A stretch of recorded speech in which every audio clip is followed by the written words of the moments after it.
Test, test, 1 2 1 2. Think we're alive? Looks so.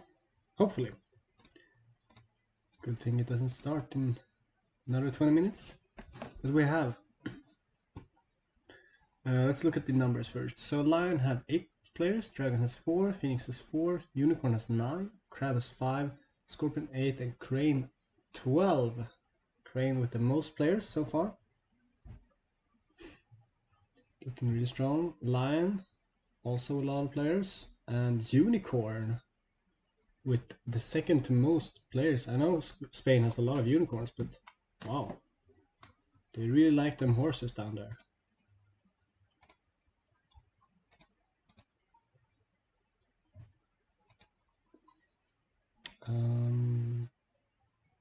Phoenix and Dragon, not so many. Usually quite common for them to be uncommon, one could say. Especially in Spain, I think. Yeah, Spain has quite a few dragons, at least. Phoenix, they have some pretty good Phoenix. You know, there's this guy who, you know, he won some big tournament a couple of years ago. But those don't matter anymore, you know. Those old tournaments. Tabula rasa, as we say. Crab, only 5 players, even though it is one of the stronger clans. Is interesting. Let's see how they do. Scorpion, 8 players, always popular. Being the bad guy is seen as something cool. And Crane, of course, very popular clan. With those 12 players and looking strong as well, 16 wins. Unicorn also looking really good with 13 wins. And of course, Scorpion and Lion as well with those 11 from 8 players. Phoenix struggling a bit, still positive. All clans are positive actually, which is pretty good. Let's see if that changes.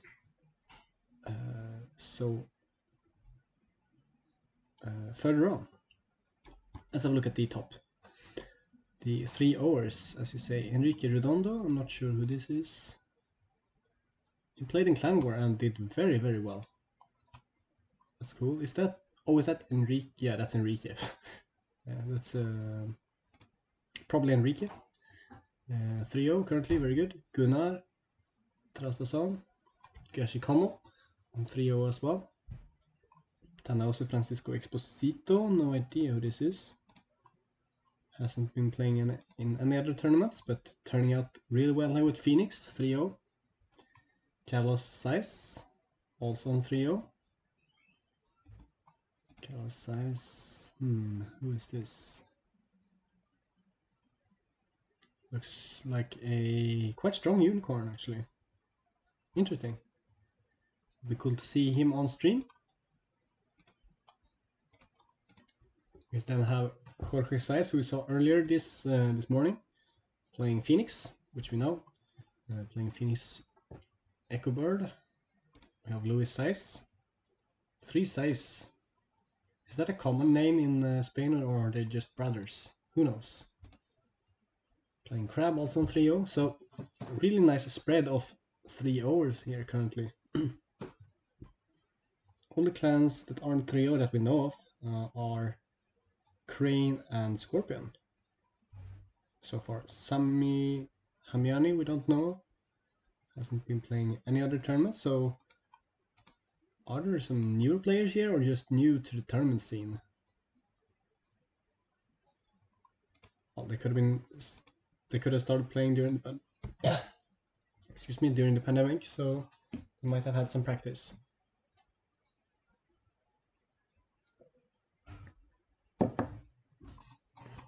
First Scorpion is Alejandro Calero with 2-1. Pedro Victor Costales. I think I recognize that name, but I'm not sure.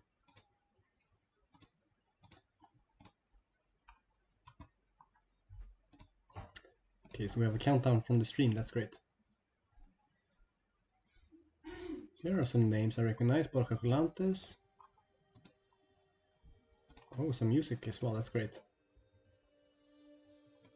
I think you can hear it. I'll turn it up a bit. Get in the mood.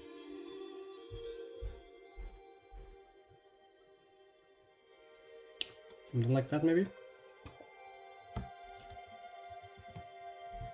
Borja Colantes, Simone Altamore, Tatsuka, yeah. Suka of the Crab, Borja Colantes usually plays Crab, right? Yeah, interesting to see him on Scorpion after all these Crab tournament entries. Interesting. Tom Nis, Ikomotomoya, fellow streamer, duking it out with Crane. I think he's playing. I'm gonna guess he's playing that Take a Command deck that he was talking about.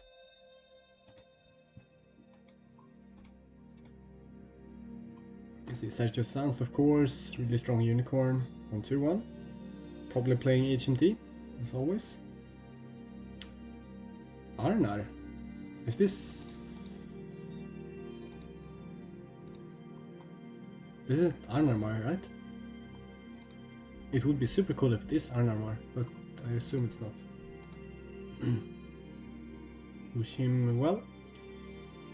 This is one of the quite few, actually, Icelandic players who have turned up here. We have Gunnar, Sven, another a couple more. Let's see if we find them. Rob, of course, doing good. 2-1, Erik twice.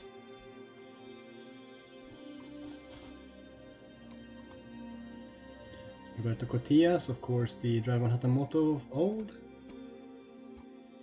Doing pretty well, 2-1. Lots of names I recognize here, that's awesome. Adrian Marin, of course. Ruben Torre, I think I recognize. Pablo Casares, of course. Javi Quirol. And Jose Luis Sáenz, of course. World champion in 2019. Yeah. Last world champion of L5R. Phoenix having got a modified loss here. So at the bottom of the 2-1s. Along with Alexander Labiano and Andre Lazareno. So we have Jesus Sanz. Here's another Icelander, August Sigurjonsson. A fellow not Mad Dog, if I remember correctly, yeah. We also have Luis Sucat. Keeping the Swedish honor intact, along with Rob. See, I think there are a couple more Icelanders here. Yeah, Carolina Verdonk. Well, yeah, Icelandic, yeah. She's gonna have to carry that flag, I think. Osvaldo Sahun. Very nice. David Latour, I recognize. Too bad I don't recognize their faces because I only see seen these names online. Most of them, at least.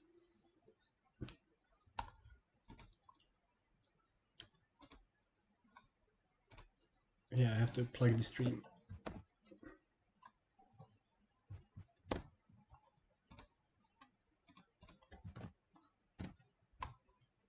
And spam it everywhere.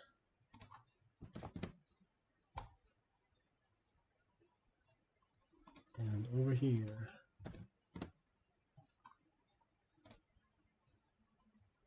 And I'll throw it over here as well.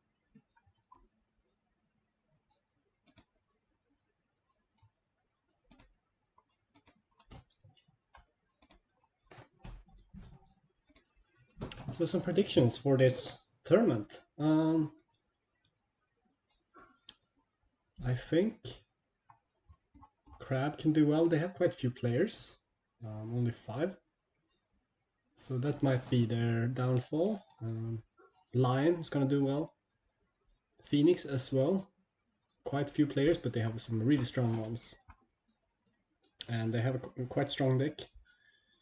In the Echo Bird with Spell Scroll.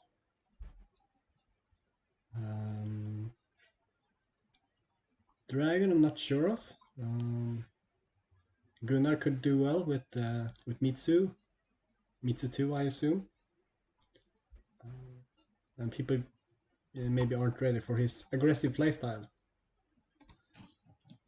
Unicorn maybe could clutch it out. Carlos Size, we're looking at you. You are our only hope. No. Of course not. Sergio Sanz is still in it. Aitor Sanz. And Alexander Labiano. So we have a couple of unicorns still in it. For the top cut, which I assume is going to be 4 and 1.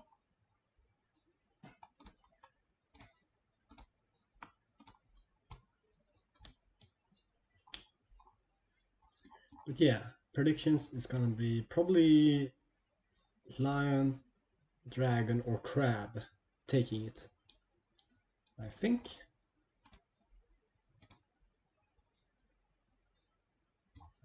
They have some really strong players. Enrique, of course, Gunnar for Dragon, and I know Jorge Saez played very well in his game against Rob, the one I saw. Then we have a couple of good crabs. Luis Saez, of course, Simon Altamora, Borja Colantes on Scorpion, so not him for crab. But we'll see. Now I'm getting antsy to see this game started.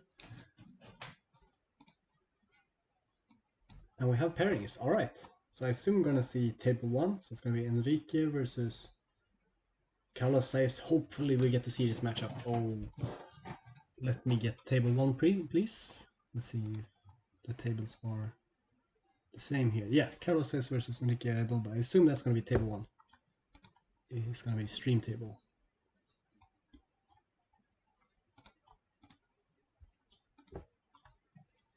That would be really cool to see how Carlos can take on Enrique, having beaten both Javier Turcal and Svein Arnar. Double Lion, and then Antonio Guaras. We don't know what he plays. But it looks like he knows the Lion matchup quite well, Carlos. So hopefully, for me, as an unbiased commentator, that we get a good match, but as a unicorn, that we see him destroy the proud and noisy Lion.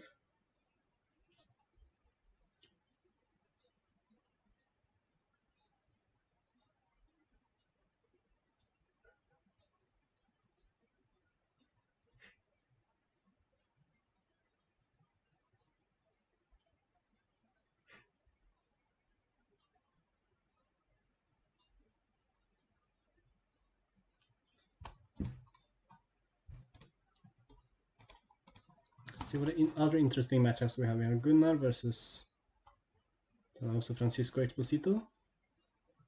Dragon Phoenix could be quite swingy. We have Jorge Saez versus Luis Saez. Ooh, tough matchup for Jorge, whatever he plays. Looks like Phoenix. So a lot of Phoenix. Interesting. Matchup I don't know too well. See what our Swedish friends are playing against. Oh, Rob got a mirror matchup with Javier Curol. Svein Arnar is playing against Roberto Cotillas, Icelandic friend, versus very good dragon.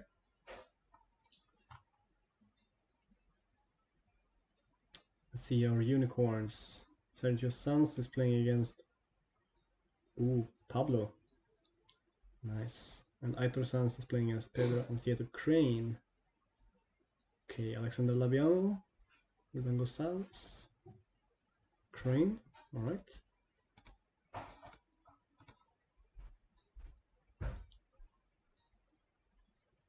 And let's see, where did Luis go? Yeah, Luis versus Jose Ramon Buitrago, unicorn for our Swedish friend.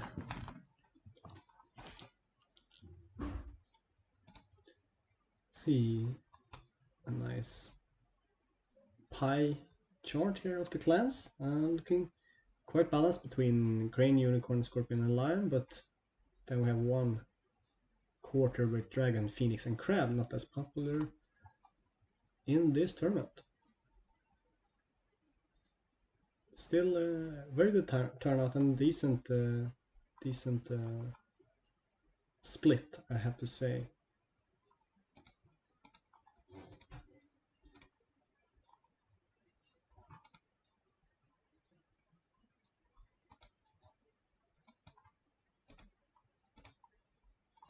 We're still waiting on the main stream to go online.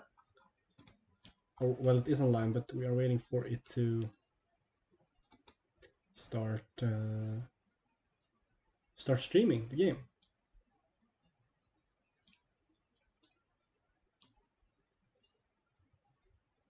So we can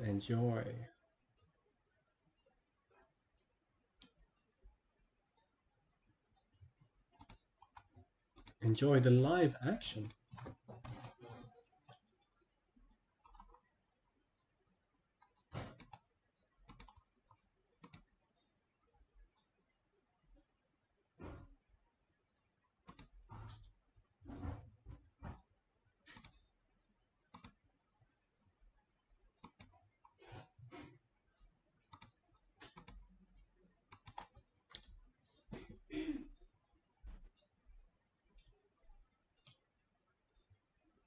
So live play.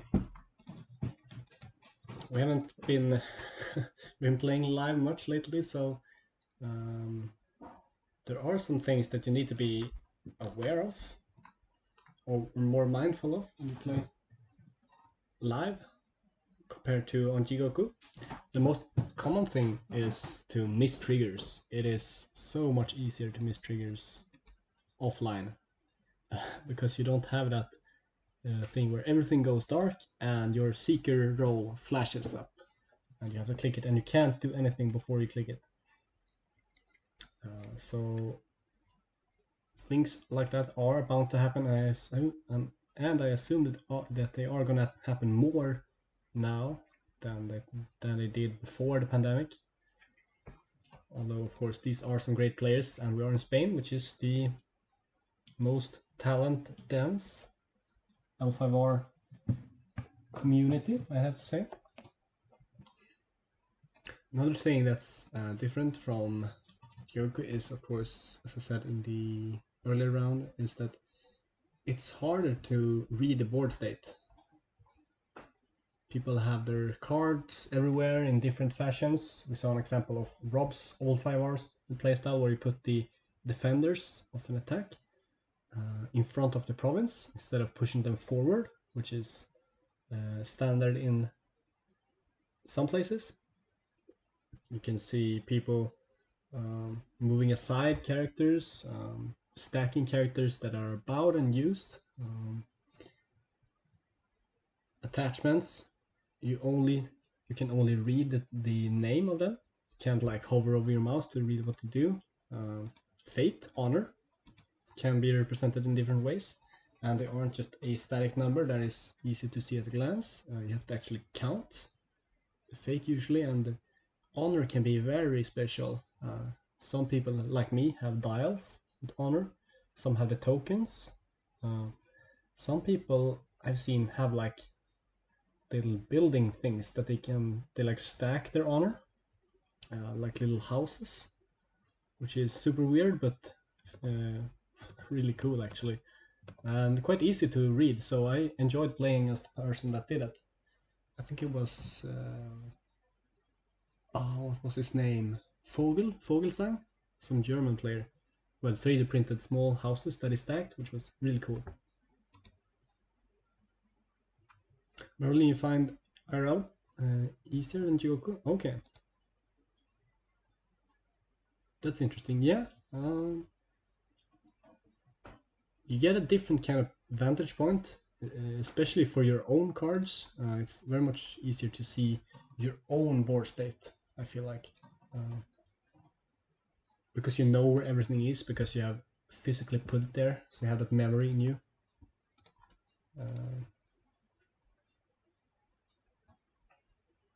And of course, looking at a computer screen can be stressful for the eyes, or it's too small, or too grainy.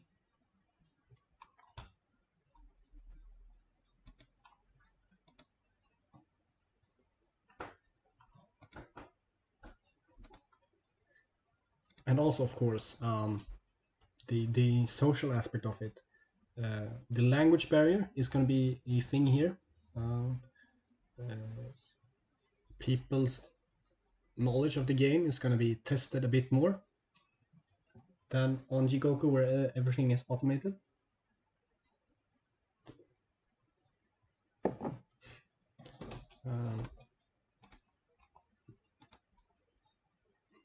But I'll still forget to use contested countryside. Yeah, that's funny because in online you can just click every card and see if it does something, and oh yeah, I click this, okay, so it does something. You can't really do that in live play. You like point at everything, like does something happen now? You get no feedback except for maybe your opponent looking at you weird.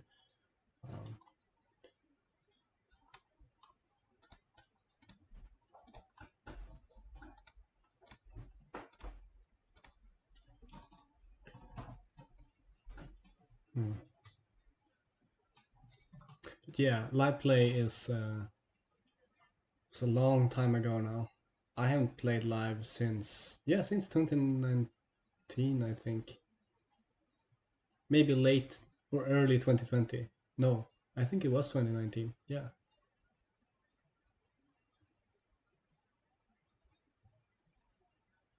No, it probably was 2020.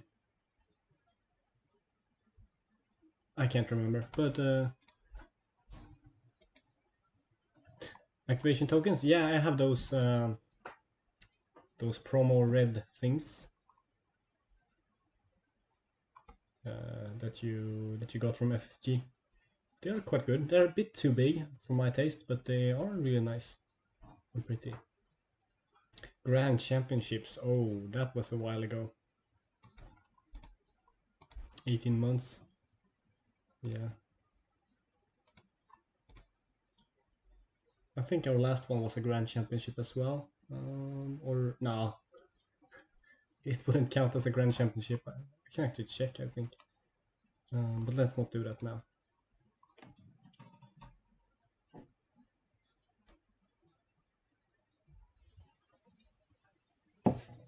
But I think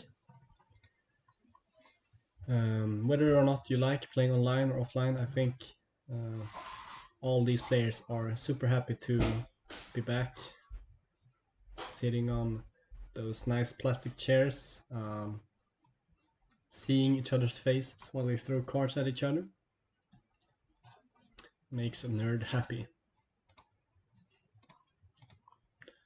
And we are getting started.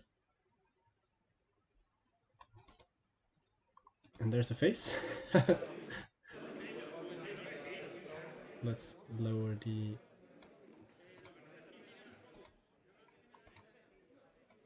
sound a bit of the stream so you can have it in the background, but you want my beautiful voice all over it. Probably something like that. Looks like we are counting down to start in 1 minute. And my guess is it's gonna be Enrique Redondo versus Carlos Sainz. I think it's Sainz.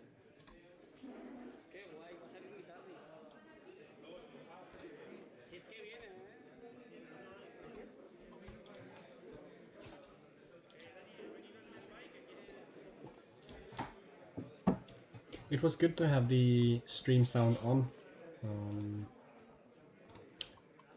when the players were speaking English, because then you could get you could follow the game a bit better. But now I think we're gonna have to do with Spanish. From these two, I assume gonna be Enrique and Carlos. But let's see.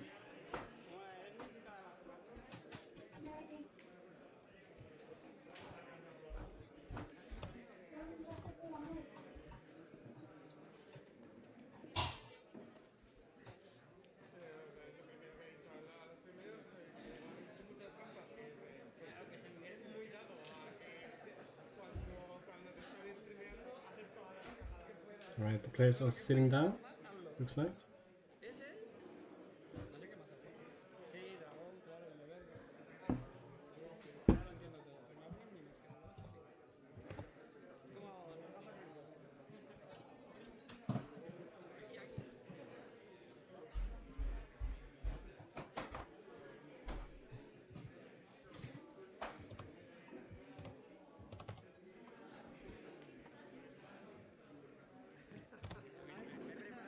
And it's gonna be Enrique Redondo versus Carlos Saiz. Nice.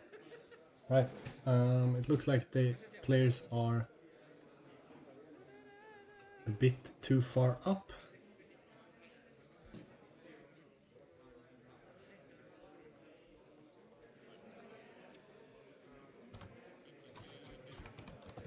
I'll try to notify.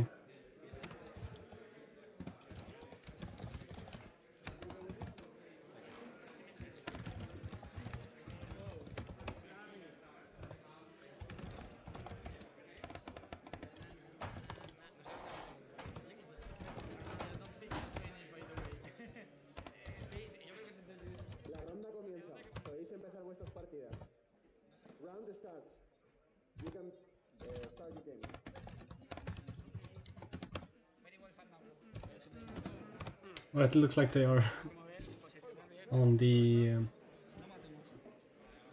they are aware of the camera. That's great. Good morning, Tancho. It is the tournament itself that is providing the video.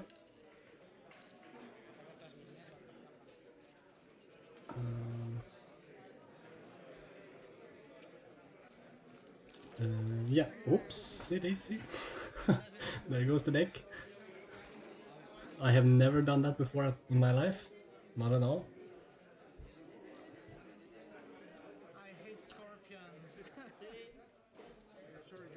Okay, so we have Ruben Torre. It's not gonna be our unicorn versus lion. It's gonna be dragon versus scorpion. Sammy Hamiani versus Ruben Torre. And Sammy is looking like he's on... they are on some great cosplaying here with the nice kimono. That's great. And Ruben showing off that awesome awesome Seed of the Open Hand mat. I mean, a Seed of the Open Hand stronghold, which is some kind of custom. I'm not sure what it is, but it looks really nice. It looks like we have Keeper of Air, City of the Open Hand, yeah, versus Seeker of Fire, Highest of Light. Alright. So some kind of dishonor. Is Ruben Torre Chizuru 401, or is it Chizuru Fraguel maybe? On Jigoku? Because if it is, and it kind of looks like it, it smells like a very deadly dishonor deck here.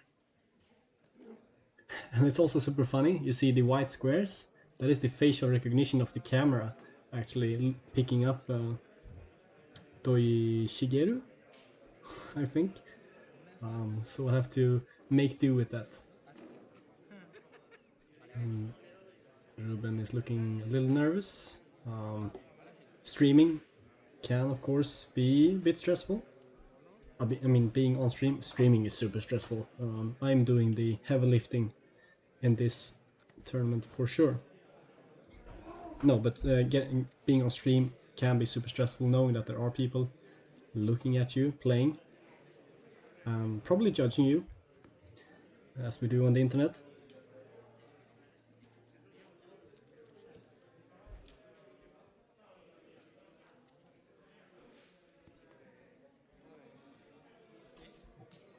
And Seeker of Fire. I think I can read out Seeker on Sammy's card. And some nice rings. Oh, those are actually super clear and nice to read. We also have the temple or shrine from Ruben, the 5 strength that prevents more than 2 honor from being gained by Sammy in a turn, in a phase, I should say.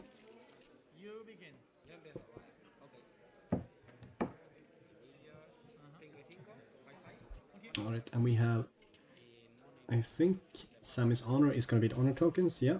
And Ruben, it looks like, is gonna have his tokens outside the camera. Yep, they are all outside.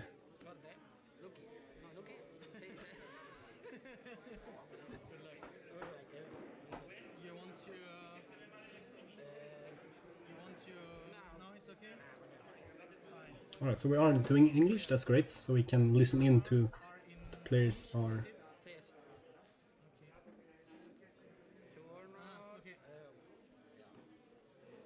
Sometimes I probably gonna ask you to explain if you can, because I don't know all the cards, but I try my best. Vale, yo no parecido, ¿eh? We'll see. Si no, Nani.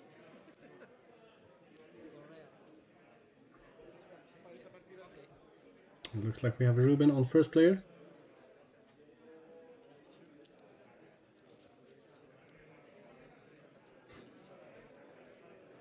Stream is, yeah, kinda like public Jingoku match, yeah.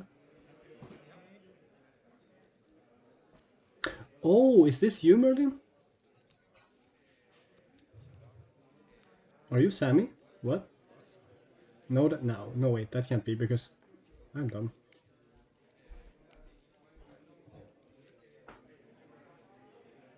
And Ruben using those those Emerald Championships sleeves, which are terrible quality.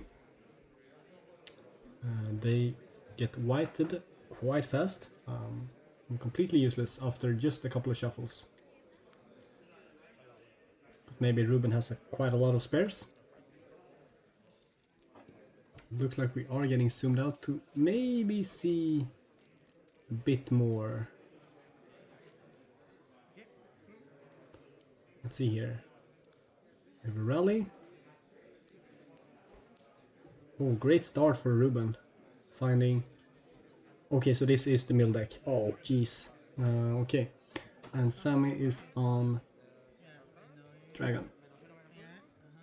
We see Togashi Initiate for Sammy. Cycle something. And the shrine that gives you one extra card played per turn, favorable ground. And for Ruben we have the mill guy, the rally card that stops ring choice or removes it from the game even. We have Master Whisper. And the Shizuru -2/-2, and the Way of the Scorpion Dynasty event.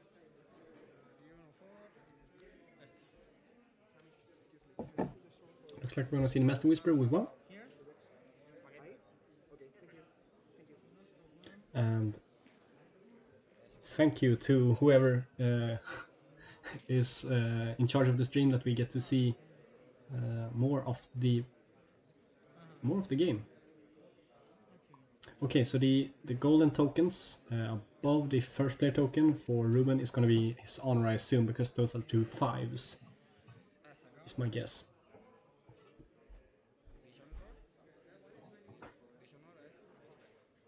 And we have the Scorpion. Or something duty, I think. Dishonoring the Togashi Initiate, making it completely useless. Not a great flop for Sam here.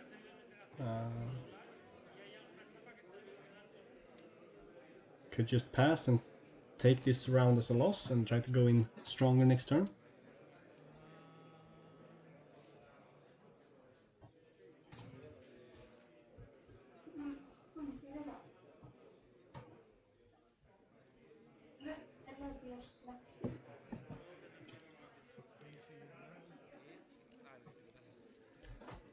And we do see the cycle finding 2 monks, so this is more non-Mitsu monks, which is cool. The Togashi Do Disciple and Ascetic Visionary. I think those are names that are things.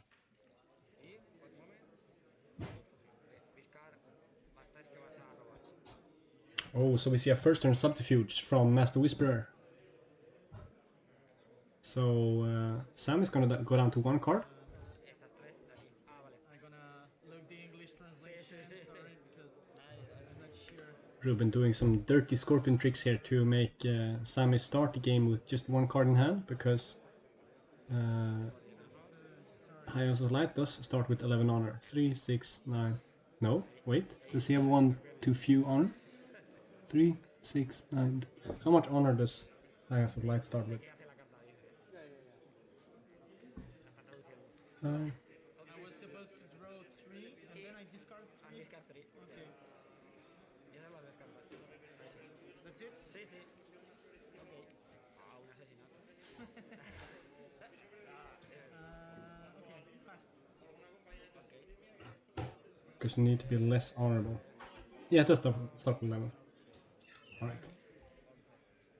Good to know. Me tocaría a mí. Looks like we're gonna see Ruben playing the Shusura as well. So go down to 4, 1 fate.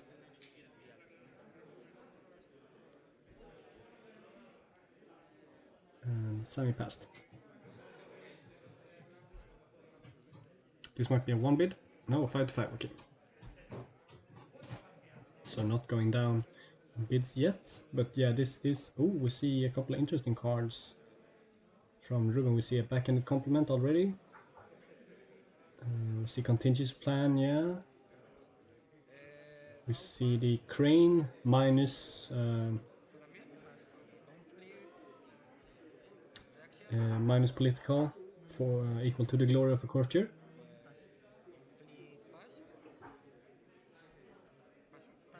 Yeah, 2 pass of M1. That's a good way to see it, yeah. Probably there are 2 honors stacked on top of each other on the top there. Alright, going straight into conflict. Character when he's attacking, place a fate on a ring. It looks like Ruben also has a cool scorpion mask on, really nice. Attacking into Fushimura, putting some fate on the rings. Right. So we might see Stone of Sorrows, maybe?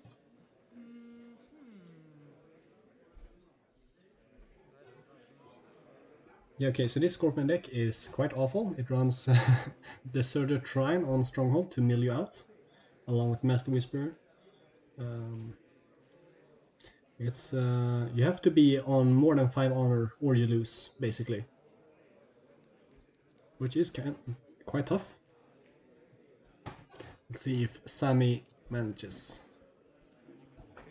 Defense with the Initiate and Key Alignment, yep. Alright, my first time seeing Key Alignment live. Let's see how fast it goes.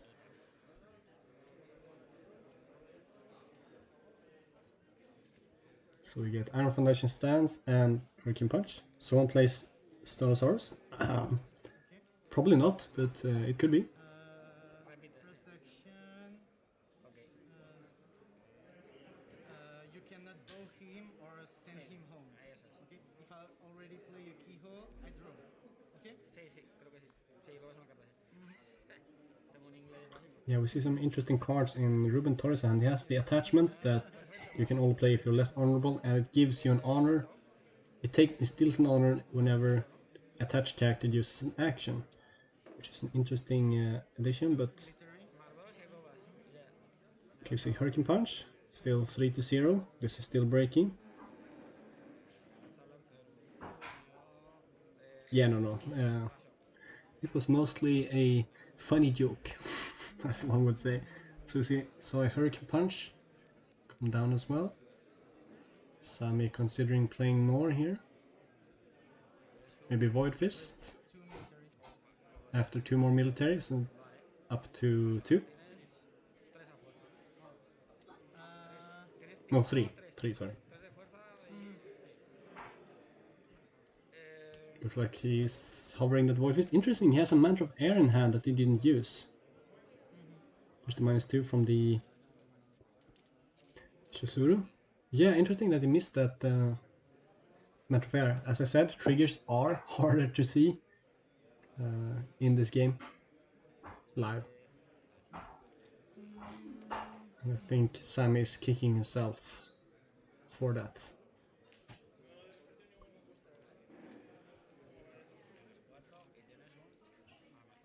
Taking some time to think here. Nice with Ruben with those -2/-2 dice. It's good. Good, honest Scorpion.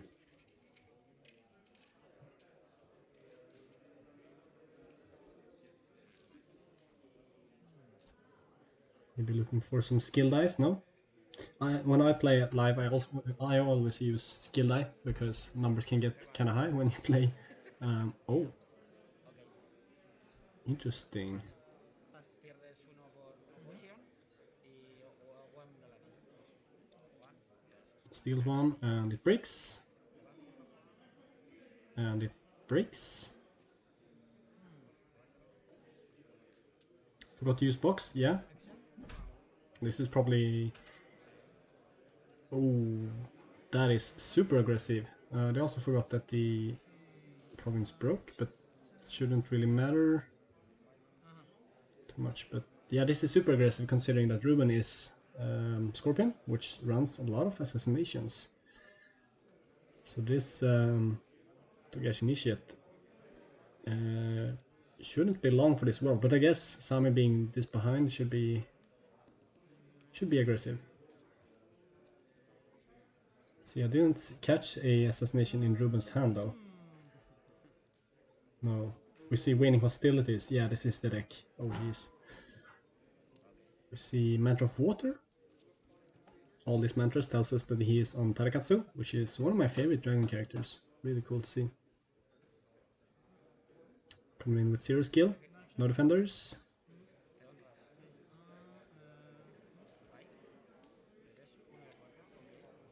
Use the Initiate to honor. And Ruben can't do much here with his hand. No, just passes, yeah. Okay, pass.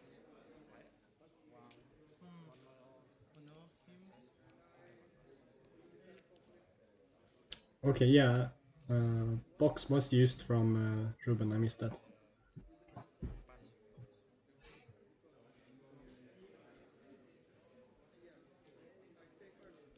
So we should be on 9 to 11. Pass action. Oh no, Pass action conflict. please, internet. Meant for fate. Oh yeah, that's right. I don't think. Let's see. Key, Iron Foundation, punch. He only played 4 cards. Yeah, 5 with the shrines. Yeah, Sammy could have used the stronghold actually. It's too bad. Oh, going for the 2 fate on the watering. That's interesting. Instead of void, getting rid of the whisperer or earth. Yeah, exactly. Yeah, you're right, litterers. Interesting to go for water here. Wow. Ensures the favor, but Ruben only has 1 fate, so yeah. Master Whisperer, the key card for Scorpio. Stays alive.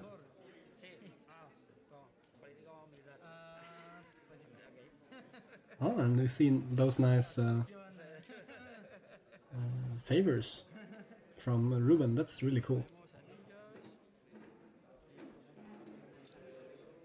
And shouldn't forget to put fate on the rings. And also Fushimura is still broken.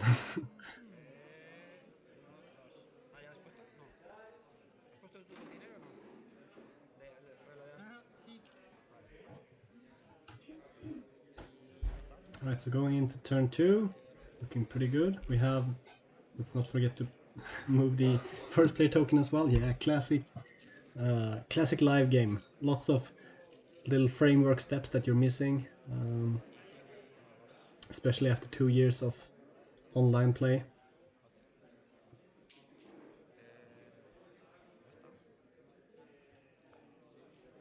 Another rally card, Season of War, and Shouju.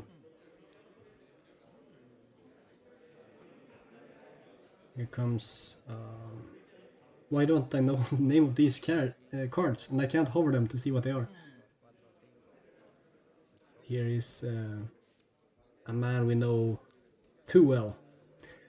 Bayushi Shouju moves the favor from Hamiani and Tranquil Philosopher, thank you.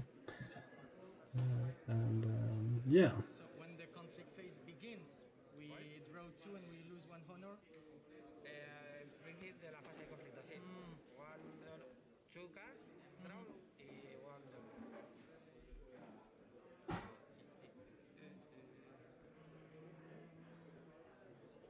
Sammy checking out.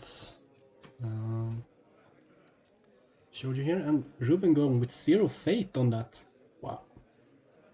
Is he going for the kill this turn? Sammy's on 9 honor.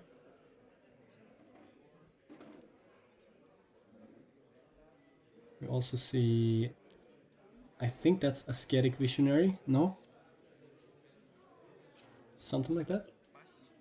Pass from Ruben.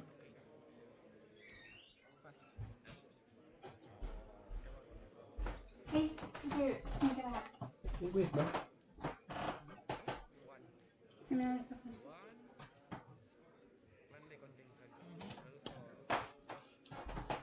Alright, so contingency plan to go down to 0. Yeah, he's going in for the kill. So that is gonna be... I didn't see how much Sammy bid, but looked like down to 8. And then down to 7 with Shouju. Okay, so Ruben is gonna flip that first play token instead of moving it, and Ruben is considering using Winning Hostilities here.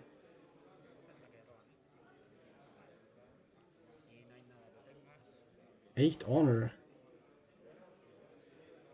And then up to down to 7 with Shouju, and then up to 8 with Tranquil Philosopher again. So yeah, interesting to go for the kill switch already. Winning Hostilities.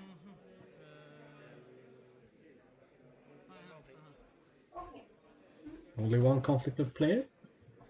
Stalls the game. Which is interesting, considering no fate on Shouju. And 1 bid. Was that a Jujutsu Master? No, that can't be it. Did I see a Jujutsu Master in his hand? What? What? That can't be right. Okay, so 7 honor. Oh, it's a Prey of Ebisu in Sammy's hand. That's great. Wow. That's gonna be super crucial here for Sammy. Each round, each phase. Two honor, as an uno, one more, only. Pass. Phase. Okay.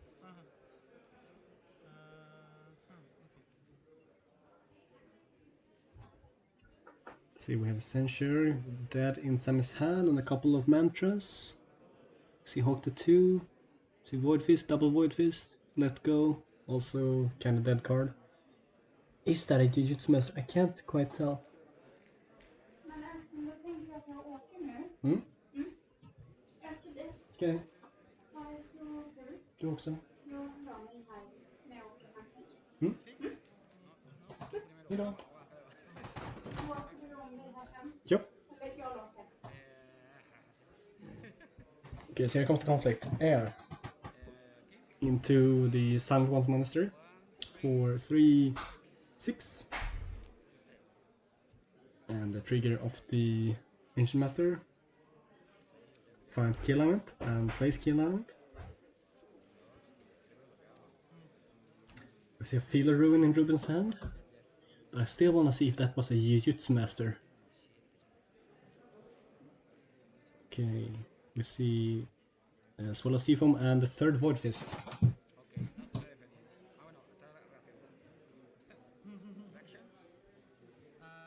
Let's see again. Oh, I can't see, he's flipping too fast. Sammy is breaking. Looks like no defenders. Swallow up Seafoam with him. Doesn't bow, and I can honor him. Okay? Pays the fate that off camera. And now to 7. It's breaking even more, but good to have some extra honor.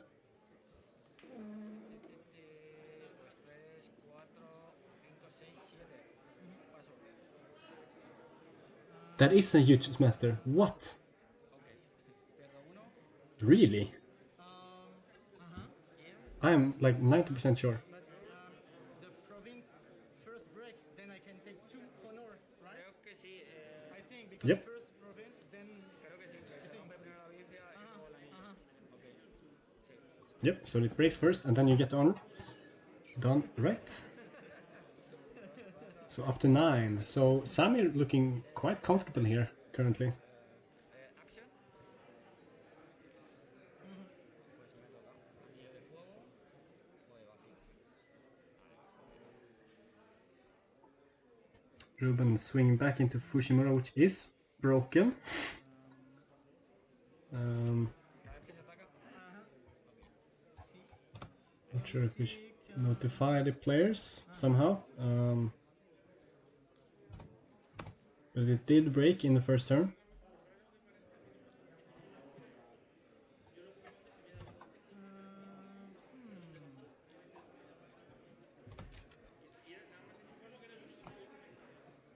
Oh well.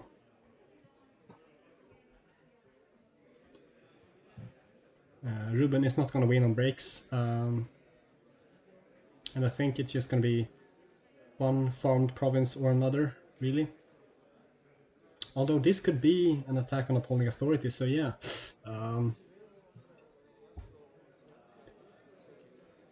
Bit of an oof here, and we can't do much about it, being not being on Jigoku, so we can't scream into the game that the Jigoku client forgot to break a province. I love live play. This is great. Double backhandeds in hand for Ruben. The Tranquil Philosopher cannot be targeted.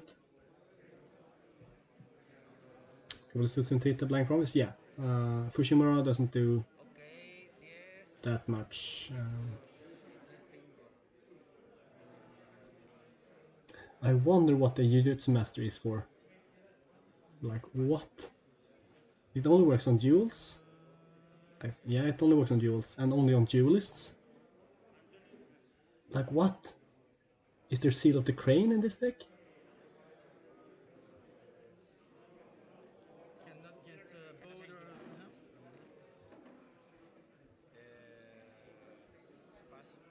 one cards, 2 cards, Void Fist. Void Fist Shouju. Shouju has a dash, so he's kind of 0, so now we have 2 to 3. Sam is still behind, so we're gonna see the second Void Fist, yep. No. Alright, so Sam is ahead, and it looks like we're gonna see a nice trigger on Skadic Visionary attacking in not Void, but Earth, probably, and then readying the Philosopher or the Initiate. Loyal Challenger and Big Sato, yeah, those are the 2 duelists that the Scorpion has available, along with the Mantis neutral one.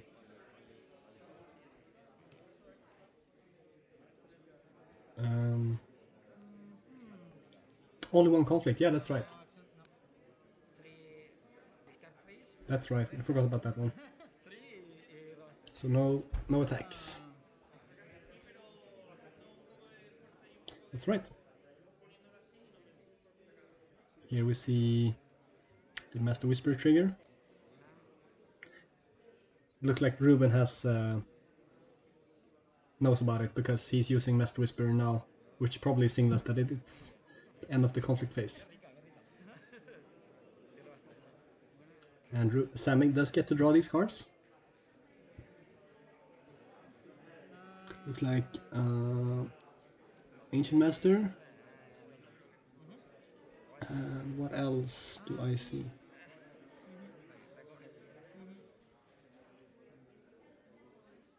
Ready for battle. What? What's that? Oh, what's that card? Regal Bearing. I think I saw Regal Bearing. That is hilarious. What are these decks? Oh, I love this.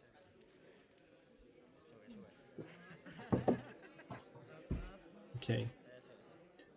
Ruben's board goes away. No favor. No hay favor. Son. Claro.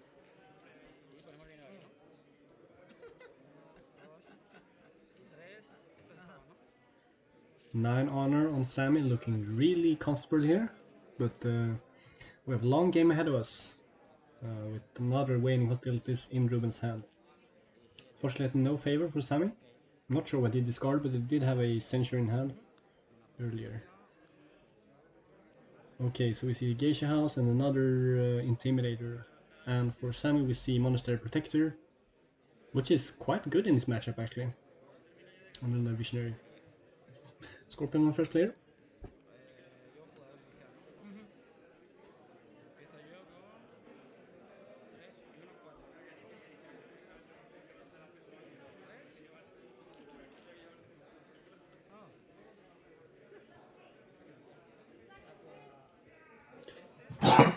Sorry.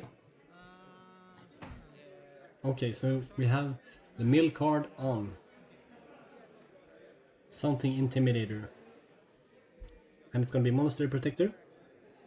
I think that's the name. And it's basically when you target a monk or someone with a tattoo, the card player needs to put a fate on a ring as an additional cost. So kind of Tetsuko, but you put the fate on the rings instead. Only for card events that target monks or monk-ish characters. And Ruben is gonna remove the airing from the game.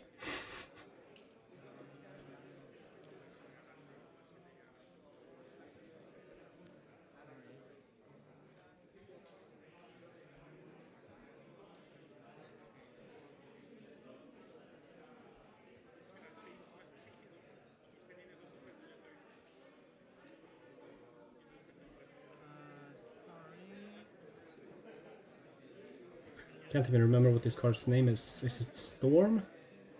Something Storm?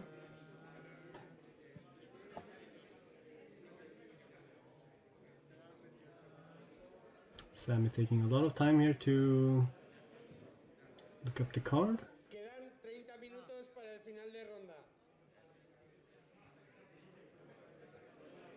Okay. So where is... Sudden Tempest, thank you. Okay. I'm usually pretty good with card names, but apparently not today. 30 minutes until the end of the road. No, I passed already.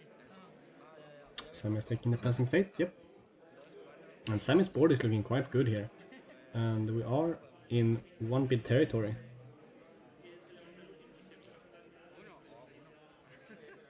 One to one. And what is that card? That is the bid.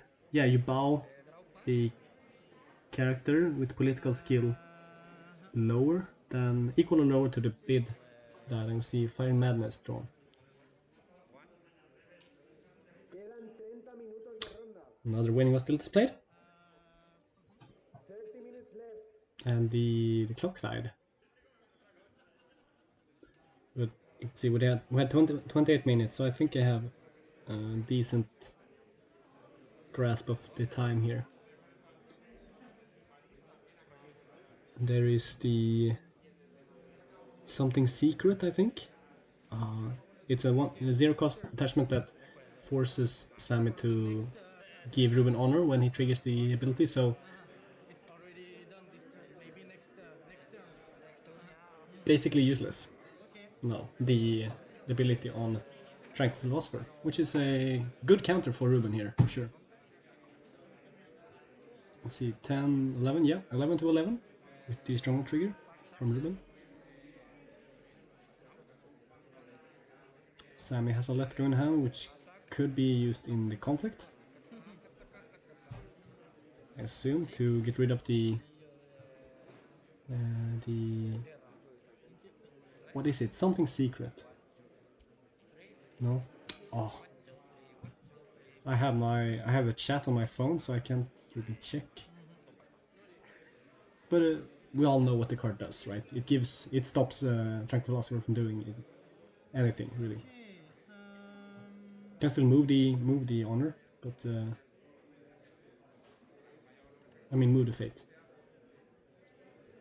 We have some shaky shake. It made things worse. Alright. Let's see if we can get a zoom out here.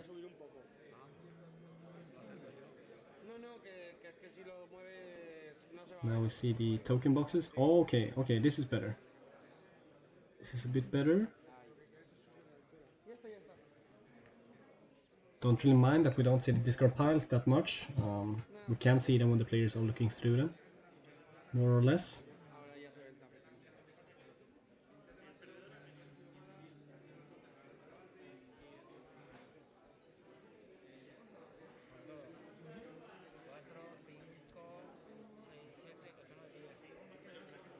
And it looks like we're going with all-out attack and no... Has forgot to declare the ring. 2 minutes 2 on your character.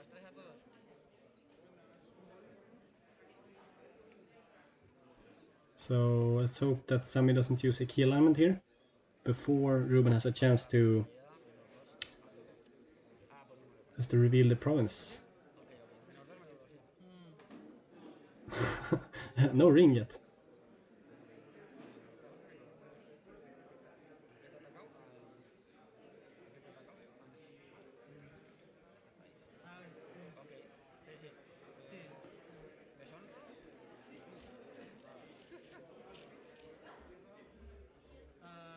Oh yeah, Ruben was first player, so it was Ruben's attack.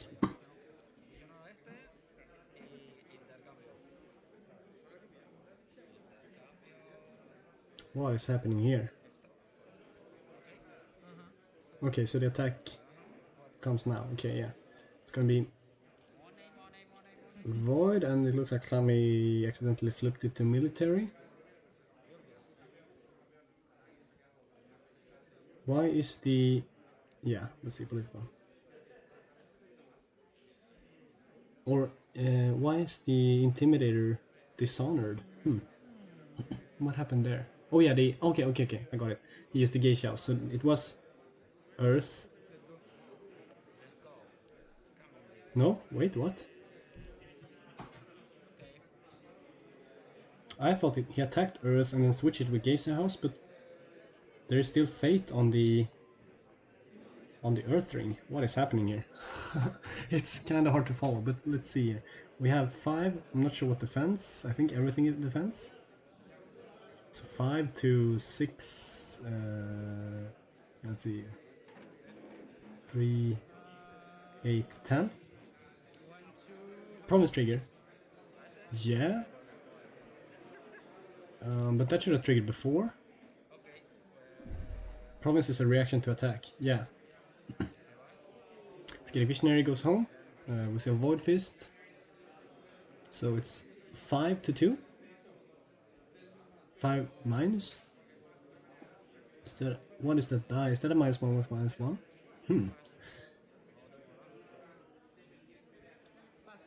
Yeah, Province is on attack.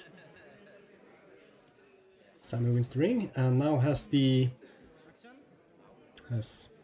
an open attack here. Let's see, probably gonna go for 5.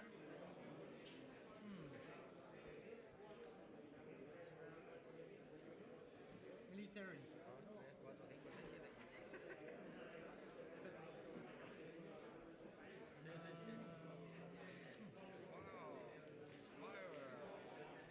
Into Before the Throne. So this is currently not breaking because it's 4. It's a 3/4 Scary Visionary.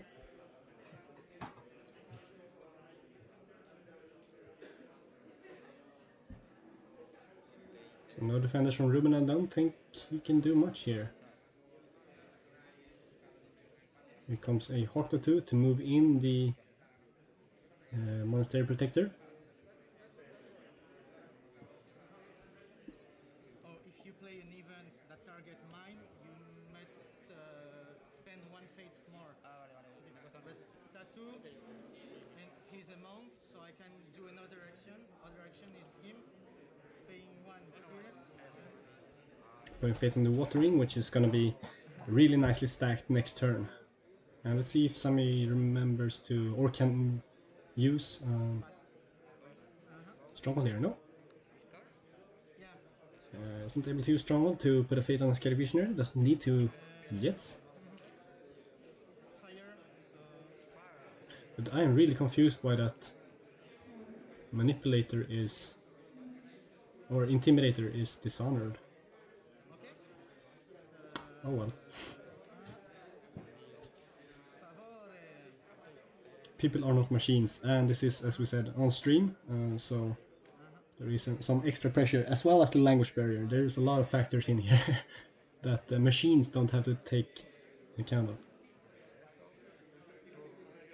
For good reason, Merlin. It's a nice card. It's a cool card. Oopsie daisy. Decides to keep the Scary Visionary on Fushimura. And Ruben on a lot of fate here. Stacking up. Showed you leaving play without fate, and having not played that much last turn. Well, he did play 2 manipulators, intimidators. Okay, so this is an interesting flop. We have a card that I revealed, which I can't remember the name of. The Keeper 02 that drains an honor. Oh, I can't remember names.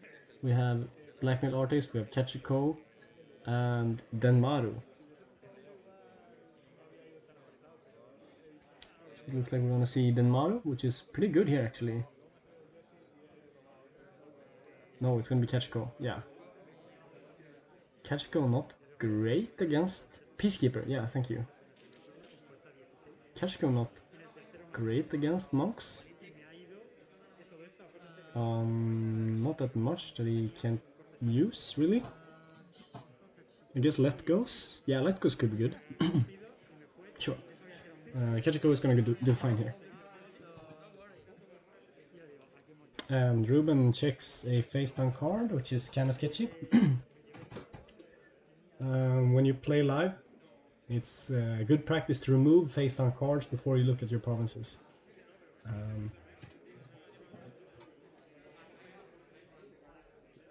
Because now Ruben knows what that card is. That's face down. It's not super critical, but still good practice to remove any face down cards from your provinces before checking them, just in case. Could be important for deciding to defend or playing stuff like Walking Away, which Ruben doesn't, but still. And now Sammy knows what Kachiko does, okay.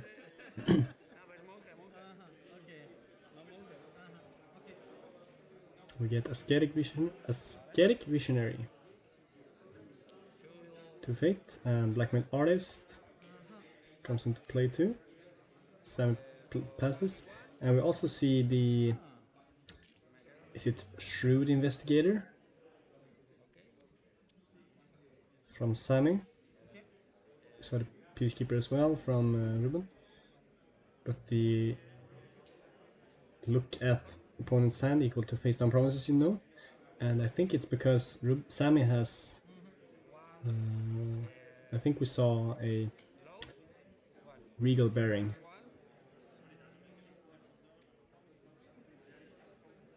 Okay. 2 Visionaries? Yeah, I love that card, man. I used to win at least one tournament back in the day with that guy. Back before Mitsu was a thing, back before... Yeah, before Mitsu was released. I used to play Ascetic Visionary as my like main monk. Aside Tatakatsu. Bit finicky, but really cool. Number. And of course, Ruben wanna know the... 12.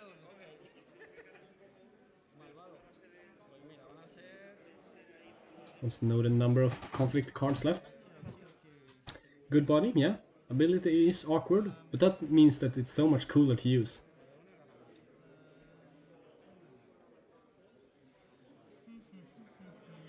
Sammy considering which fate to move here. Works really well with Hawk Tattoo. Yeah. Bit expensive, but sure. Action. You made my supported dragon deck because I need more readies. Yeah, that's a good. That's actually a super good pick, Merlin. In support decks, I have been in Unicorn as well, looking at weird old cards that don't quite make it anymore, which has been super fun for sure.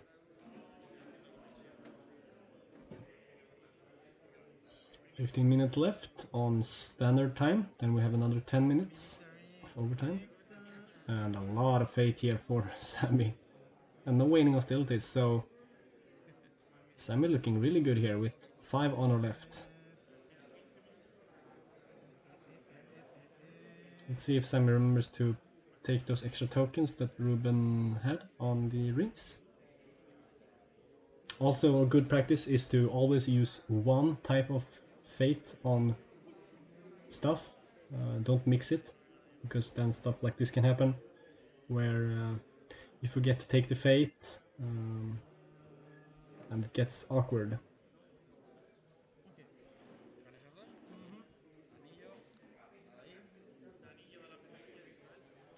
It's gonna be Temple of Dragons. Yeah, so this is gonna be a watering that probably bows the Ascetic Visionary. Et réaction. Ça d'abord. Sammy gets to use first, but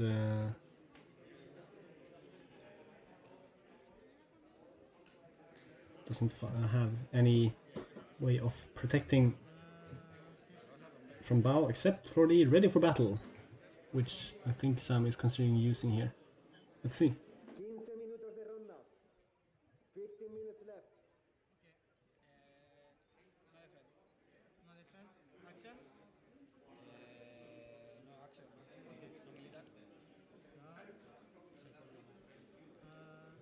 Okay, we're gonna see Ascetic Visionary get used instead, putting a fate on the Void Ring to ready the Tranquil Philosopher. And Ruben with no answers here.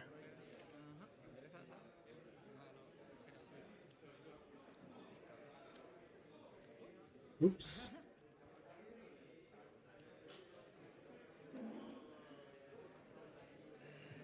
Sam with 2 of those holdings that give him access to instant void fists.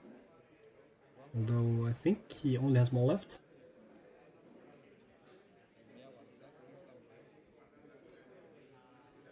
Let's see if Ruben goes in for an attack here. Kinda risky. Terrible hand. 2 backhandeds.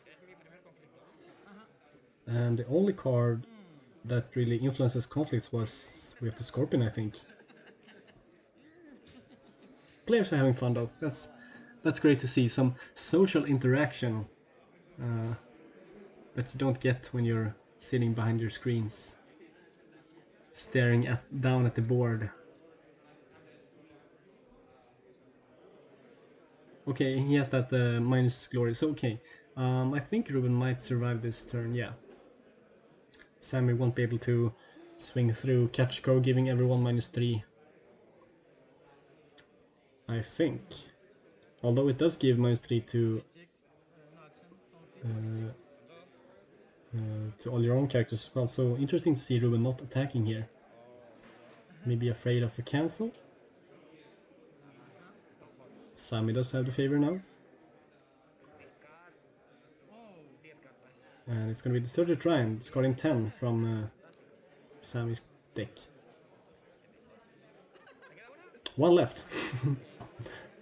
Alright. Every attack or just once when it's revealed?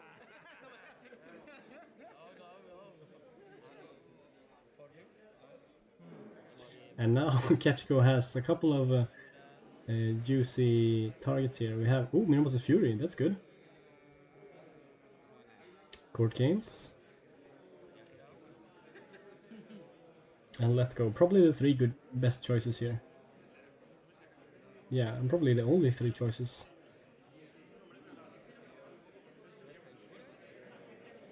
That looked like the last Void Fist. Yeah, all Void Fists are gone.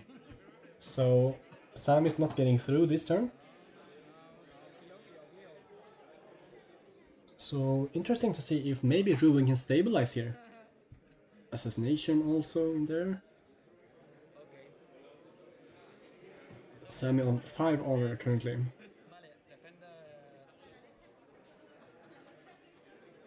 And doesn't need to defend with everything. Yeah, keeps the Peacekeeper behind, not the Blackmail Artist. Interesting. Because they're the same skill. And Blackmail Artist can potentially... Oh yeah, he's gonna win this conflict, yeah. Gonna use the Blackmail Artist this conflict and then attack with Sneeze the Peacekeeper. See if Catch Score gets used. Yeah. Court Games. Dishonor. Dishonor the... Is it Shrewd Investigator? I think it's Shrewd Investigator.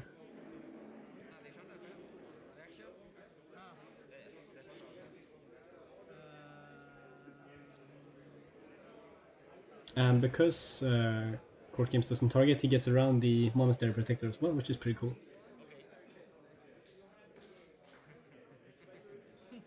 And it gets dishonored. He's a shrewd dude, for sure.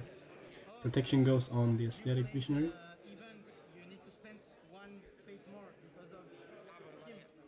So 2 events. No, Sammy. This is not how it works. Doesn't target.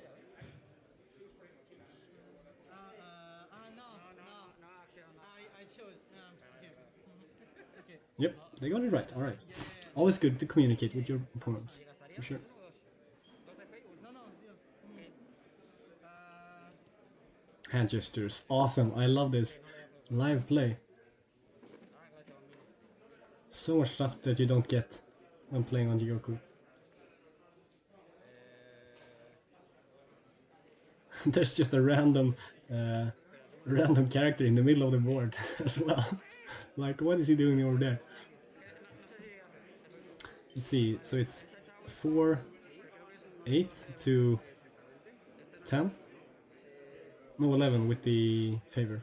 11 to 10. 11 to no. 9 to 10. 9 to 10. For Ruben. So Ruben is currently winning. The target, so that doesn't work, I think.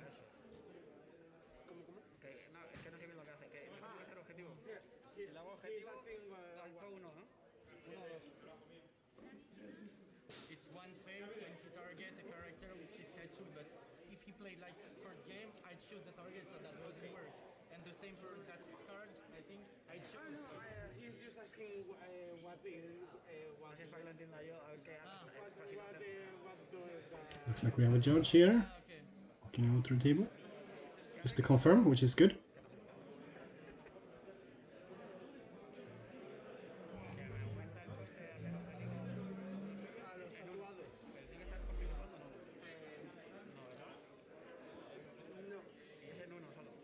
Ruben a bit behind here.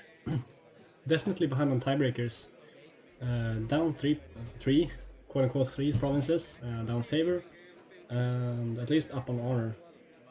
Sam is going to be down to 5 honors soon, and then up to 7 with the ring trigger.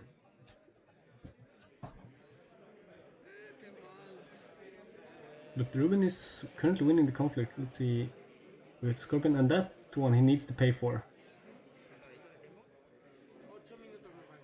That one he does need to pay for. Now that they talked about it. Interesting. So that is 6, 7 to 10. 6 to 10. I'm reading this right? Right? Oh, Phoenix Tattoo. Whoa. That is aggressive. So 8, 9.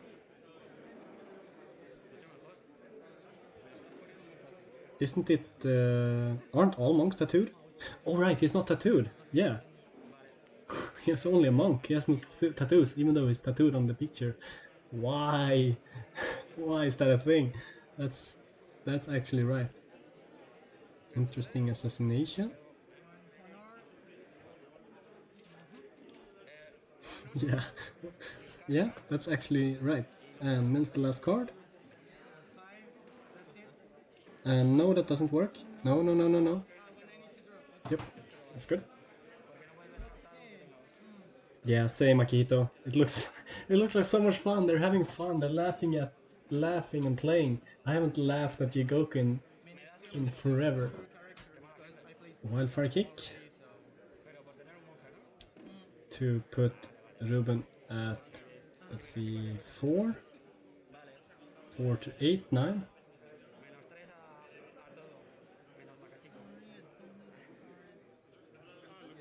And then prominent decree to give every character in the conflict -3,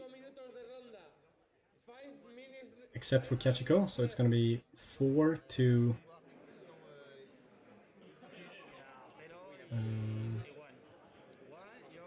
6, 3, 4, 4 to 4.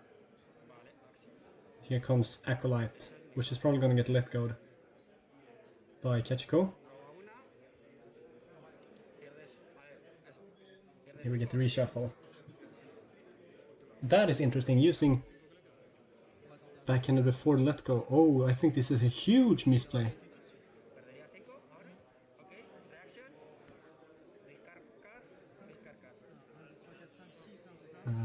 Sammy has to draw a card as well.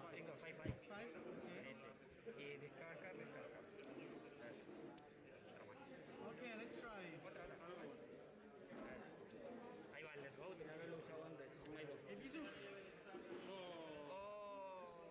And this is probably nailing the coffin for Ruben here. It's okay?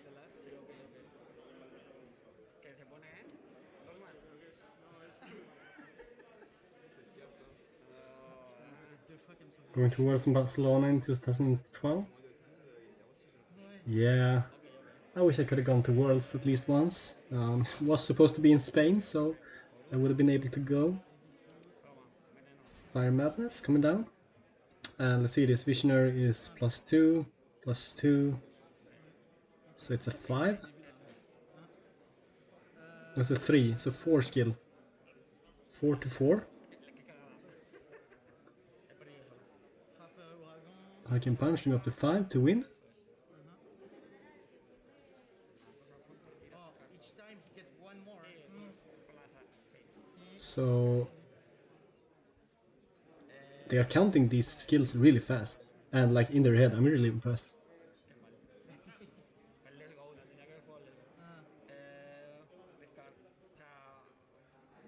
There's one, draw one. Discard one. Okay. Okay. Swell of Seafoam. So the Seafoam to honor. So 6, if I remember correctly. No, 7 now with the Acolyte as well. 64. Does it break? Probably, I don't know. They haven't counted it. Oh, it's live play, ladies and gentlemen. They have no idea what's happening. Okay, no, +4. It's 6, 10, 11. This is why you use dice, please. But let's.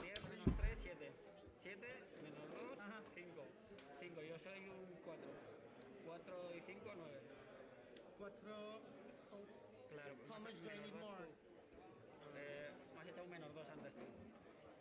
Oh, this is giving me so much feels. Like all these words, they're like nostalgic to me. How much more is like the most used phrase on stronghold attacks. How much more? How much are we now?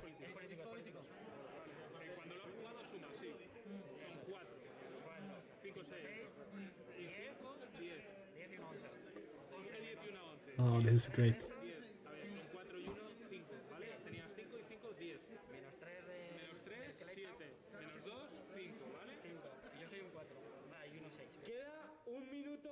hasta 1 minute left on the clock.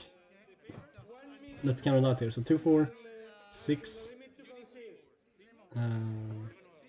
7 to 2. So Sammy is currently winning on time.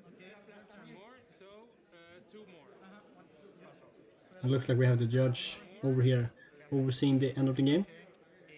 Seguiría teniendo un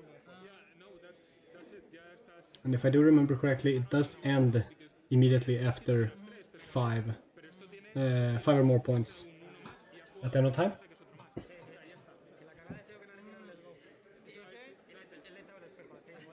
Yeah. Ruben shakes hand, and wow, what a game. I love streaming this. I'm gonna have so much fun tonight. Holy shit. If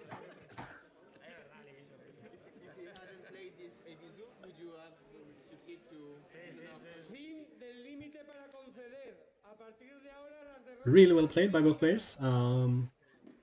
Thoroughly enjoyed it, and nice cosplay by Sammy, for sure. And nice to see some non-Mitsu monks, a Scary Visionary, Monster Protector. you had no cards to cancel? Like censure or...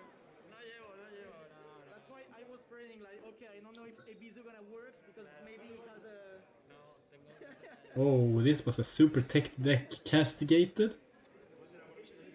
Whoa, and those Jutsu Masters, that is awesome. Whoa, whoa, I love this deck. I can look at this all day long. Dragon won. Dragon won by concession at the end of time, basically. Ruben had nothing after the prayer to Ebisu result, and no cancels at all in Ruben's deck. Forgery, hard to enable when in City of the Open Hand, because you're constantly pulling your honor above your opponent.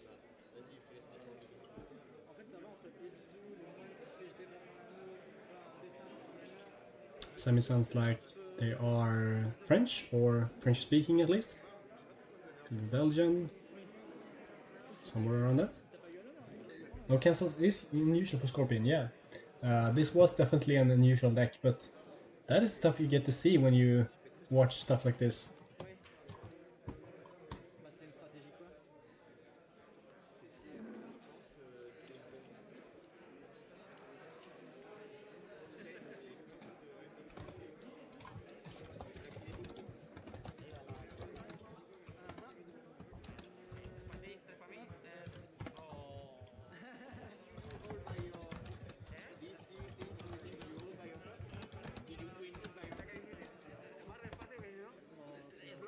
Was Mitsu in the monk deck? No, not that I know of.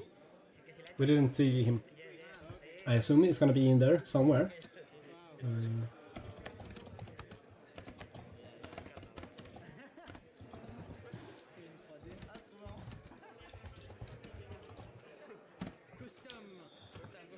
Alright, so we have 12 minutes until next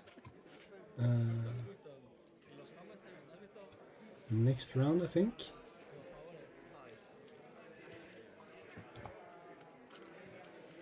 We have a couple of games. Yeah, because overtime. That's the overtime clock you see there. So I'm gonna go refill my water, and I'll be back in just a second.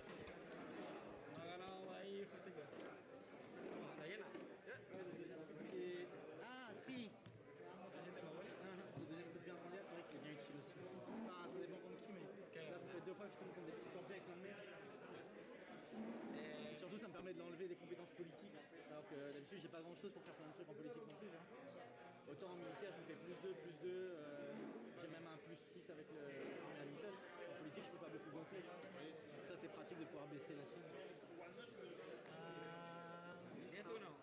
Who was the most honorable? I had 8, and you? Yo tenía 5 aquí, 7 por lo menos, no.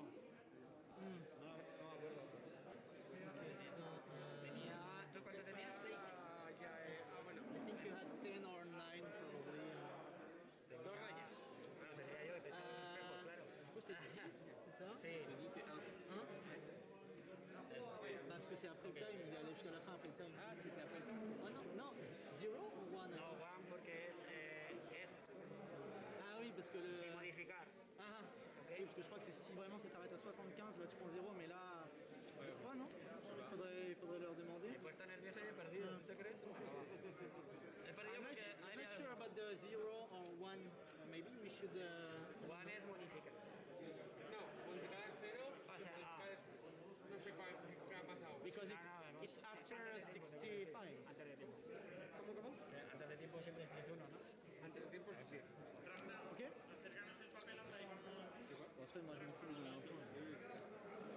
Si no concedes, no concedes es modificar. Ah,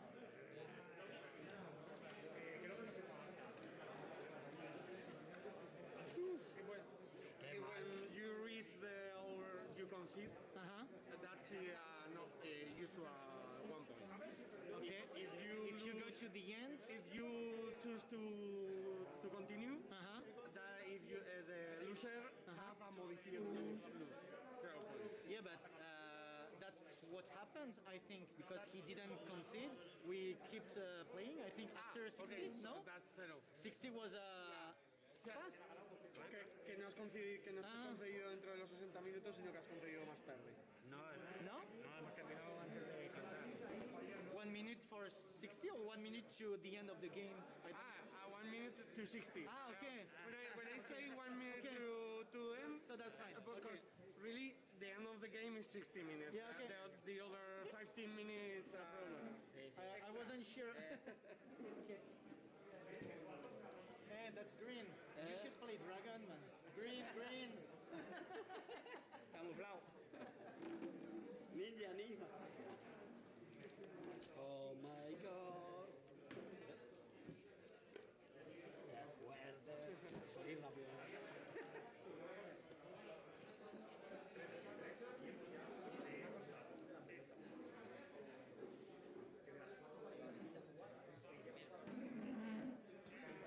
Alright. So Sammy gets the 4-0 currently. And Ruben Torre, let's see where Ruben is.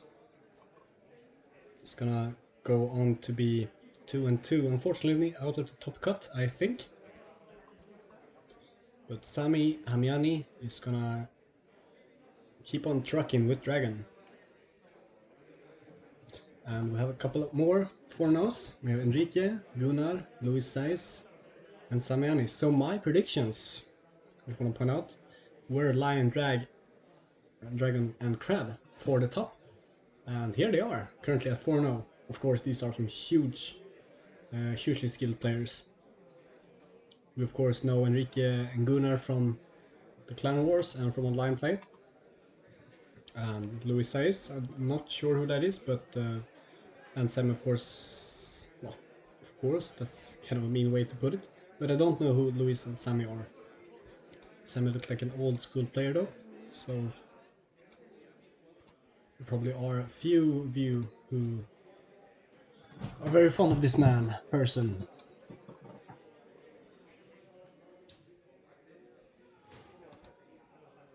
We're waiting for round 5 to show up. I think it's 5 rounds, I'm gonna assume it is, but I asked on Discord to see if anyone picks up.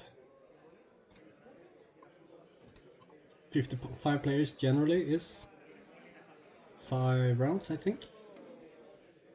But I'm not sure. Let's see how our unicorn players are doing. What is our top unicorn? Carlos Saiz lost to Enrique, yeah. And Sergio Sanz won against Pablo. So 4 unicorns on 4-1, 3-1. That's awesome. Looking good. Unicorn. Round 5 in 2 minutes. Thank you, Kaze and Toshi.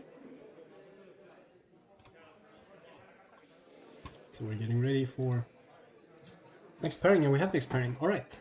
Do we know yet who is on stream? No. So Enrique is playing against Sammy, and Gunnar is playing against Luis. The unicorns are playing against each other. Oh no, it's... What is this? It's corrupt. We're never supposed to win tournaments, apparently. And Sergio Sanz is playing against Suka. That could be an interesting match.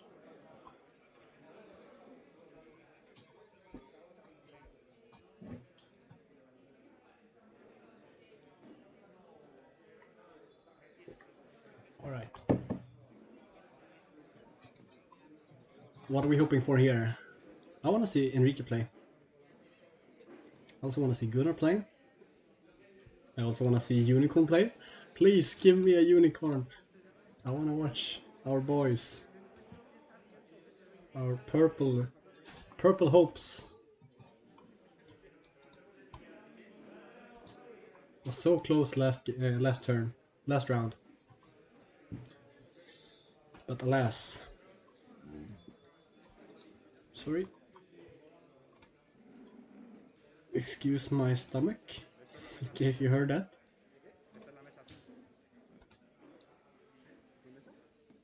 Looks like we have a Spanish Inquisition shirt. No? That is a Scorpion bag. Are we gonna see another Scorpion? Look like it. Ooh.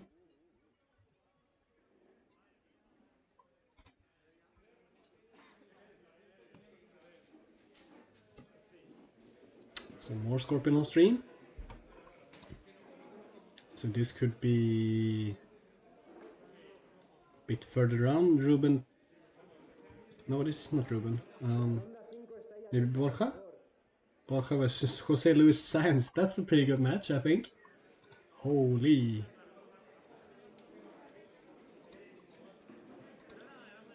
Jose Luis Sainz, of course, the reigning world champion. Playing Phoenix. And Borja Clantes is Kaiko. I'm 90% sure it's Kaiko. And a resident crab player, really. But today playing Scorpion, and I think that's gonna be Borja on the left. Yeah, that's some crab promos there. That's probably gonna be Borja versus Jose.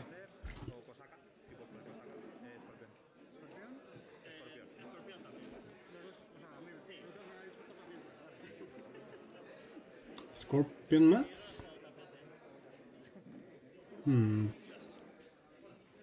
Couldn't quite see the face there. Okay, so it's gonna be Kyuden Bayushi, it looks like.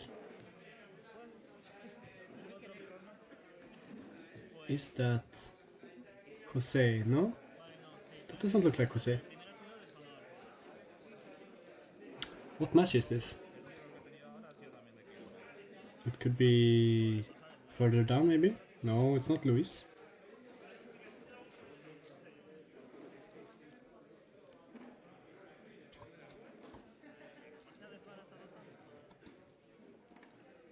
Oh, it's not Ruben. We saw Ruben earlier, and Ruben had this awesome Scorpion mask on him. And had another mat. This is not Ruben. On the right.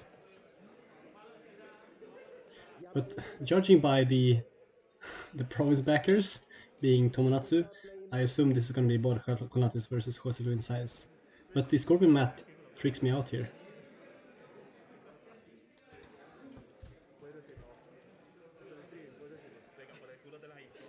Okay, so it's gonna be Alejandro Calero.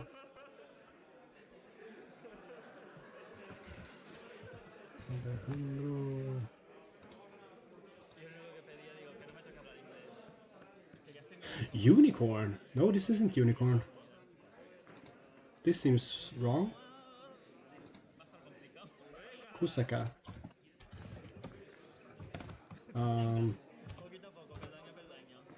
Okay, I have no idea who these are.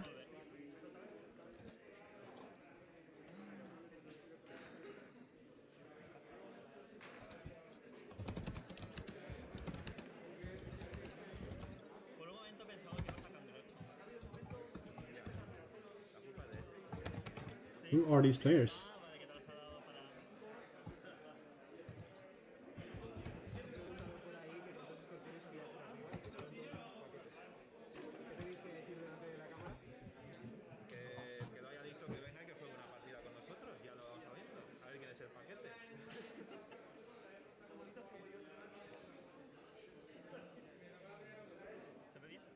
Looks like we have Seeker Void.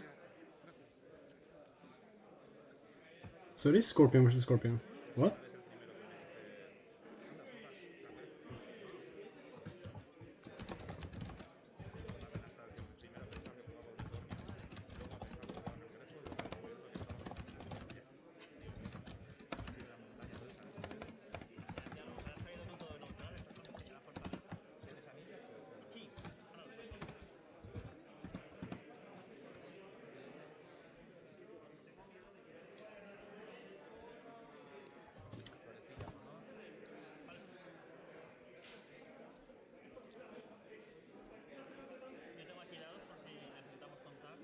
I wonder if something is messed up here.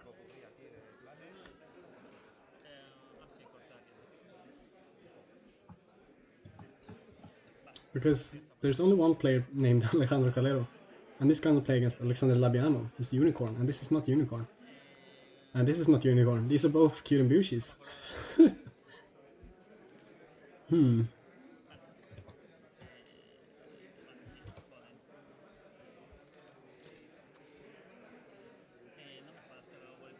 Oh well.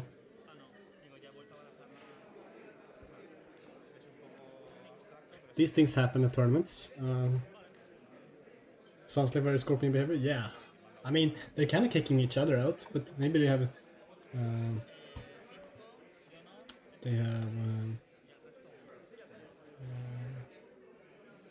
made a deal here. Ooh, this is something I do not like.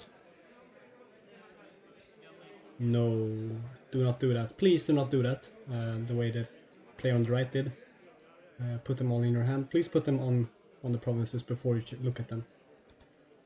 Because otherwise you can shuffle them around to put them on the provinces you want. Please do not do that.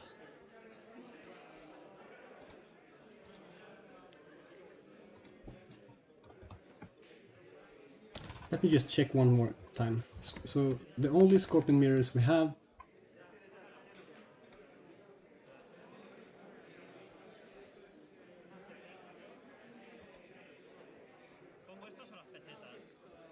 is Ruben versus Francisco. Right? Yeah.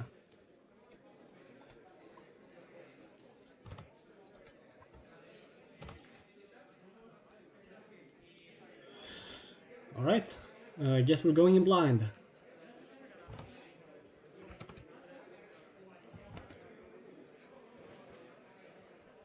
Yeah, but the other player we saw last game was Ruben. At least according to what the text on the stream said.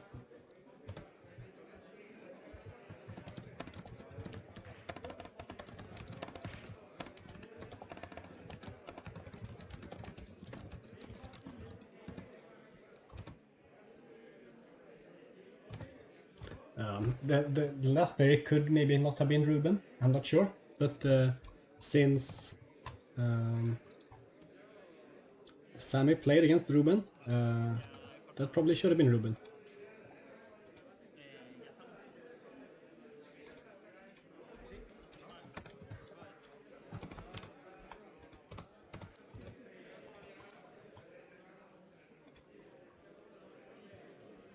It looks like we are starting. I mean, if this table is wrong, there should be at least one more table wrong, so I guess we're just going for it.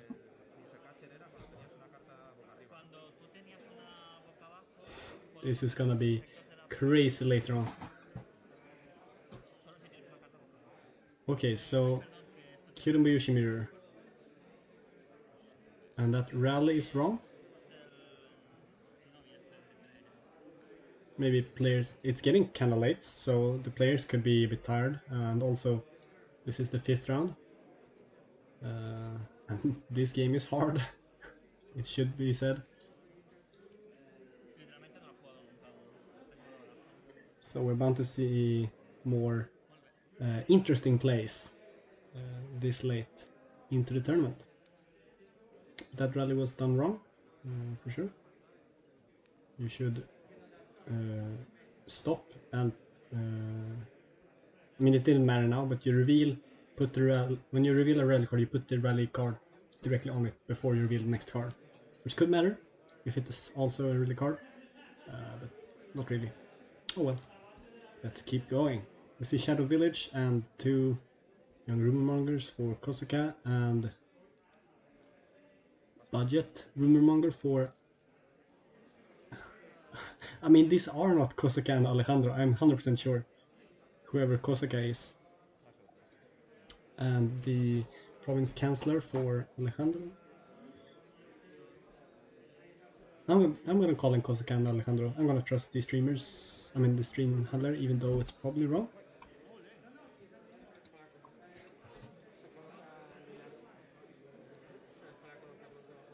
Seeker of Fire? No? Okay, just looking at the pretty cards, alright. So this is a matchup I have never played. And we see it's gonna be Regal Bearing for Scorpion on the right. And ready for battle, a lot of forgeries. Yeah, this is a tempo deck for sure. On the right. And Seeker of Void on the left with Shadow Village, so pretty much the same, I assume. Can't really see his hand because it's behind the Scorpion Mon.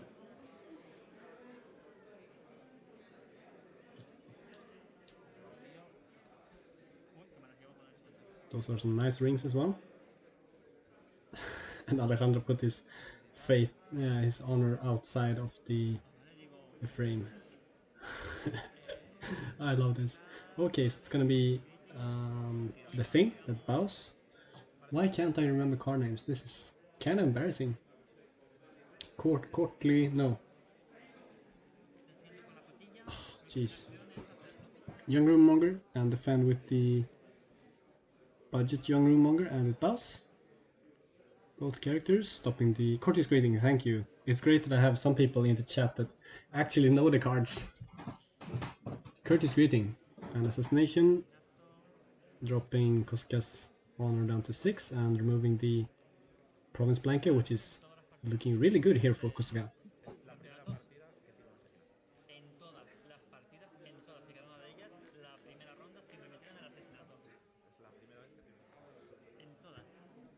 Or have Emerald DB open, yeah.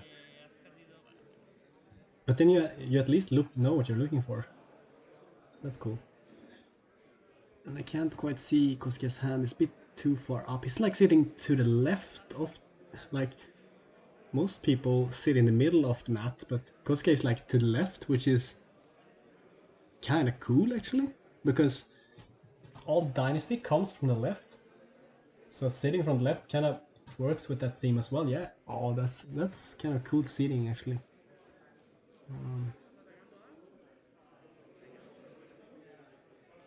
Instilling fear into Alejandro.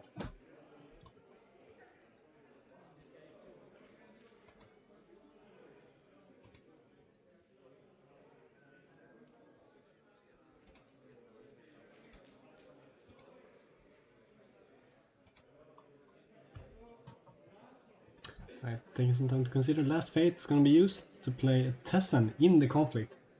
No, we are after the conflict.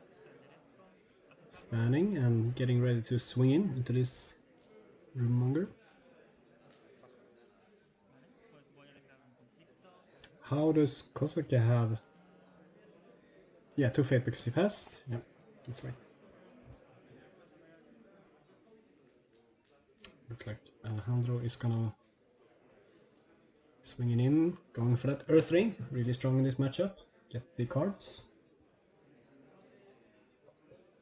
Get all the cards.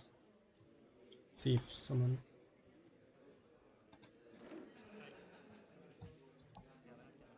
So Alejandro...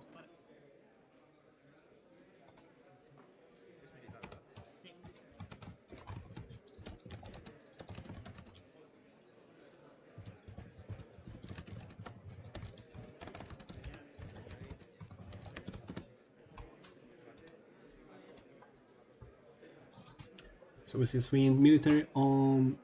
I didn't catch what province that is, but it looks like Weight of Duty. But didn't get the Sacred Fates, probably not. Court games, no, it's a military. Fine Katana. Took up the breaking with 5, unless there's a defender, which it doesn't look like.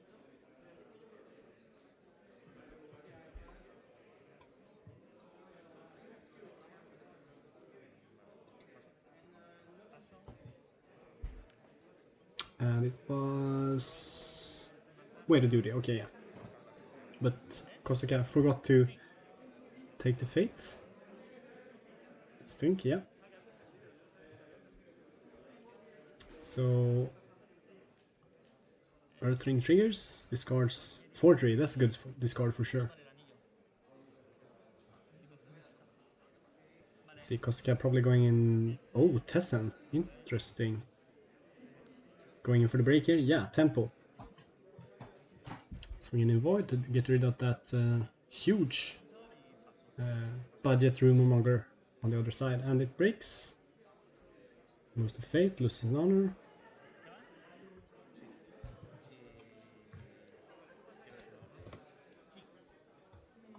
Trying to communicate here at the same time at your expense. Let's see if they sort it out. Oh well. Kosuka a bit ahead here. 2 characters on the board. Break to break. A bit behind on cards. After that Earth Ring. Or they should be even on cards actually. No. Yeah, Kosuke is 1 card behind because of the assassination used. And gets the favor. I think, no? 1 to 1. Yeah, 1 to 1 in conflict, so no favor.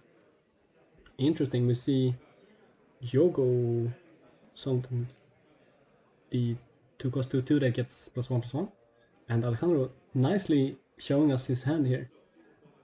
He's all ready for battle, Regal Bearing. Outcast, thank you, Yoga Outcast. You're like my literaries, you're like my, you know, these magic streams where you can hover cards to see what they are. You're that guy for me. We see the 3/1 Shinobi and 4 Kosuka Manipulator and another Young Rumonger. Manual card hoverbot, hell yeah. Let's see, Kosuka probably passes here, or are we gonna see, yeah, if it passes. Alejandro down on cards, down on fate. At least, down on fate. Down on board, I was about to say.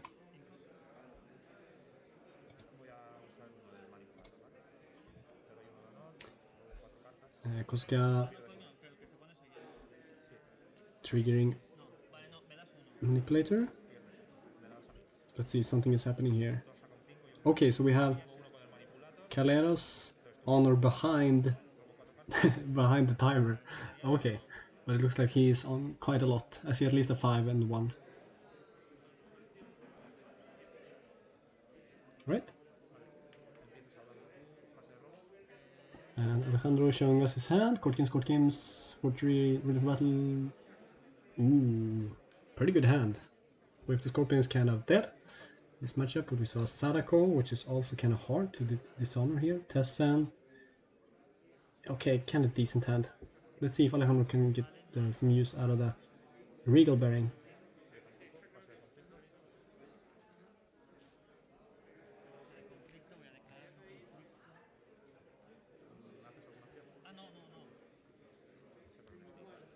Going to sneak to steal the last fate. Sneaky, sneaky. Still a very strong card. After these years. Favorite card of many? What's gonna be the ring here? Fire is pretty good. You wanna... going for water. Oh yeah, it's Alejandro that's first player. So forcing a defense here probably. With the Takao.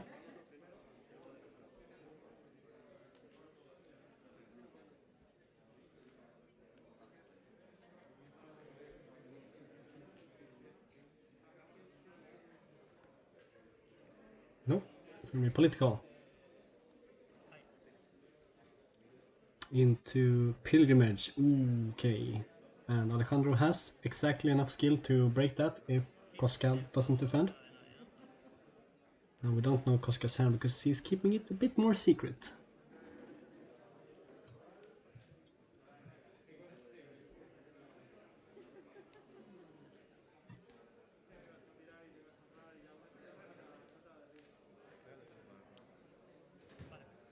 Looks like we're gonna see... what does this defense mean? Okay, we're seeing the movements. So just the rumor with the Tessan to go up 1 skill. So I think Alejandro is just gonna pass this after a Regal Bearing. Court games? Interesting. Dishonor?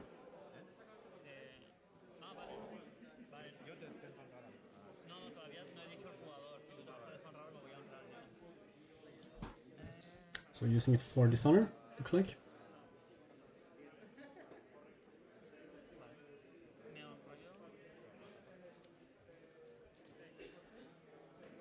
No, moving it, doing it on, and the double rumor monger to move it back to Takao, so ouch. Well, it was gonna be a bad court games on the other side as well, on the Dishonor side as well. So might as well use it. The honor could be useful later, for sure. Hornet fan to go up to winning. Kosuke is losing, but this is pilgrimage, doesn't matter that much. Let's check again if the... Okay, so the pairings were wrong on Lotus Pavilion.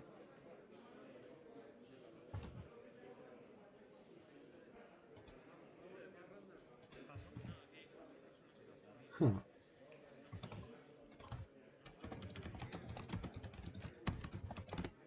Interesting. All right.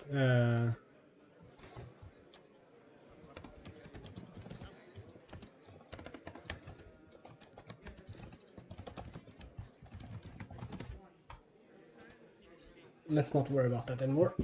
Let's go into the game. So the ring was won by Alejandro, but did nothing because pilgrimage. Now Kosuke has conflict to go for here. Second sneak, stole the last fate again from Alejandro. So no Regal Bearing.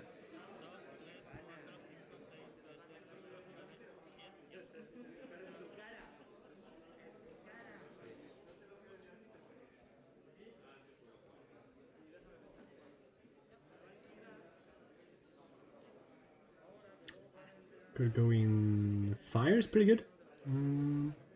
Earth. Earth is always a good ring. 2 sneaks. And manipulator to go up to even with Takao to win. That's a good attack. Oh, and pilgrimage as well. Nice. Those are some nice rings. The transparent ones, you can see the card behind it. It's a neat thing. I like that. Let's see, I can't quite make out Kosuke's hand. Is there a bonsai maybe? This attack is, for record, very nice. It's just enough. Putting in that manipulator as well to force... could have forced Alejandro to defend. Five katana, it looks like there's no defense. So that's gonna be 5. And Alejandro can we have to scorpion the sneaks, yeah. And those little fans, I use those too, those are really nice. They're very easy to see, they're very clear, and they don't take up that much space like the card tokens do. And Takao is gonna move in, so 5 to 3. I think I spotted a katana, another katana in Kosuke's hand, but not sure. Although that won't be enough.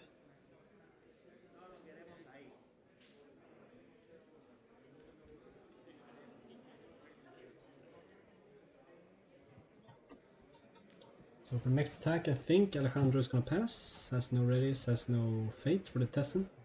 And then Kosuke is gonna get a free, probably Void Ring. And then go first player fire next turn. Could be good. Void Ring to get rid of the Rumonger with fan on. So looking really nice here for Kosuke, for sure. Equal on breaks, but Kosuke definitely ahead on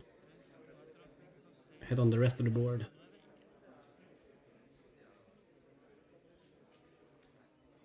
Needs some time to consider here. Moves home the manipulator.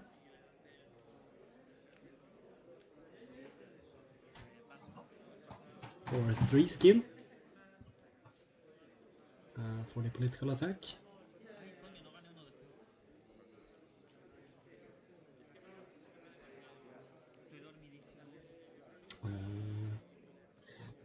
Nice of Kosaka to give Alejandro the fate for for the secret void trigger, and Kosaka as well getting the secret void trigger. As we said, this is probably the last round of the day and the players are tired. Maybe not having played live in forever, or at least tournaments live in forever.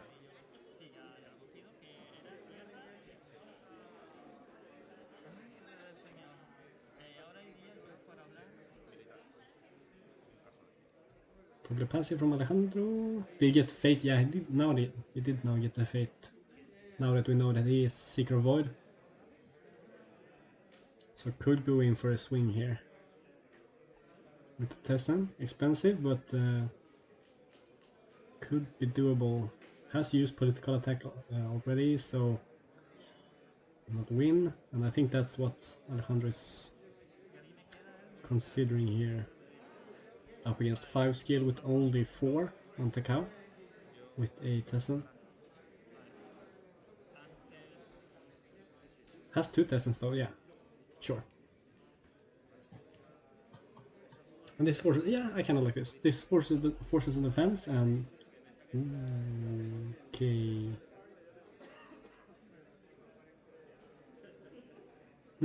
Gonna read the Rumor Monger instead and probably pass his attack. Interesting. This means that Kosaki can just throw the conflict, gain the fate of the airing, and then go fire next turn.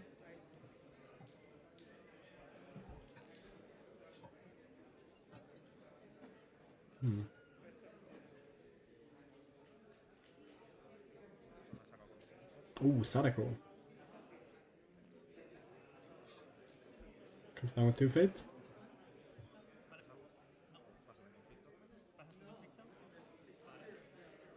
And it sounds like Alejandro passes his conflict and might see Kosaka. No, they both passed their conflicts. Okay. So Sadako came down for the favor. They were equal, and then with Sadako it was 3 to Kosaka. Interesting, really. No, Alejandro was ahead with the ready room monger.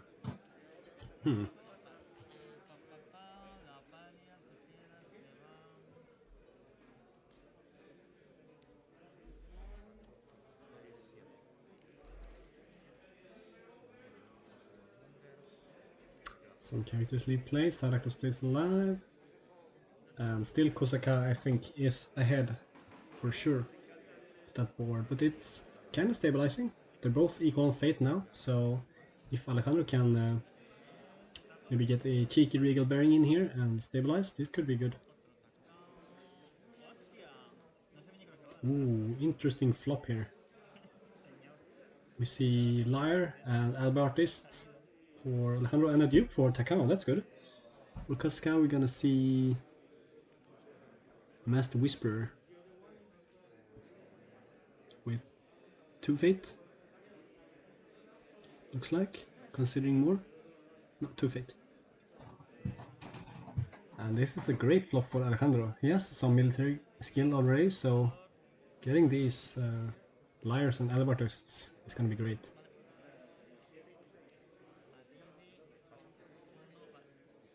Albertist probably gets a couple fate, huh? Yeah, 1. And Takao gets another one. I'm not sure whether Kosaka's fate went, but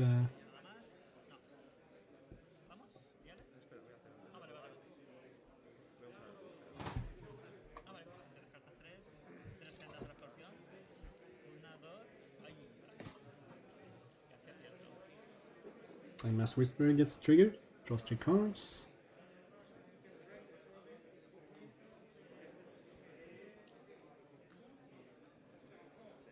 and bids. Kosaka seems like an old school Mantis player with those tokens and that very green bid dial. Looks like a macaron.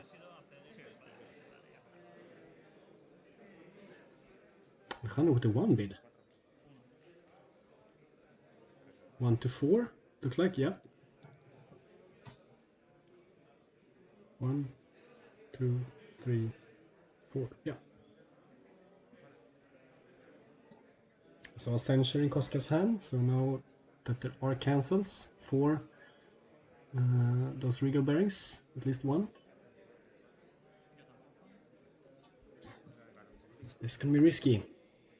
Big board for Kosaka. Not that big in skill, but at least there's a lot of characters.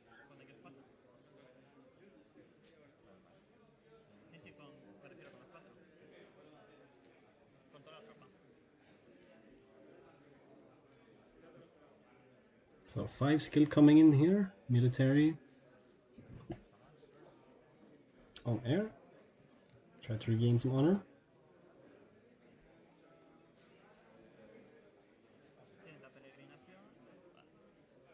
Interesting to go for the 1 bid with the alloy artist in play. But I guess Alejandro sees that may be the most logical route to victory here with the Goblin Sneak leaving play. Making Kosaka go down to 2 honor, but that's not gonna happen because of the action Rumormonger character moving the honor token to Sadako, which is gonna get moved again by Rumormonger. I think that's how it works.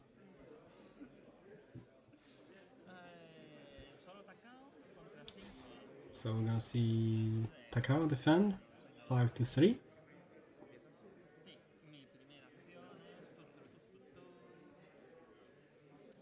And Sadako comes down with 2 fates, 1 fate.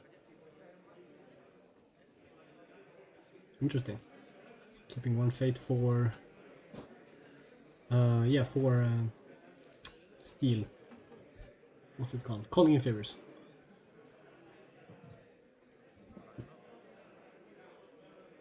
Speaking of which,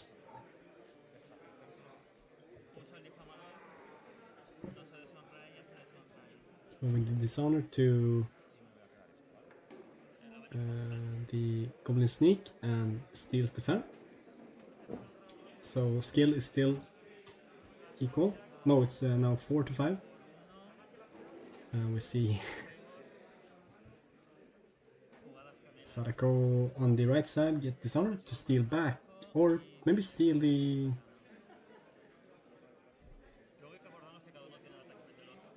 Fankatana, but Kosaka is looking at a censure here. Oh, thank you, dice. Love it.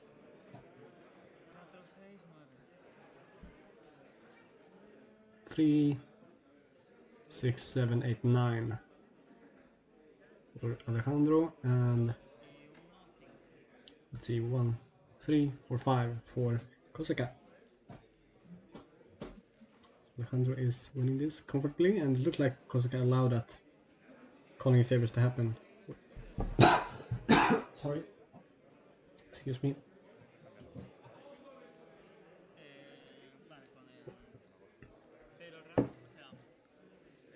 That's not how that works. They are not switched, they are equaled out.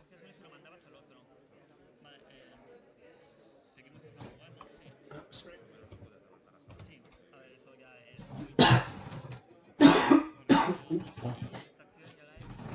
Hey yo. Gotta mute myself for a bit.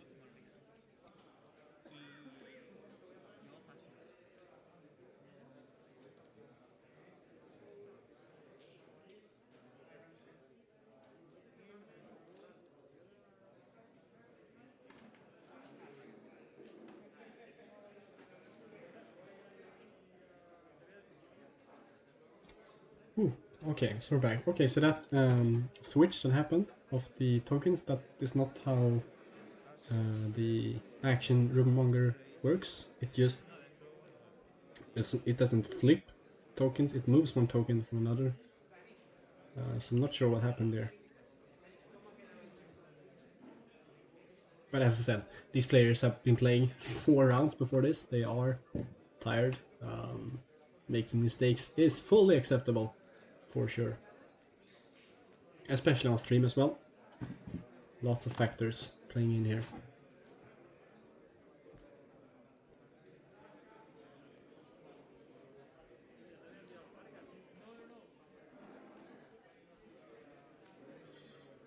But the way the board state happened, we have 4, 6, 9 to 9 to 5.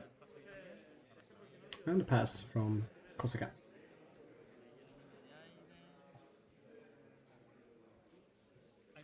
So in truth, these characters on Alejandro's board, the Sadako and the Tekao, should be regular, ordinary. 3, 6, which means that Alejandro still would have won that conflict, but yeah. Sadako should be ordinary, which is the big thing, really.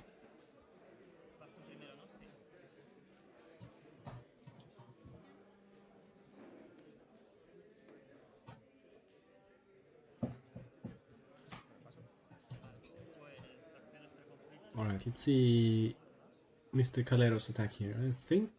I assume it's gonna be fire? Yeah, political fire. Probably with Liar and something else. A Liar and Albert is for 5. Puts him above Kosaka with the favor. So 5 to 5.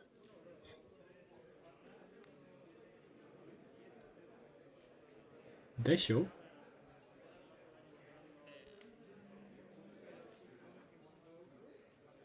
Not sure what Desho means. Midnight Revels. Can't bow anything because of the dishonor is too big for box. I'm not sure what that sentence means. But yes, I assume yes. So 5, 7, 8 skill here. Oh, big 2 for box. Yeah, okay, yeah. Okay, I got you. Yeah, this is definitely a beneficial misplay for Calero, but it was Kosaka's move to switch it, so kind of makes it better. I mean, kind of makes it fine, I guess. Okay, we're here. 4 to, what did I say? 3, 6, 8. So currently breaking, Kosaka needs to do something.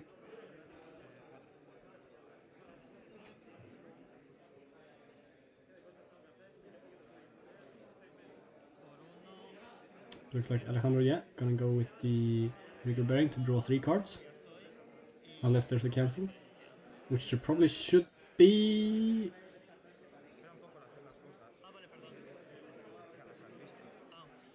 Yeah.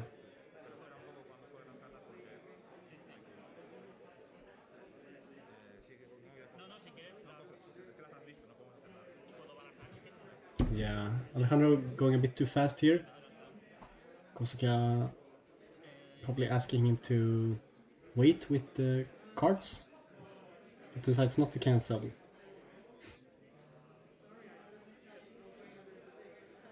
Oh, I miscounted. Yeah, the favor means that the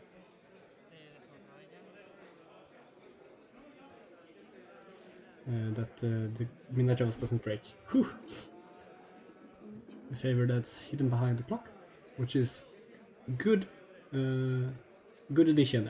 I have never seen another tournament that uses clocks on stream, so props to the tournament organizers for that, for sure. Which I think is Usagi and Kaiko.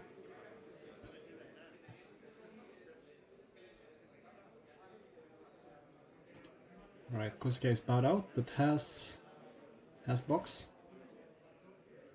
And the box gives +1/+1 for a political attack, so probably the...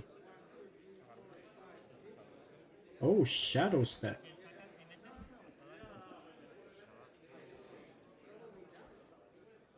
Shadow Stepping the Sadako? Interesting.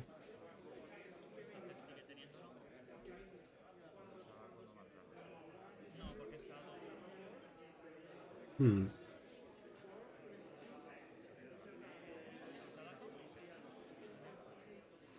That is an aggressive ready, for sure. And don't forget the dishonor. Don't forget the dishonor, that's the main part.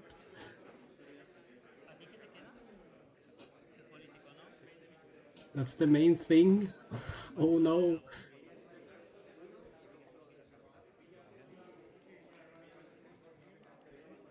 And that is the Action Monger. Action Monger, that's a good name for that. Action Monger. So let's see, Takao is, can't see the honor, probably a 1.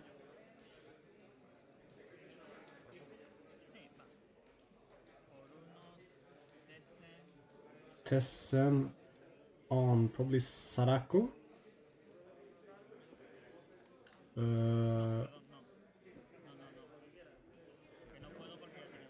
Can't have more than 1 copy.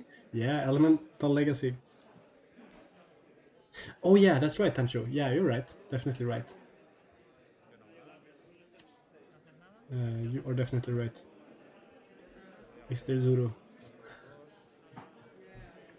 I've never played that card in Scorpions, so... You know, Complex Benefactor doesn't have the Shadow trait, so...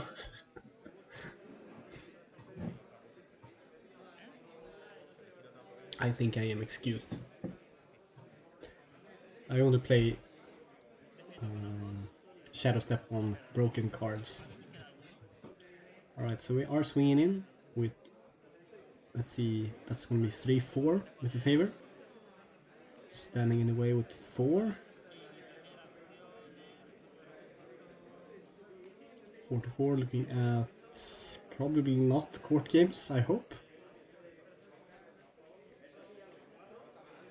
For shame on the Rumor Wall.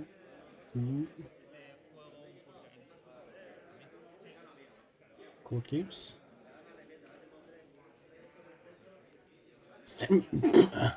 Censure on the court games and not on the Regal Baron. What is happening? Oh, for kill, right. I haven't looked at the other totals. Right. Continue.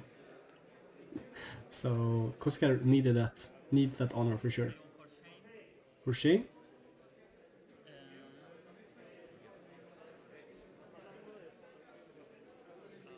On Sadako, yep. To bow, which puts this at 4-2, 4-3. For shame on Sadako. Does Kosuke have another censure? No?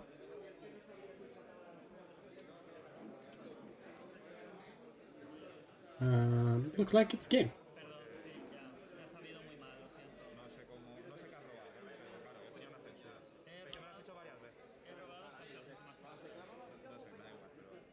Alright. Alejandro takes the win.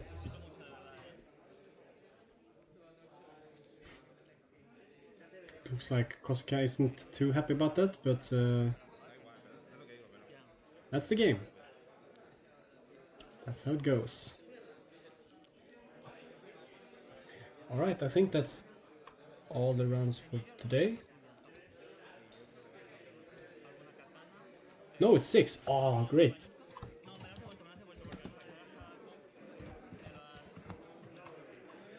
So let's see if they got the... If I got the...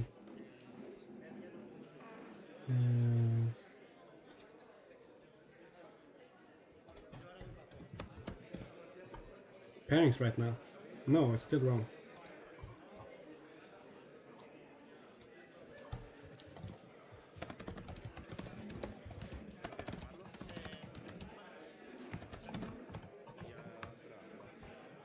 Alright, so we have 6 rounds actually. That's awesome. Lovely.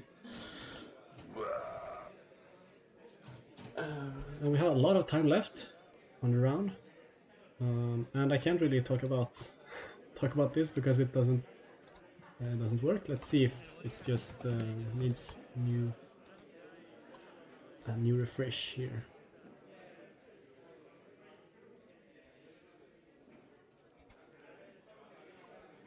Oh, still wrong, but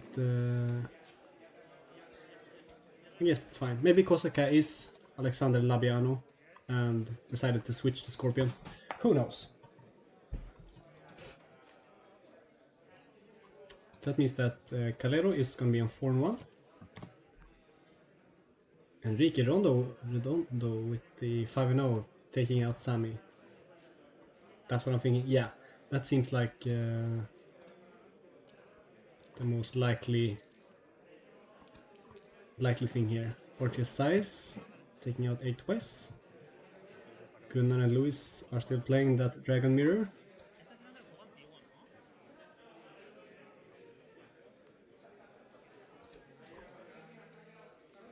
Borja Colantes took out Jose Luis Sainz.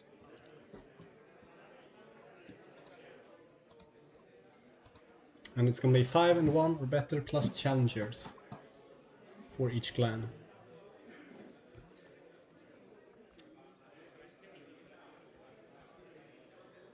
Okay, so our unicorns are falling like leaves here. Taking each other out here in the mirror. Ouch.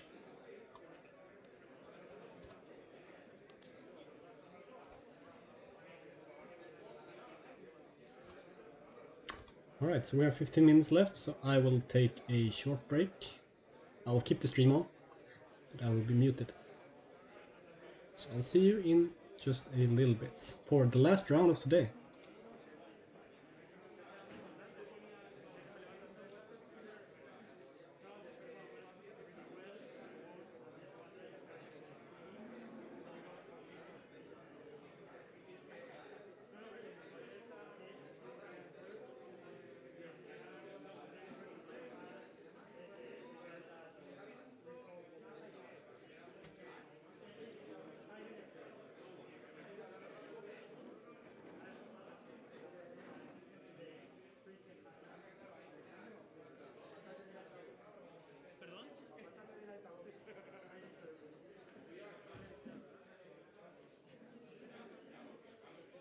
minutos de ronda. 15 minutos de ronda. 15 minutes left. Gracias, es que menudo susto me pegaron. Hostia, es que me descojono de risa, tío. Sí, no, se estaba yendo. Es que el problema es que tengo mucho oído. O sea, oído demasiado bien y he dicho, madre mía, no me ha dado.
I haven't unmuted it. I'm just browsing, so to speak.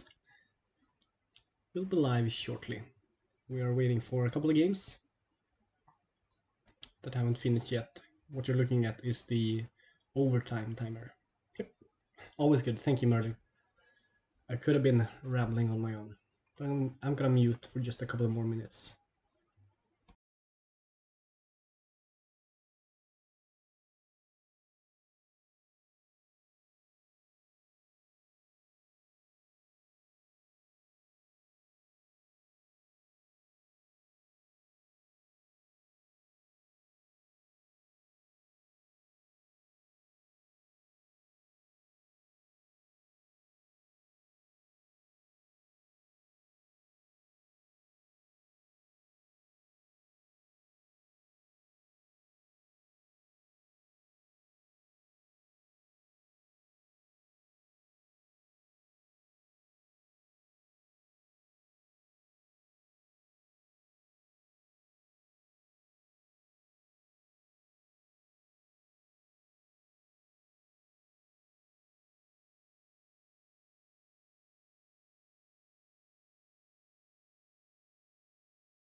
Alright, I'm back.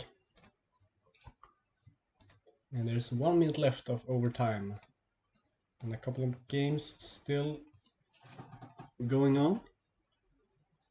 The Dragon Phoenix game going on, and the Phoenix Lion game going on, and a bye game going on.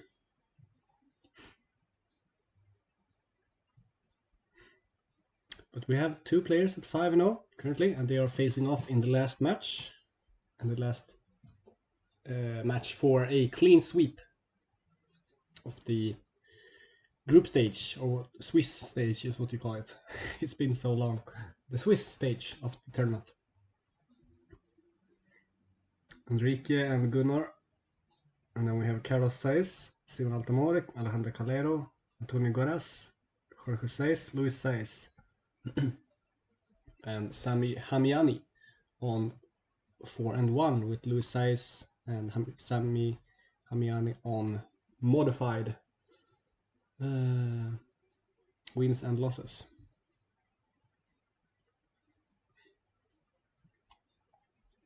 And this means that they will unfortunately be, well, depending on how they interpret the rules. It's Rob, so I assume that they are gonna be fine if they win their next games. So 5-1, so the modified doesn't matter. But I'm not sure. I think in FFG days it was 41 points you needed. And you get 0 points for a modified loss, and you get 6 points for a modified win. So then you needed a clean sweep if you got a modified win, and a clean sweep if you got a modified loss. No, that doesn't. Yeah. So 5-0, 5-1 in any case. No, yeah. 5-1 should still make it. I don't know what I'm talking about. I'm getting a bit tired too, but we still have one more game left. One more round. And I will be ready. I have energized myself with chips and chocolate, so I am ready for last pairings.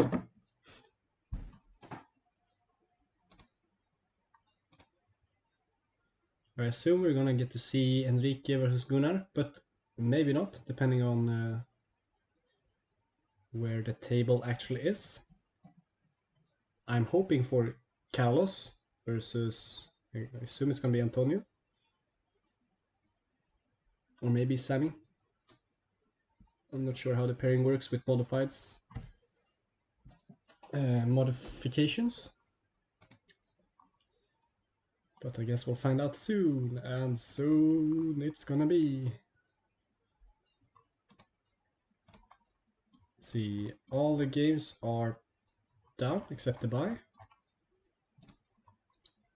Should be ready to get pairings in just a moment. Oh, this is exciting. Let's go. Come on. I want games. One of the negatives of being live play is that you can't really, like back in the LLO days, you could swap between all the games on the game rooms. You can't really do that here unless you have someone physically take the camera and move it around the tables. Round 6 starts in 3 minutes. Thank you.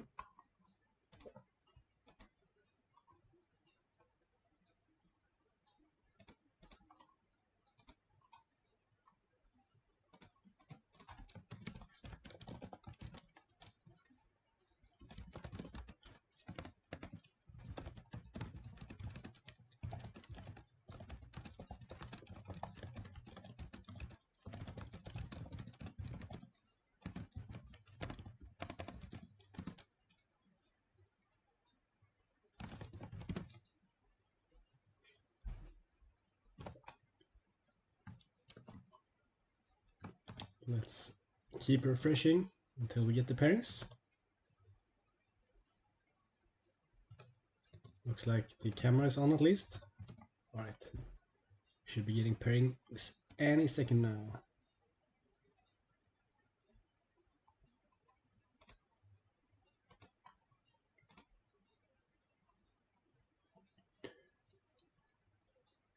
Let's look at the clans actually while we wait. So every clan has a shot at getting in without challengers except for Crane. Best Crane is Pablo Gincito at 3-2, so he will be challenger for Crane. Alright, we have pairings, so it's gonna be Enrique versus Gunnar, Tanoso versus Antonio. Yeah, so it does pair like that. Carlos Saiz versus Jorge Saiz, Simon Altamores, Zuka versus Alejandro Calero, and then we have Luis Saiz versus Sami Hamiani. Yep. Alright, oops, that's the wrong refresh, but it's always good to refresh yourselves. Get some refreshments, people. Get some water, it's good for you. Get some good stretches in. Yep. Let's get ready to get the final game. It's getting a bit dark in here. Did he shut off the lights? Or is it getting dark in Spain as well? It has been dark in Sweden for a couple of hours.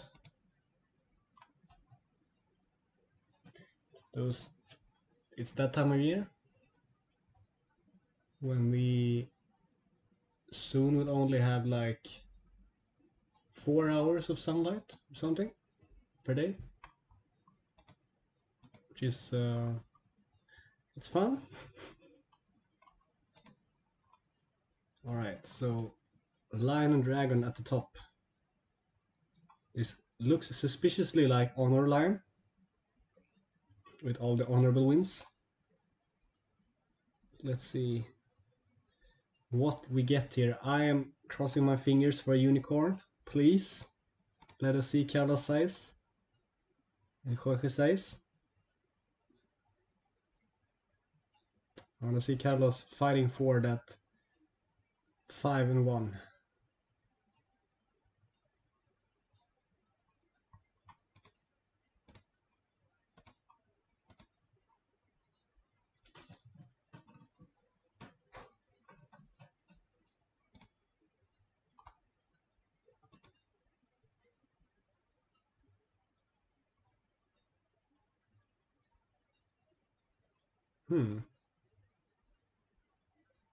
Is the screen frozen maybe?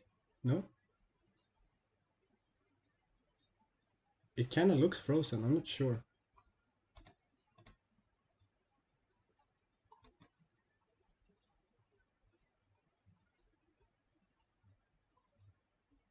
There's no sound?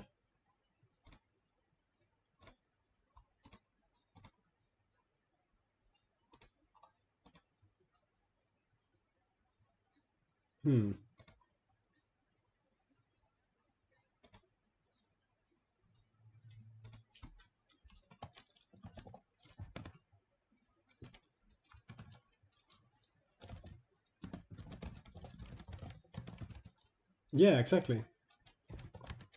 And I haven't muted the stream, I checked.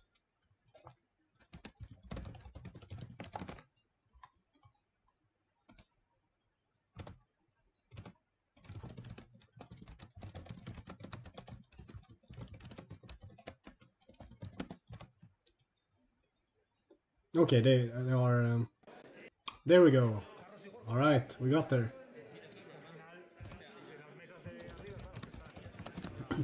They were just fiddling with the settings as one does with OBS. We love that. That lovely streaming service. Alright, we have what looks like to be Gunnar Traustason on the right versus Enrique Redondo. At least it looks like Gunnar on the right. I think I recognize that ring.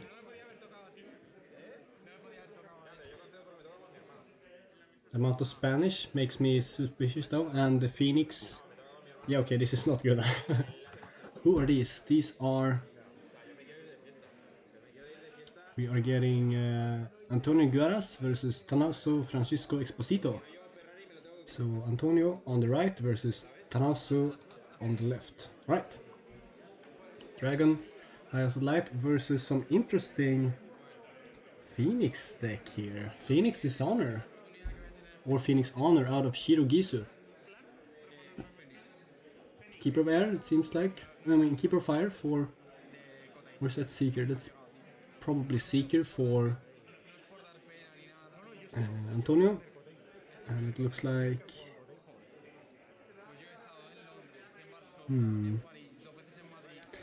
Not sure if that is Seeker or Keeper. Can we enhance? Not really. That didn't do anything. Okay, we'll just keep it like that.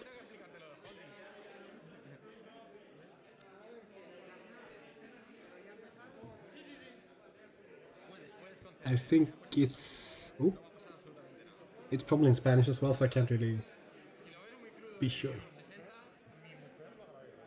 I'm gonna assume that it is... Oh, it's a Keeper. I saw a Geronto Guardian in the Dynasty deck. Haha, sneaky eyes. So it's Keeper of Air versus Seeker of Fire. Shirogisu, Keeper of Air versus Eyes of Light, Seeker of Fire. For the 5 and 1. One of these players will be losing their place in the cut. Depending on Jorge Saiz game with Carlos Saiz, of course.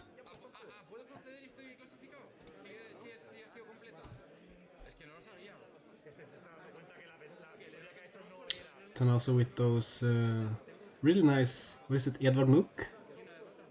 I think that's the name of the artist of the Scream or the Screech, what is it in English? I think it's Edvard Munch. Yeah, Edvard Munch. Norwegian Renaissance artist? No, not Renaissance, earlier. Later, meaning. Let's see what Google says. Oops. 1893.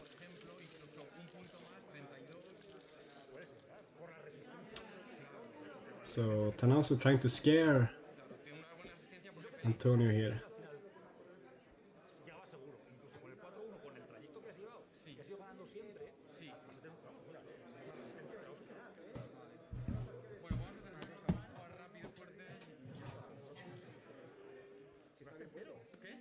So this matchup, no idea. I assume Tanaso is gonna have a bit of trouble with what I assume is gonna be Mitsu.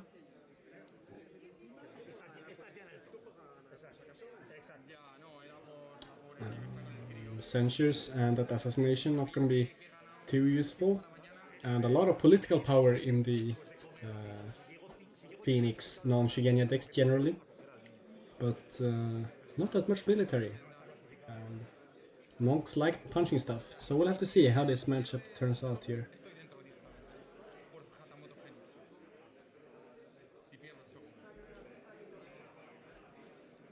Tony Guares using the action tokens for Fate.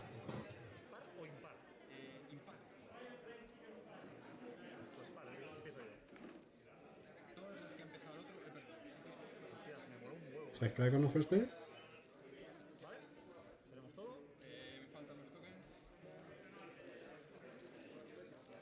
Oh, these lovely plastic bags. And also with a really nice Hirakisada dial here. Lovely. Antonio with the... Oh, that is the championship dial from old. I think I gave mine away. How do I ban people? Let's see. I think that works. That didn't work. Oh well.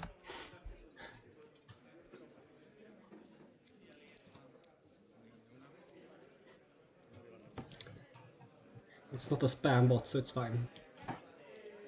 I don't have to worry about it too much. And Tanauso using the standard tokens and the standard roll. Perfect for us, clarity. Really like it. Antonio with the honor on the roll card using the lion honor tokens, the coins that are really nice quality.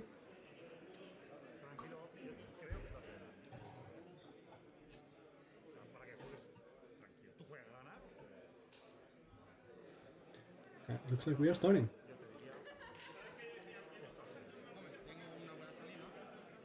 So we see Kazuo and two. And I already forgot what the name of that card was. Ascetic? No, that's not. That's the. Come on, Oscar, you know you can do it. Tranquil Philosopher, yes, I got it. Ooh, great start for Tanauso with the double libraries. Solemn Scholar and Pacifist Philosopher. No, something Pacifist. When you pass a conflict, you draw a card. Or when someone passes a conflict, I mean. And it can trigger twice. Start with 2 Fate. So this is looking like a Dishonor deck for sure. See, I see Disarm, the beautiful promo Disarm in Tanauso's hand. Didn't quite catch what else in Ornate Fan. We're gonna see Solemn Scholar come down as well. Draw 2. Court Games Assassination, yeah. 3-1. Okay, so looks like Antonio knows this matchup. As maybe it's a playing partner, and it's a 1-bid Phoenix, which definitely makes it look like this is we saw that was Keeper, probably Scorpion Splash with backhanded compliments, and the double library first turn means that going 1-bid here basically is fine. He drew as many cards as Antonio did with the 2 libraries.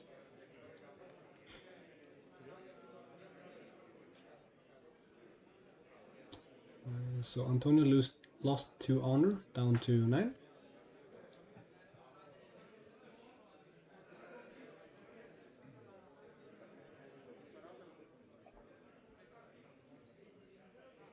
We're gonna see an attack here from Tanauso.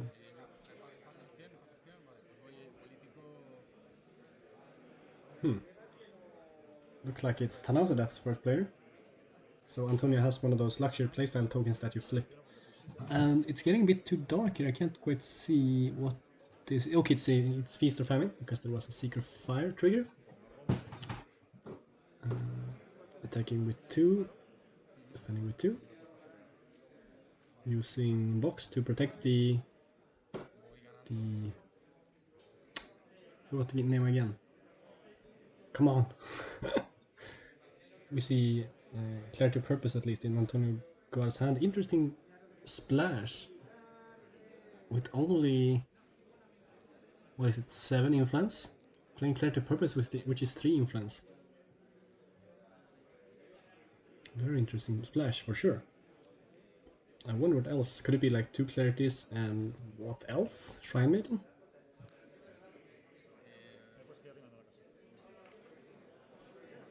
Okay, so we are gonna see a bunch of cards play here. Interesting. We see Swallow Sea Foam as well as Clarity Purpose. Whoa, that is an interesting line of play for sure. Why the Clarity Purpose?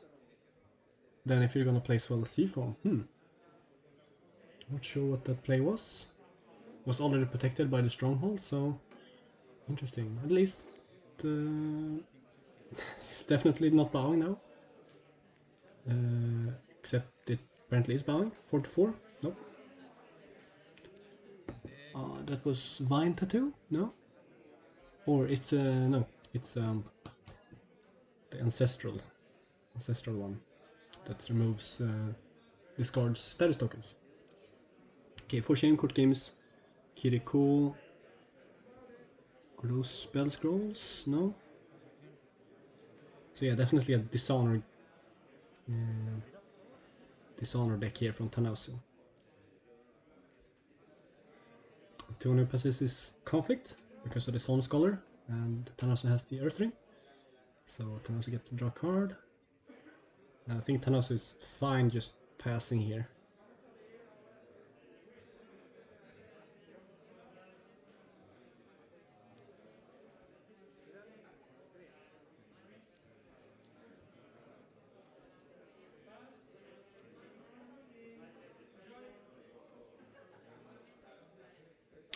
We know, giving a shout out to the old CCG. Really cool game. I haven't played it myself, well I have tested it. And it is interesting for sure.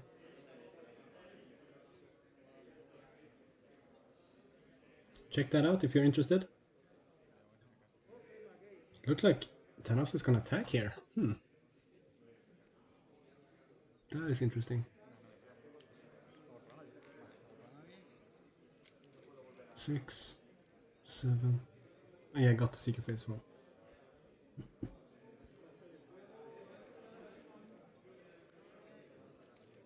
Alright, so looks like the attack was passed, and Antonio passed his attack as well.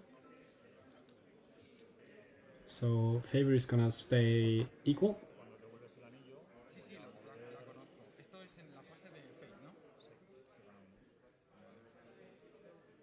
And Antonio moves a Fate onto another ring and gains an honor. Very important in this matchup, and he's gonna save the other one of those 3 casters that I can't remember what they are.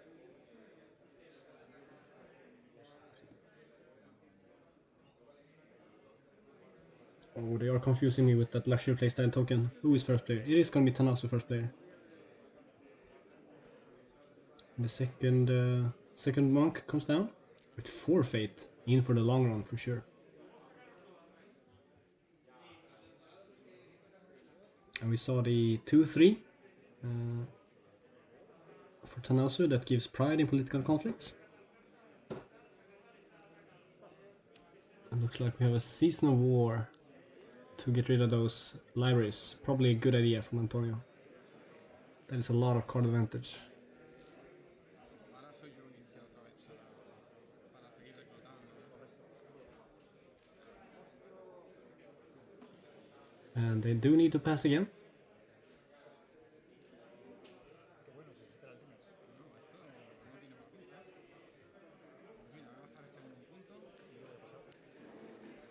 And Tanausu plays another character and another character. Whoa, going really aggressive here.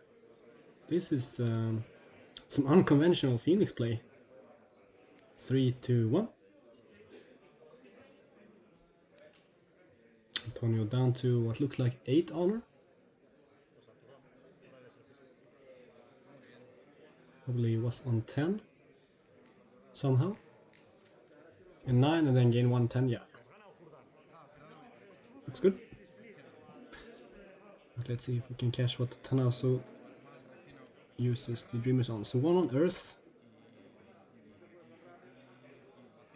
and 1 on Void. Okay, 1 Earth, 1 Void. Looks good. Spreading the options a bit.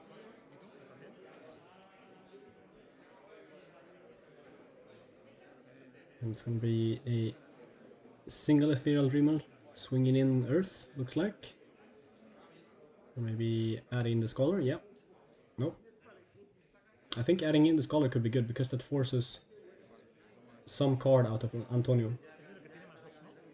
Sí, con este el de tierra voy a ir de la abundancia a Castilla. And it's gonna be on Feast of Famine. Interesting. Doesn't want to go into Restoration, I assume. Or fearing it at least. And it definitely has gotten darker in here. Harder to see. For shame, 2 for shames. It breaks. Takes the fate of the pacifist. Puts it on the 2 fated monk. Scars Iron Foundation stance. So looking really good for Tanausu here, I think. But playing very aggressive with the fate. And Antonio is definitely in for the long game here with the double honor gains. Kiriko, bounce. Antonio looks like he's kind of low on cards though. Yeah, only like 5 cards left. After that interesting clarity into Swallow Seafoam first turn. This is before the throne, I think. Taking with 2.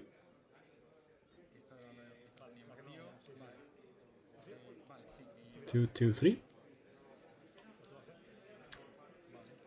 There's a Centipede 2 and the... Looks like the monk is gonna get bowed. And Antonio is a bit messed up on the tempo here. Didn't have time to attach another card for the Mushin no Shin, so he's gonna argue for it. But Tanasu doesn't want to take it back, yeah. Forgot about the Solemn Scholar, we've all done that, for sure. Solemn Scholar is a sneaky little character. Antonio, of course, did want to use that Mushin no Shin in hand. Tanasu looking sharp here, even after 5 rounds. And Antonio with only 4 cards left in hand, and this is looking like a fiery. Antonio looking a bit... what do you say?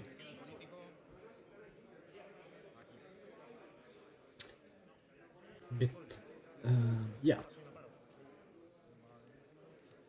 No defense pass, no defenders, and moving. And this is actually a misplay. In the long run, at least. Because the Acolyte of Koyana is the name of the character, yeah. It's gonna give pride to the... to that, and dishonor it. It does prevent the honor loss, but... from unopposed, but it's essentially the same.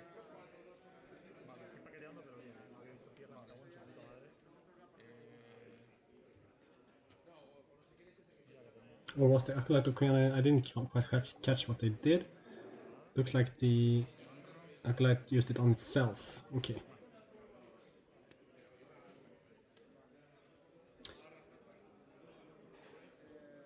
Instead, alright.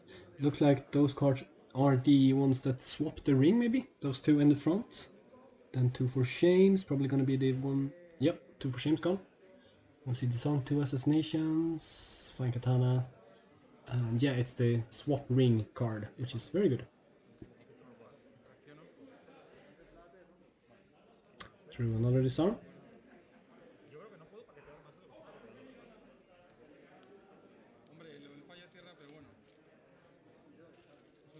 Players are playing at a good tempo here, even at the last 6th round of this long day of L5R.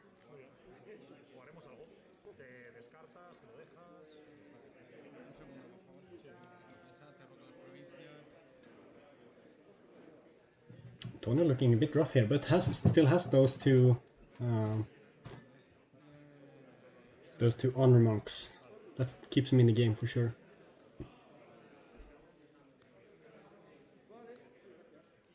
And for Tanasu, we see Meddling Mediator to try to drain some honor. We see some hand hate with the one on the right. Inquisitor Initiate, I think, is the name of that 1022. And then another Acolyte of Koyana and a Solemn Scholar. First player is Antonio. Plays the 3-cost 3/3/1 neutral monk that gains you 2 fate when you return the fire ring. And Antonio stack... No, don't stack your fate, I want to count it. Please. I think Antonio was on... Yeah, thank you. On 5 fate.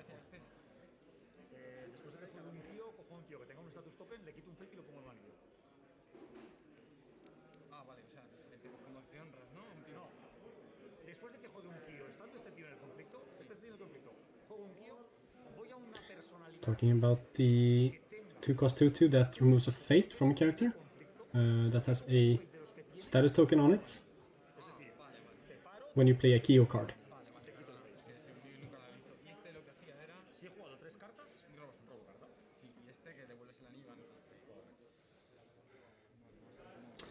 Tanasu now has full control over what characters Antonio has, and Tanasu is checking out next buy here.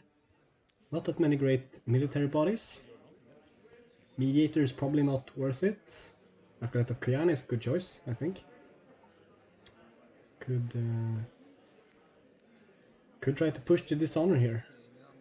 But board is going away and Antonio is just building, so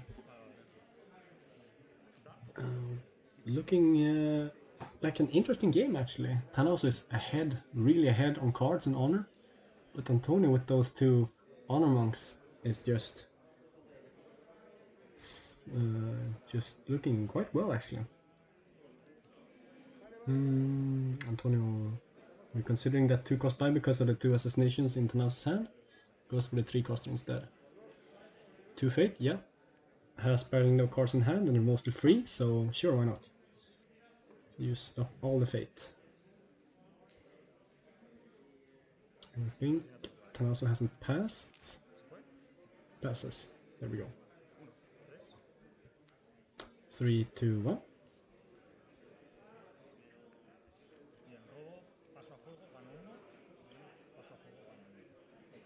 And gains 2 from the monks. So really getting back his value there. Was that a Cloud Mine? Interesting. Also Hurricane Punch, and I'm not sure what the second card was. If he drew... No, it's a Ancestral Daisho. And Faketana. Ooh, interesting deck actually. Bit lower on the Keyhose. Bit more staying power, and it looks like it fits Antonio's playstyle because he's putting a lot of fate on his characters. So getting some attachments on there instead of just the Hurricane Punches could be good.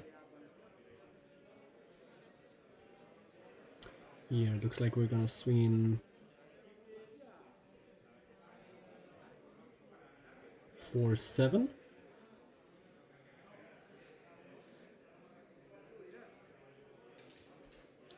Onto a new province, and it's gonna be Abandoning Honor. Whoa, okay, sure. That is that's a province.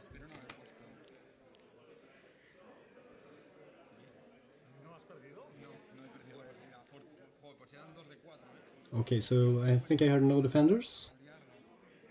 Doesn't really want to interact with this, and I think there's not much Tanasu can do with this. With the 4 Shames gone, yeah, this looks like a dead province, which I think is fine for Tanasu.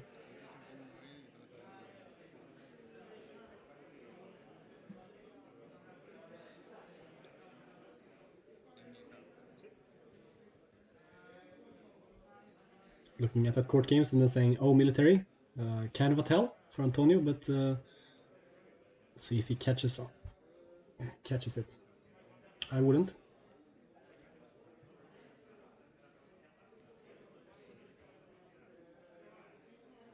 Well, of course, the Scorpion, the Phoenix Dishonor deck has court games, but yeah.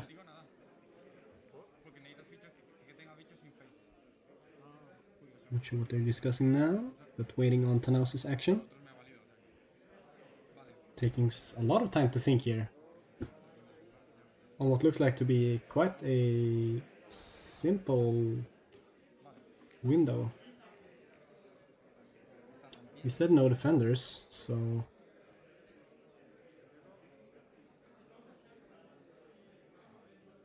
Huh. Oh, we have a Miyako in hand. Okay. There was a Miyako. So that was the thinking. Which is probably worth it. Going on the Kuyana, interesting. Going on the Honored Kuyana instead of the instead of the 251 that had less skill, losing out on one skill there.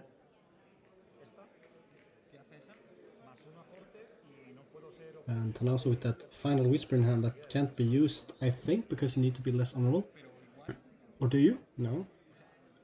Habilidades de más coste que él. Si el bicho tiene coste 3 o superior, no me puede tarjetear. Putting another card on the Dishonored character for getting ready for the Mushin no Shin this time. Which means that the misplay actually is working out for him in Antonio's favor here, I think. Then also thinking about switching ring, yeah. Switching it to water. Such a good card.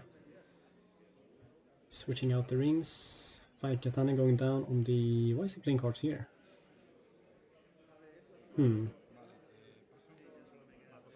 Interesting. Hurricane Punch.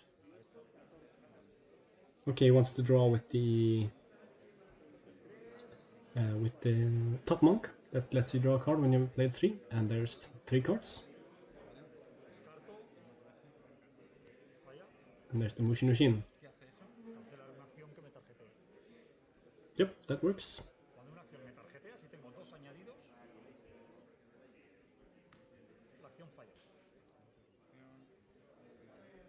Do we have a cancel? We don't have a cancel from Tanauso. So looking good here for Antonio. Clawing it back. Breaks, and Water Ring should bow a Dreamer. And I'm not sure what the Dreamers were on. Void and Earth again, okay. Taking the one on Void, I think I heard.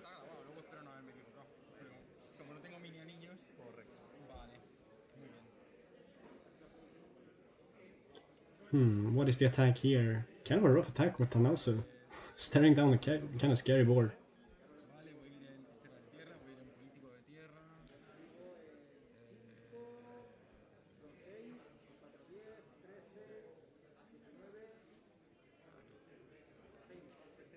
And it's gonna be Pilgrimage, ouch. That's really defensible. Let's see, 6 political. Tanauso might be able to get through this. I don't know what Antonio defends with. I'm not sure what the bottom attachment is on the Dishonored character. The top one is Centipede 2, but the bottom one I didn't quite catch what it was. Looks like maybe Vine Tattoo?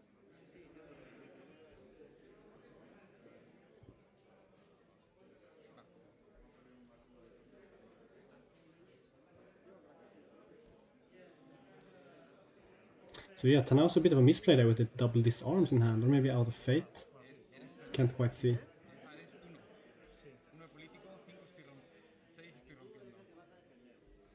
Looks like defending with 0 or 1.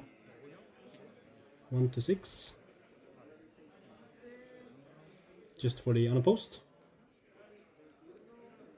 And mixing. We have 3 kinds of honor and dishonor tokens on the table. We have luxury playstyle on the right.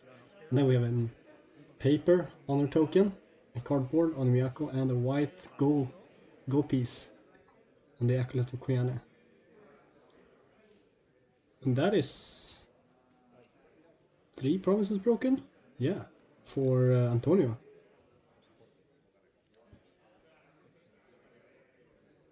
So Antonio with a long game, but Tanauso with the Dishonor deck is trucking through in these political conflicts, where Antonio can't do much. The province was... I'm not sure. Manicure Garden?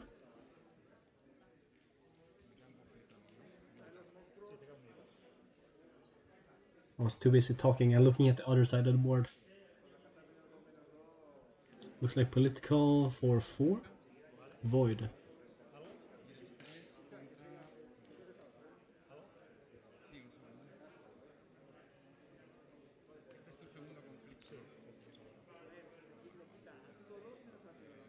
Then also taking some time to consider here. They have a lot of time left. It's totally fine to think about it. Looks like no defenders and Dishonor.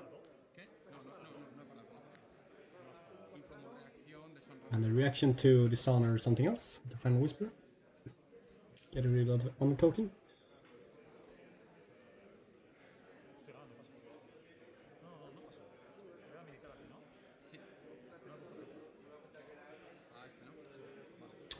Stronghold used on the character in conflict. Looks like it goes through. Making Miyakoli play. And Tanaso is gonna have the last swing here, bringing Antonio down to... He's on, I think, 9 honor right now. Not sure if there's an honor behind the timer. Gonna go down to 8, so...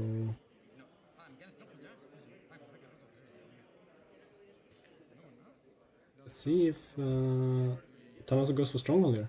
Yeah, looks like it. It's gonna be... Ooh, the shrine. That I can't remember what it's called. It's not Secluded Shrine, it's the other one.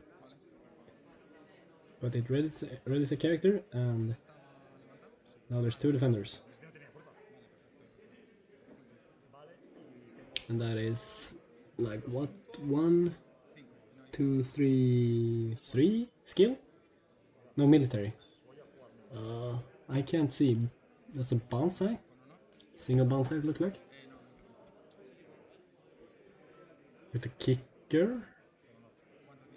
Yeah, he wants to win this so he can gain 2 fate off the monk. For sure. 4, 2, 2, 4, 8.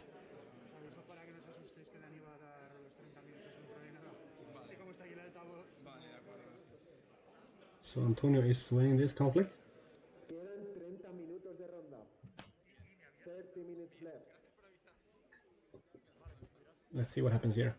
Tanaso, I think, has nothing in hand really. He can play a fine katana, but that won't be enough. You can see a couple of disarms. But if he has fate for the disarms, that's kind of rough, because that would have meant a... maybe a dead character. Ooh, and Antonio gets the ring.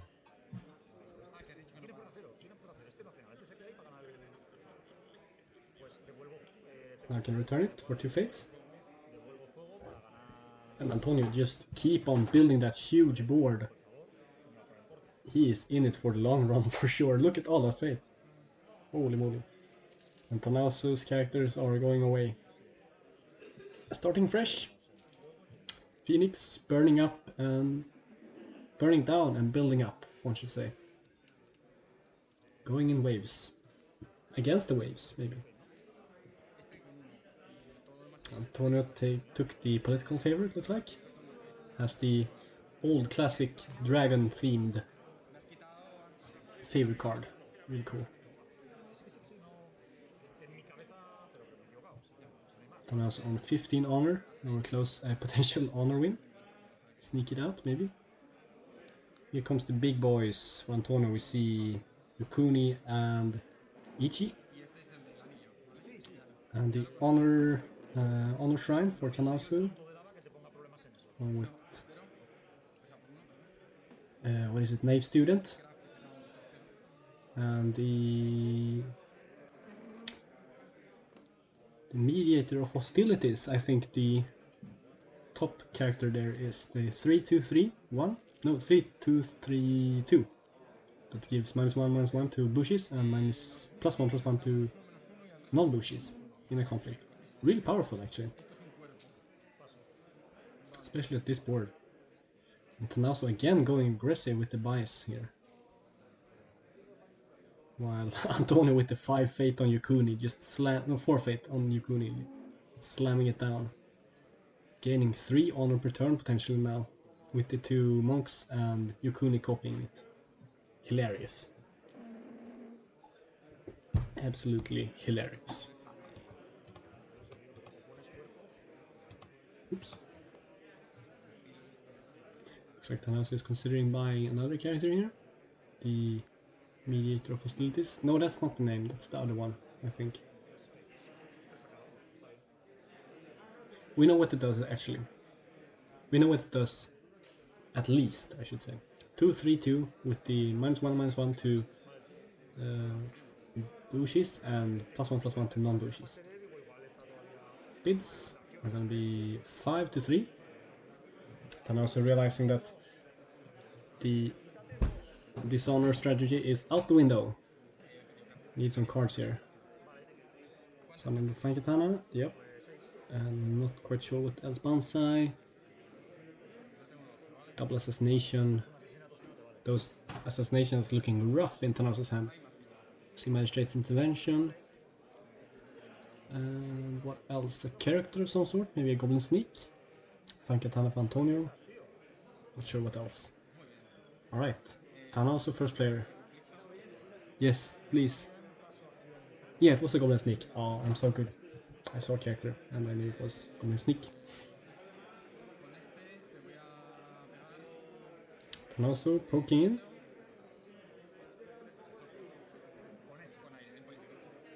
Probably political, since the NA student can't go in on military. Let's see if this messes up Antonio.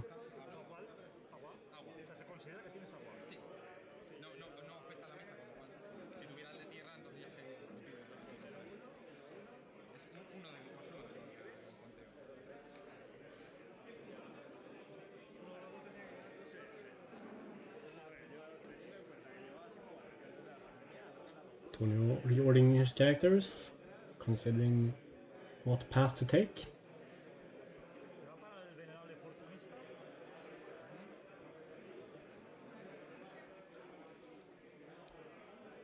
I haven't seen the trigger from the province yet. Vale, yeah, political.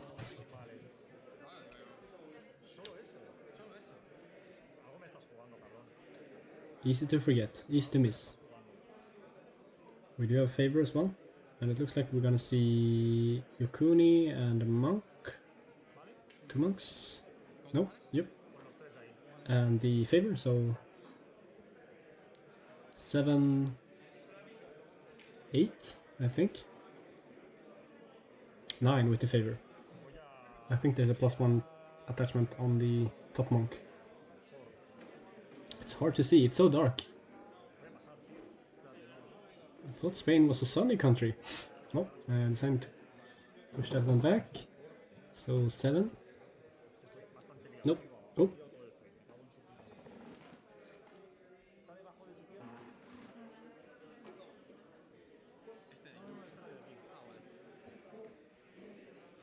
So we're looking at a bit of an easy account for us. 7-8 with the favor. 2-2. Nope, we're gonna...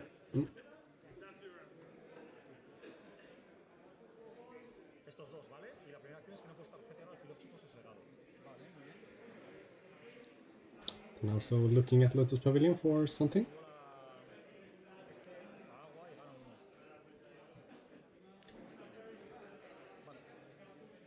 Antonio with the honor switch.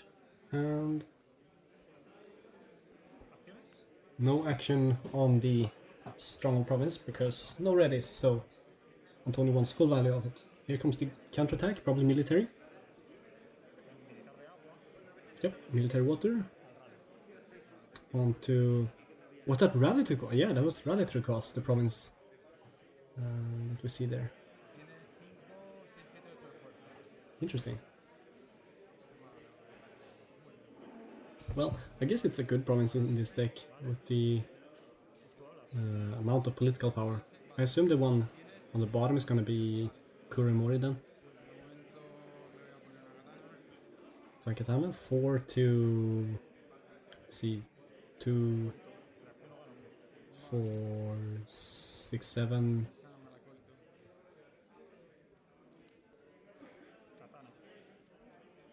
8. And there was a trigger on the acolytes, 9. 9 to 4.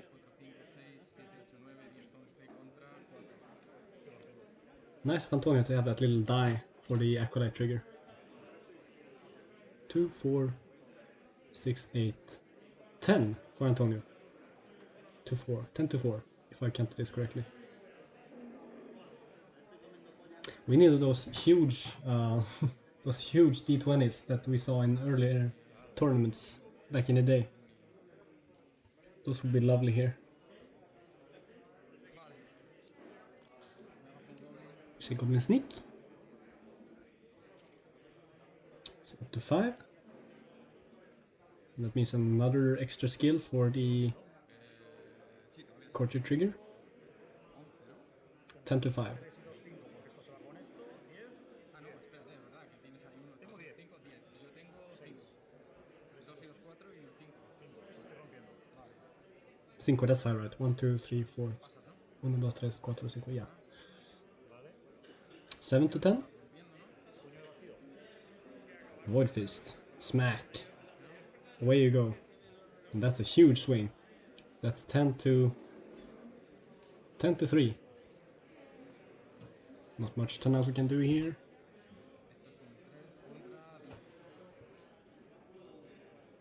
Antonio clawing his way back here. Looks like. Really nice play here by Antonio. Just staying calm, building that board, taking the hits. And of course, those 2 honor monks really helped. Drawing a card, switching the ring to void. Did Tanazu. Tanazu is just running on steam here.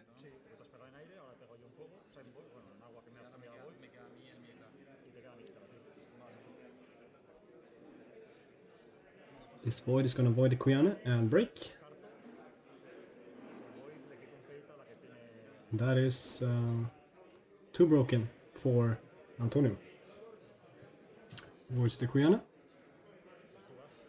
Tanazu has a military attack left, but probably not gonna see that one resolve. Unless it's onto restoration.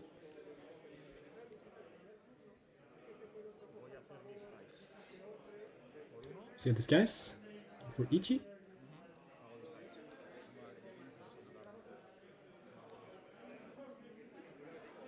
To ready the honor monk. Interesting to use it on that monk instead of the one that does not give Antonio honor, but I guess the dishonor strategy is, as I said, out the window.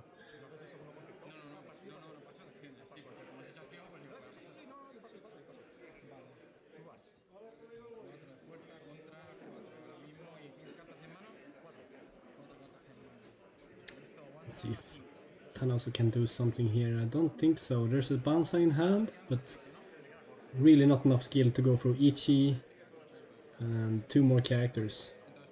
But still gonna go for the swing here. This is kinda crazy actually. Since Antonio only has political left, I think Tanazu could defend the political attack. At least stop it from breaking. All gonna see is swing. Okay. Ouch.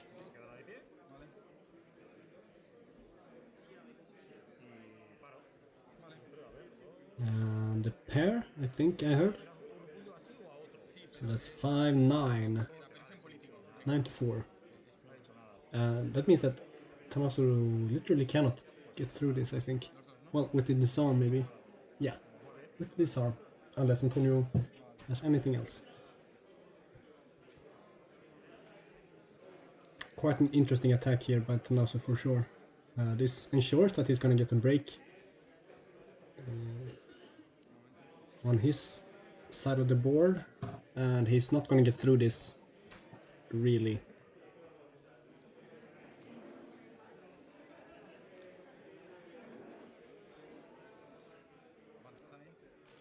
Banzai with a kicker to go up to 8. 8 to, what did we say, 5, 9. 8 to 9. Pass for Antonio, still winning. Has a sword as well, but that's expensive.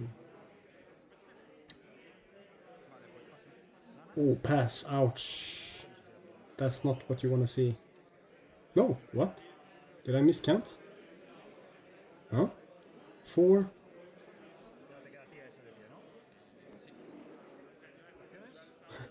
I was just thinking maybe there was a stronghold trigger from Isawa Macedo, but I realized, I remember that Tanasu's stronghold is Shirogiso, and we haven't seen it used once because of Antonio's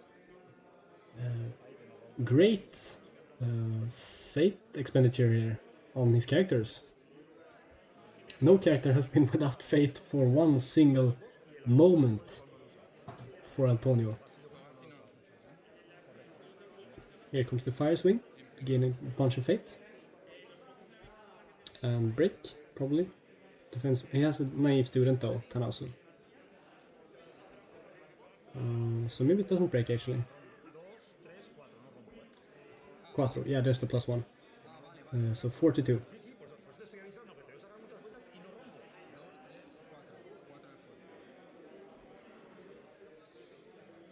So Antonio's gonna need 3 more skill to get through this if the naive student defends. Which probably should. And there's not much Tanasu can do. Can play the magistrate's intervention, but that's only -1. Not great. Probably just defend and pass, I think. Defend, and looks like we are gonna see the magistrate's intervention, putting it to the front of the hand, getting it ready to fire. In combination with the Final Whisper. And there it is. Dishonor another character. Not Yukuni. Ichi gets the -2. Still winning. 3-2.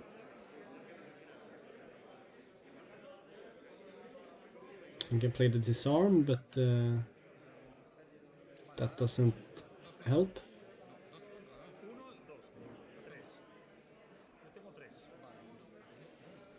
3-2, yeah.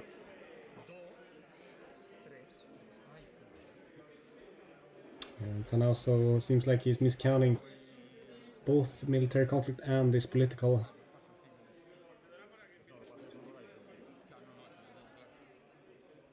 Honoring Kuni and then using the effect to gain 2 fate.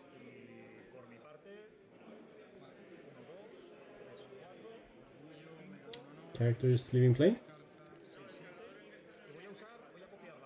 Tanasu at least getting to draw 2 cards from those naive students. And I'm probably gonna use Shirogisu here. If he remembers.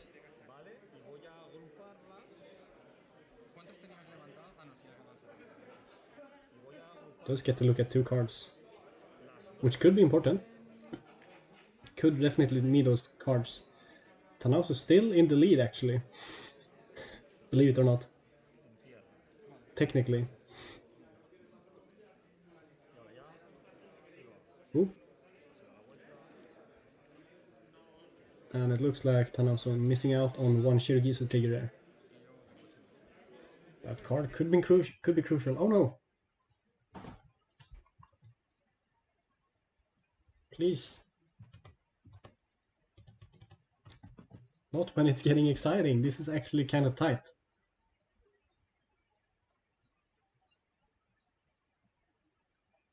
Because if this game drags on, we could see actually Tanasu surviving this, tanking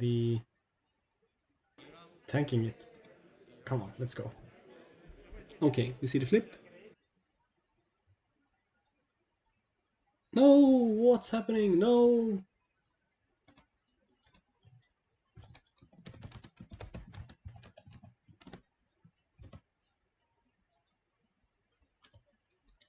No, don't go offline. That game was getting good. I mean, it already was really good.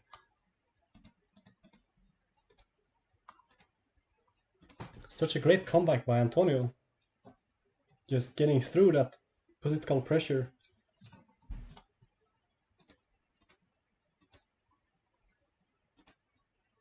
Oh no.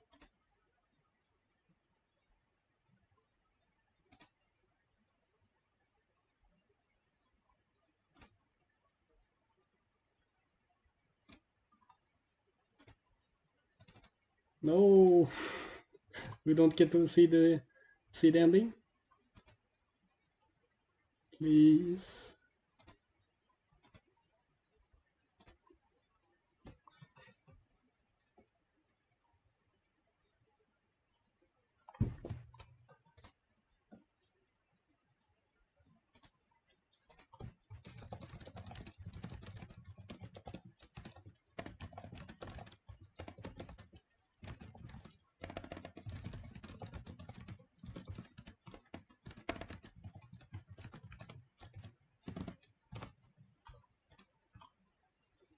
I'm asking someone on site to notify the streamers, the organizers.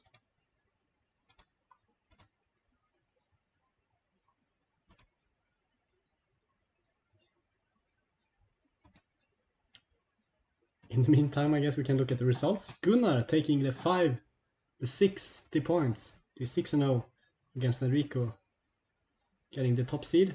Kotei is really nice, 5-1.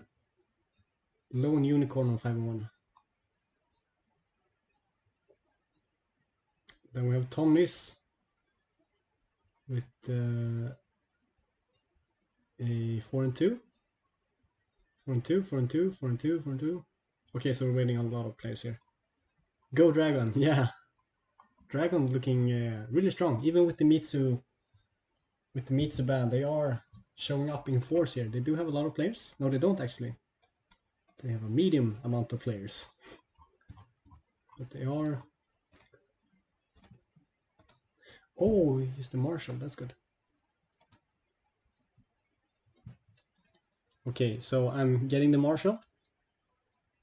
And he is informing me that the game has ended. They had some problems with the video capture. But as I said, yeah, the game has ended and it looks like Tanauso conceded to Antonio, or the promise broke, we don't know. Okay, yeah, the Dragon got Mitsu, stopped Mitsu, and things concede.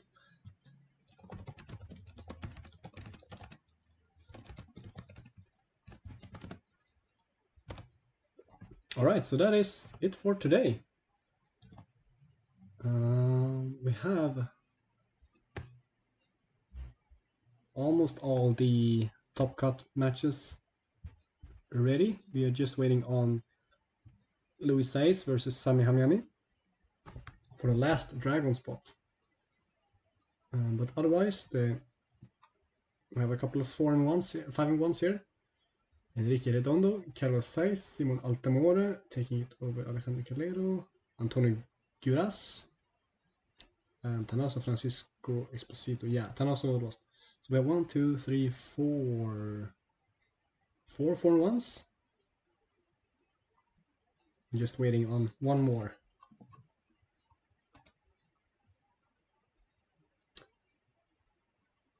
And then it's probably going to be a bunch of challengers.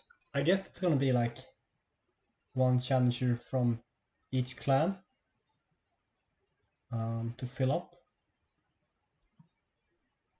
Oh yes, sorry Tanshu, I totally forgot about our game.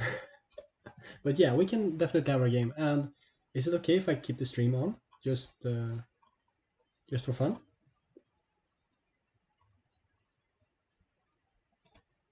I just need to finish up this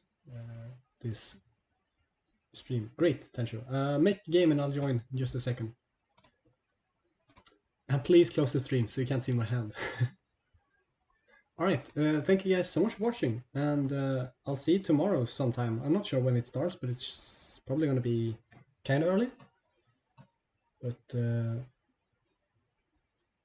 it's a supportive game. Yeah, I'm playing Battle Maidens, support of Unicorn.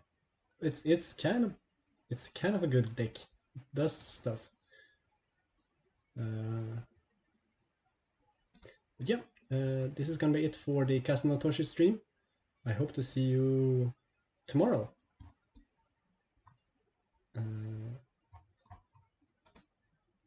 You're of course welcome to stay and watch. Stay and watch my game. Let's go into it. Let's close the Twitch. And let's start the game here for Tancho Zoro versus 30 Ds.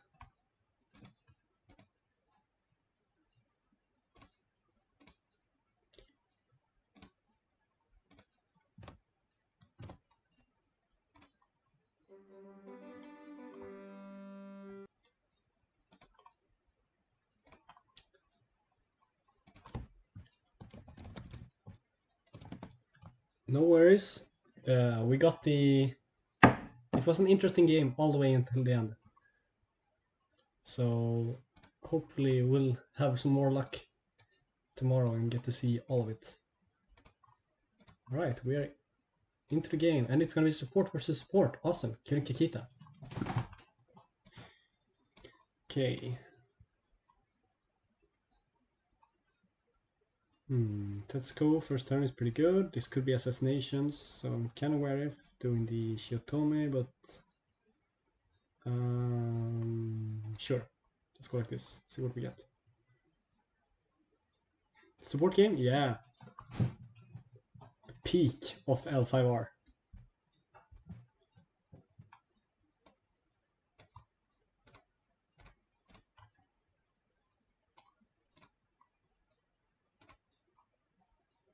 Let's put on some music. Let's see. Let's put on the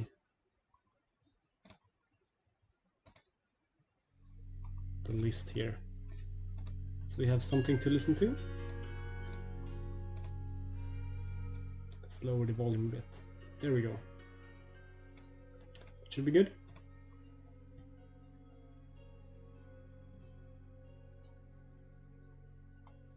Oh, we get free fate and proving grounds. Okay, I know what province I am hitting. Let's go with 3 fate.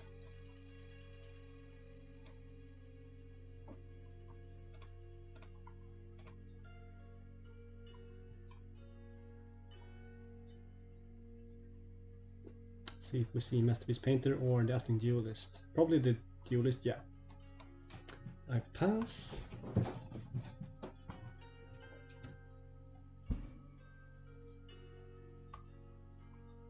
Five bid. Scraw. That's a noise that cranes do, yeah. They do make that sound. I think. Okay, that's set up here. Scarlet Saber and Daikyu sounds good. And it can't be Dragon Splash, Let Goes, so only disarms here. Ooh. 6. Do I want to go for Daikyu? I think I do still. Sure. Let's go crazy. See what happens.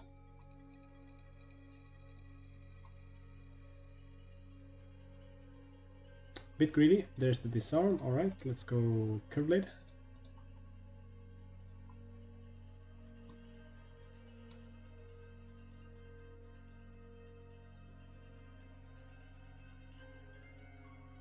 And I think if it disarms the Curve Blade as well, I'm fine with passing my conflicts. I think. Where is Endless Plains? It's over there. Okay. 6 to 6.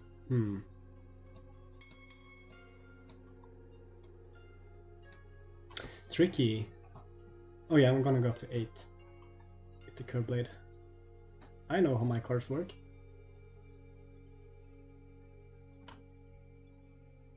Disarm, okay. That is interesting. Double disarm. Do I just pass here? Do I play the ambusher? I kind of want to play the ambusher. Yeah, because I can move in with the tents. Looks good. Let's go void.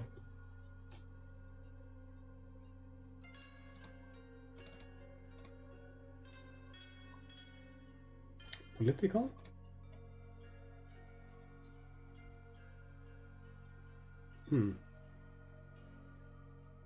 Political is kind of nice. Sure. Ooh, market. Ouch. Owie.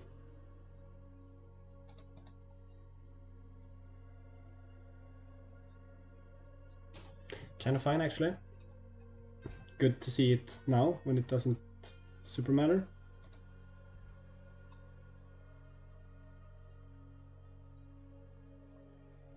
There's the defense. Dazzling Duelist to duel. And just to draw a card. And I think I pass here, yeah. Do we see return offense?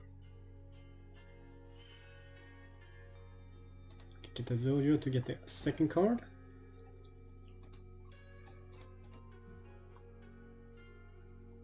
Probably means no return offense here. There is the return offense, okay. You do not get to ready. I will draw that.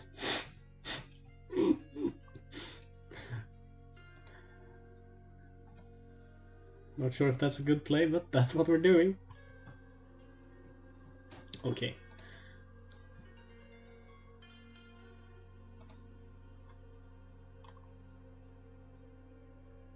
Don't want to keep the tents.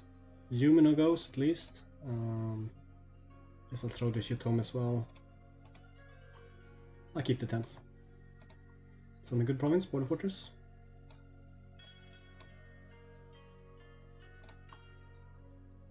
Ah, come on! No, why? Yoshi 3 fate pass? 2 fate, okay. Fuck.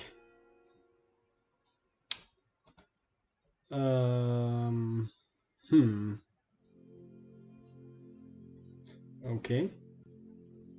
Things got exponentially harder now. What to do? I think I want to play this.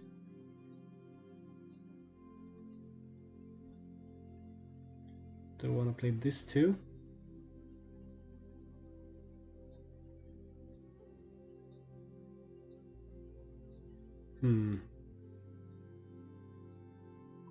Skirmisher isn't bad here. Let's put 2 fate on this. Let's bid 4.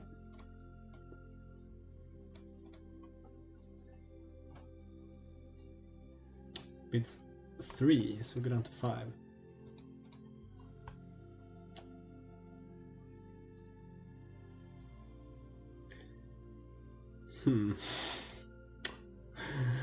Yoshi on Tsuma.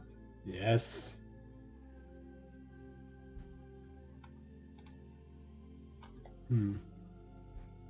But at least his box is offline.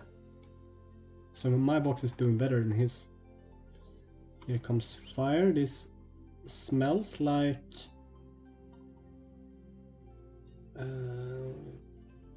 noble sacrifice. Let's see what happens. I don't defend. Border Fortress looking at this. Vessel fields.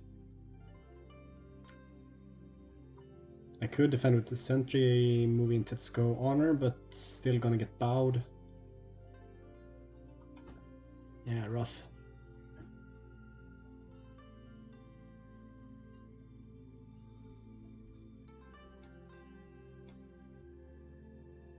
What ring do I go for here? I think Earth is fine. Let's see, Tetsuko gets dishonored. Do I get noble sacrificed?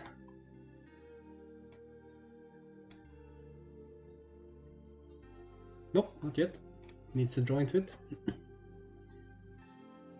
Yoshi suiting up with duelist trait. Alright.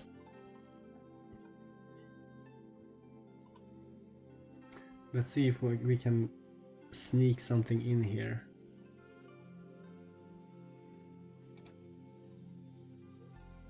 Let's go into Market or Tsuma. Which one is worse? I think Market. Yeah, let's go like this. Haha, take my potentially 1 political skill. Potentially captive audience.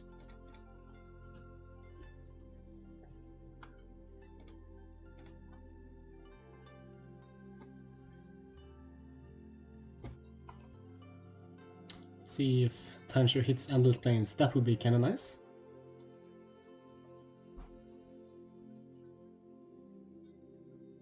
Defense with Yoshi. Let's see if I can get another return offense out of him.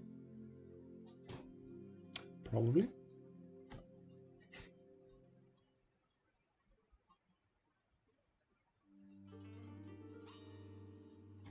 There's Yoshi. I will honor myself.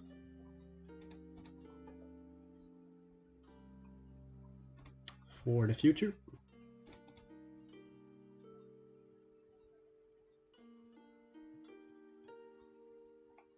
There's the return defense. Good one. Pass.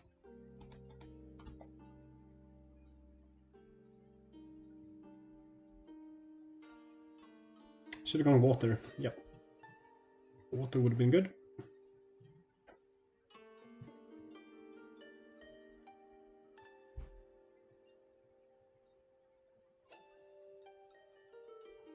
Six and Tetsuko is 4. Because this is support, this deck probably fits in Duel to the Death, I'd assume. No attack, that's good. I don't think I want to attack with Tetsuko. Well, she's gonna need to attack someday, but I don't think I want to still. Let's go like this. Because I'm not gonna win this conflict anyways. 6, no. So let's go into Driven by Courage, okay. That does help Suma.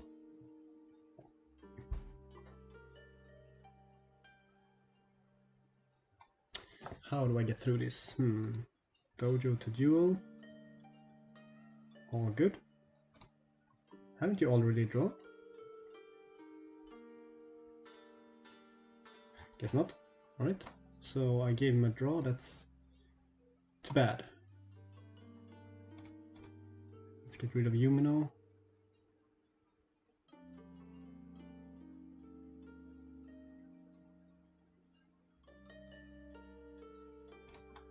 Not playing well here. Let's see if I can outlast this Yoshi. Kamoko is good. Let's go 3 Fate on Kamoko. And probably 2 on this young warrior. Dodge and Diplomat. Revealing conflict between kin. Alright. Cool. 2 Fate on the warrior. And I think bidding 3, 4 maybe? Am I gonna be that greedy?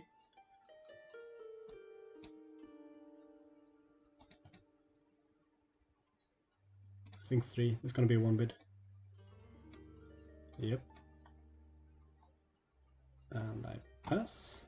Let's see if Tetsuko bites it.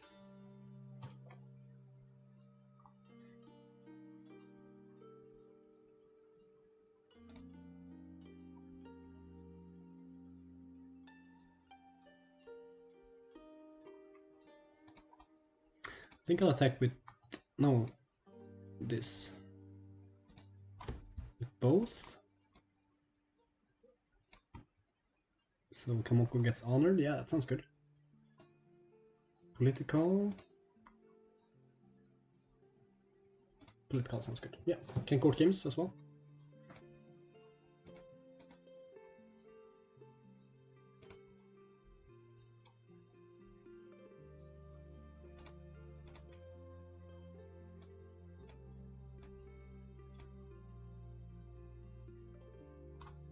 Defense with Yoshi. Dishonor, bow. I'll bow. And try to court games.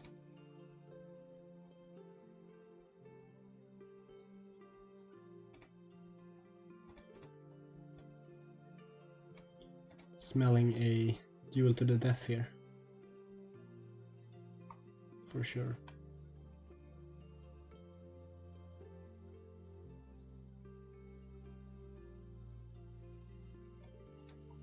Yoshi draws.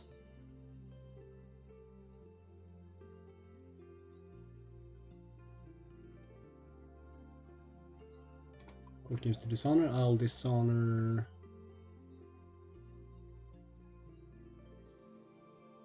Young warrior. You're gonna have to foreshame me, dude. I'm not giving it up that easily. Although I'm probably gonna die here from assassination and then noble sacrifice. But let's see.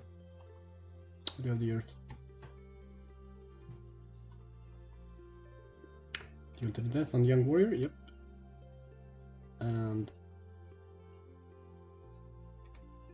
I will use this.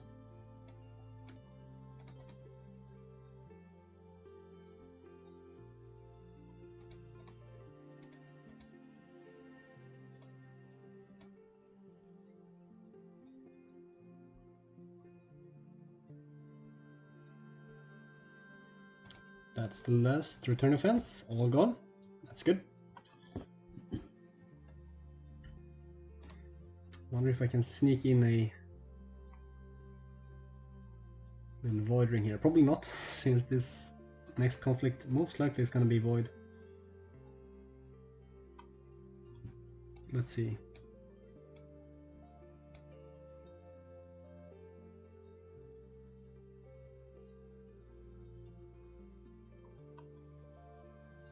Masterpiece Painter finds a Bunny Pilot, which is unfortunately Otter Clan and not Tortoise Clan. A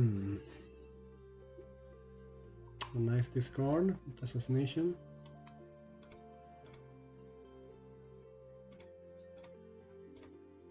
For Kamoko. There's the void. I'll defend with the open field skirmisher.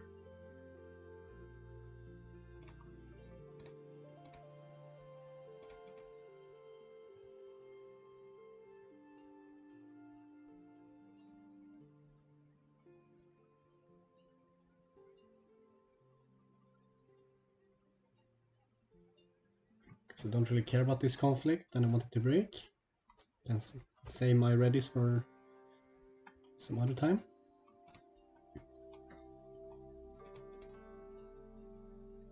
Do this training, that is fine. Interesting to not put it on Yoshi. Guess Yoshi is going away soon. Hopefully, at least. Alright, let's have a look at this. 2 final stands, 2 from invitation for shame, duel to the death. I want to take the final stances. Dojo has been used, right? It hasn't been used. It has not been used. Okay. I don't need to take the duel to the death actually, because I can just bow on it for shame. Yeah. But store defeat means that I have to. Oh no.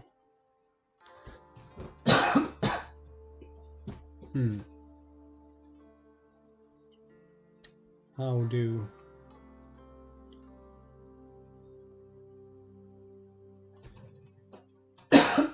Excuse me.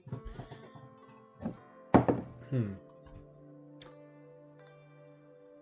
I really need to take the duel? I mean, Tetsuko is gonna play anyway, so yeah, I take the final stances, yeah. Let's see my voids.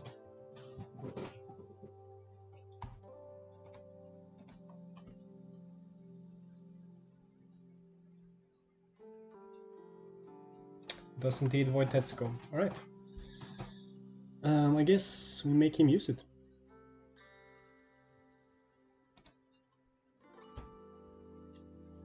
Wanna cough again? If you wanna mute. Oh jeez. I had a bit of a cold, so the less stretch of it. Oh, I have this weird message. Let's remove that. We're gonna pilot. That is fine. Let's say disarm. Start feed with 20. Okay. Let's go Earth. Earth is good ring. I like Earth. Smack.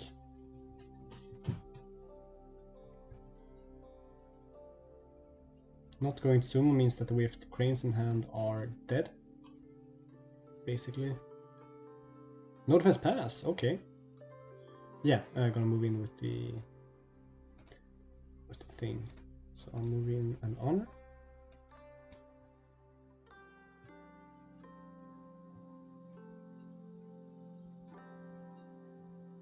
No, still not moving in. Okay, sure. That is actually very nice for me. Very, very nice. I can go perfect cut. Do I want to go perfect cut? Or just take it? Don't think I care. I think this is better for me actually. Yeah. You lose a fate. I draw cards. No voices. Yeah. Ooh.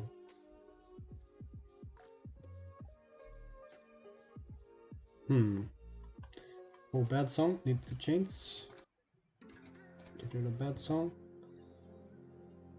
Battle steed isn't great, but it is stats in both directions.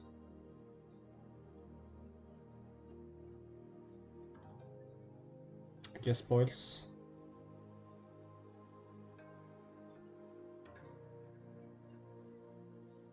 Or curb blade. Ambusher, no. Ambusher, I guess. Sure, let's be greedy. That's the greedy play. Draw on discard, spawn side, that's good. Finds cavalry reserves, has a decent cavalry reserves. And 8.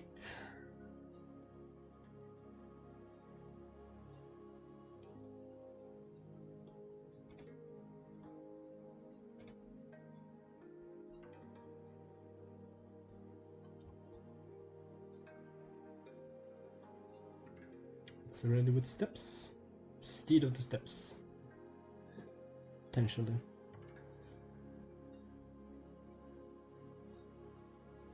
So either way, this conflict is very good for me. Because I think I have one more move in. Yeah. Release, alright.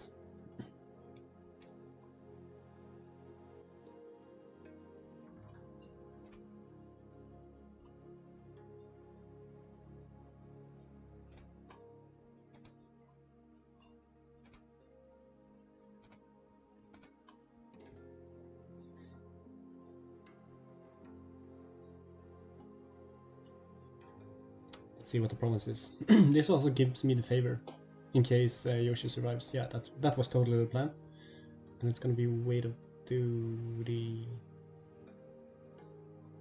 And let's see. I remember the hand totally. Yeah, so I don't move in. I don't defend with Konoko. Yeah. So no defenders. Move in with tents. Then the weight of duty falls upon you, Yoshi.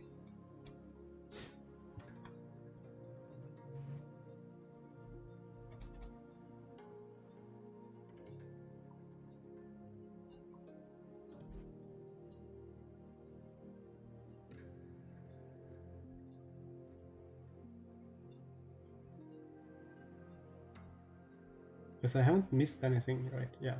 Disarm. Duel to the death. Do this training for shame. 4 more, 4 more. Store defeat. Way off. Yeah. Looks like a good old misplay by our friend Tancho here.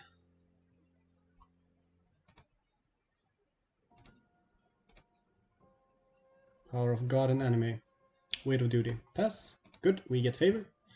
Awesome.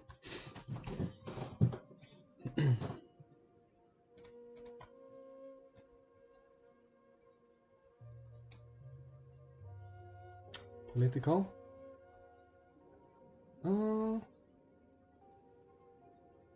Let's go military. Why not? I'm gonna keep this Higashi Kaze. Could be useful. It is a big body and they have a lot of fate. Let's try to stay in this game. Ooh. No, double challengers. Ouch. And has to disarm for the steed. Ouch. I will put 2 fate on you.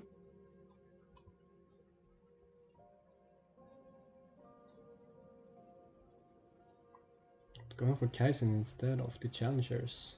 Interesting.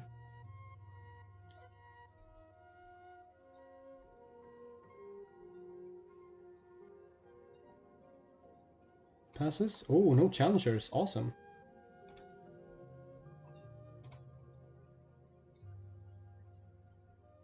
Do I wanna play the center as well? Do I wanna play cavalry service this turn? I don't think so. Do I? Don't think so. Let's put 2 fate on this one as well. And let's bid 2. Yeah.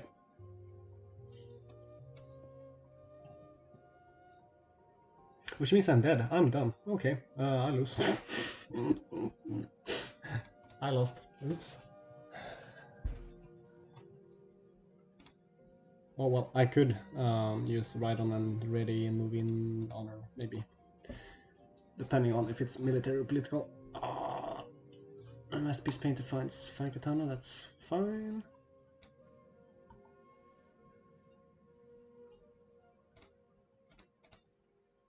Let's honor here. Yes, depending on the... Yeah, okay, depending on the conflict, I could sacrifice open field skirmish. Okay, so I'm not completely dead here. But it's cool that Voice of Honor is still dead if Tansho did draw one. So I think we're doing alright. If we don't die here. For shame, store defeat, duel to the death. 8.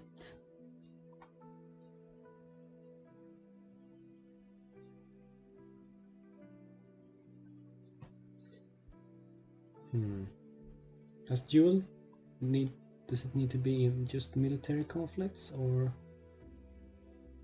no? Any conflict, any target. All right. Can kill someone in court with that thing. And it's gonna be Endless Plains. Sure, buddy, go ahead. It's all yours.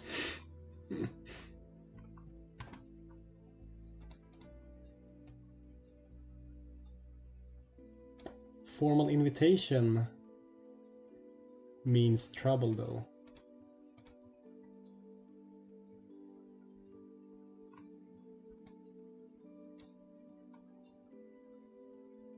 Do I want to defend like this? I think so.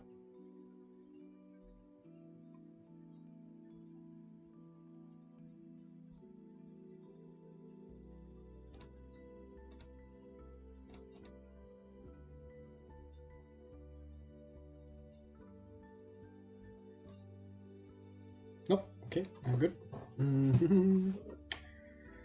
Okay, how do we not die? Fire Katana goes down. Masterpiece Painter is gonna be the key here.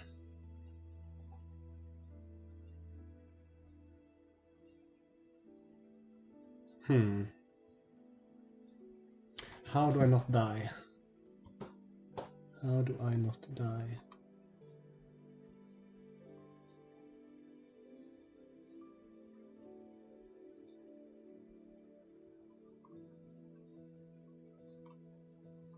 So this is 7. Cash Company is 9. 7 with the For Shame. Duel to the death means that I'm not dead. Is it too cheeky to go water here? Could be.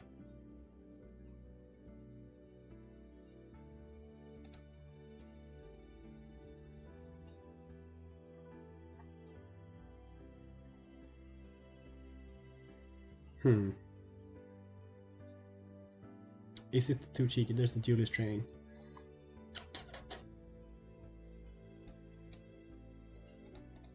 I think it might be.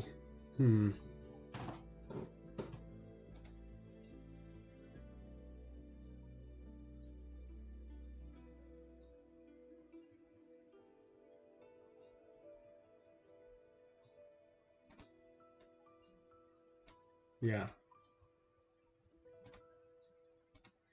Needs to be this.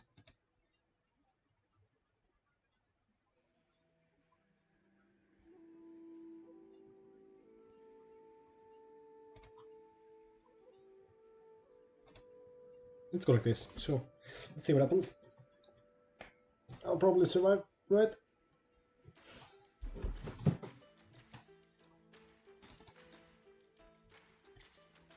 Math is for blockers, as they say.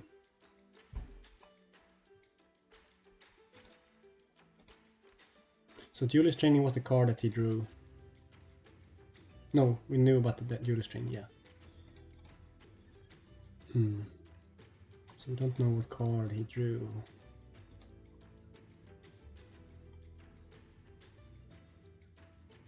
Defense with both.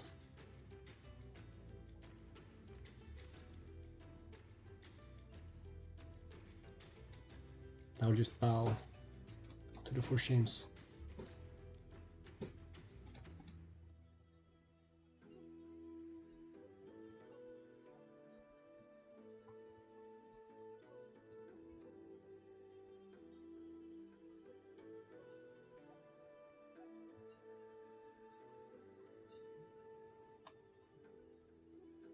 Keep the dojo means that it can't trigger. I will ride on.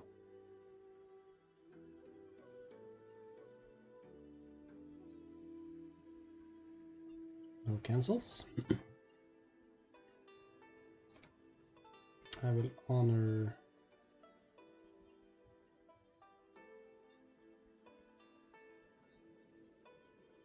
this.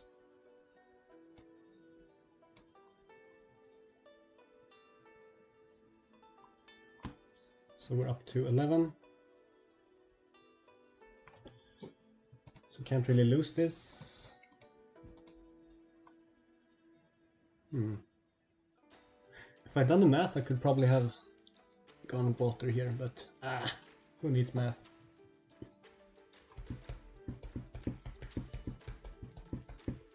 Too bad that he used the jewel on the fated sentry, otherwise I would have gotten a second honor here. Because the Gashikaze keeps this readied, so I could use this. Oh, okay, I don't have any more move-ins. Okay, so we have 9 to 11. Let's be safe here.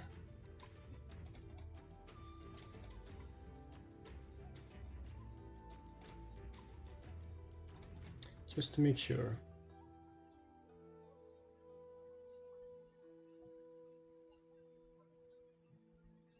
Don't think I'm gonna need that bonsai. Famous last words.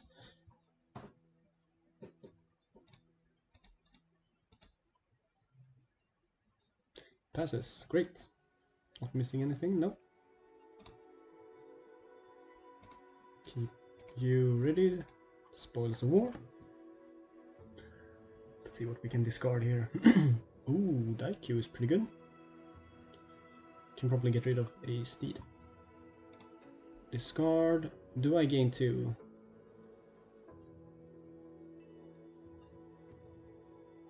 Or am I greedy? I think I'm greedy. Yeah, let's be greedy.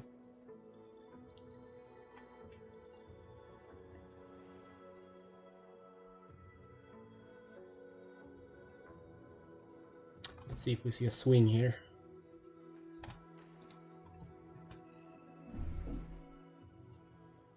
Swing prevents me from swinging. Yep, going water just to get the fate. Good attack. Good attack, Tansho. I defend and I will give you extra glory.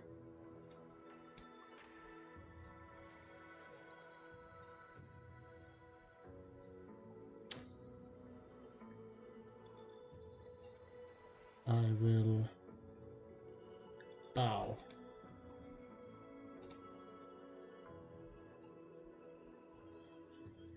And will I do anything else? Do I care about this? I don't think I do. No. I don't think so. Gets the favor back, but... yeah, okay. I guess a curb blade could have been worth it. Sure.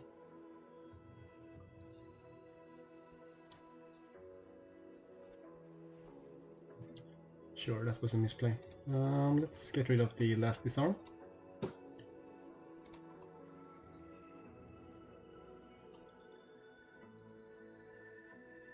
So my Daikyu can reign free.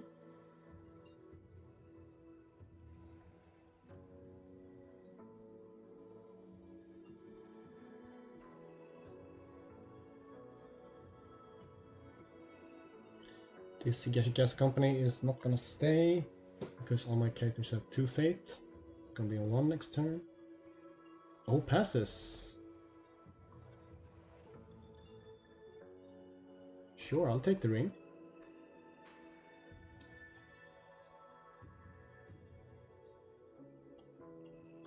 I know what's in your hand. Form limitation.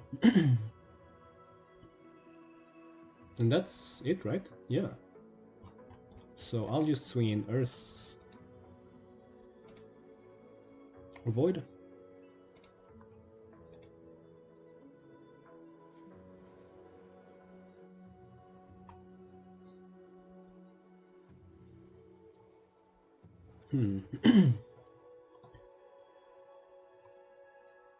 Void is not bad either. I don't really care about anything. Okay, I kind of care about the duel to death. Let's see what happens.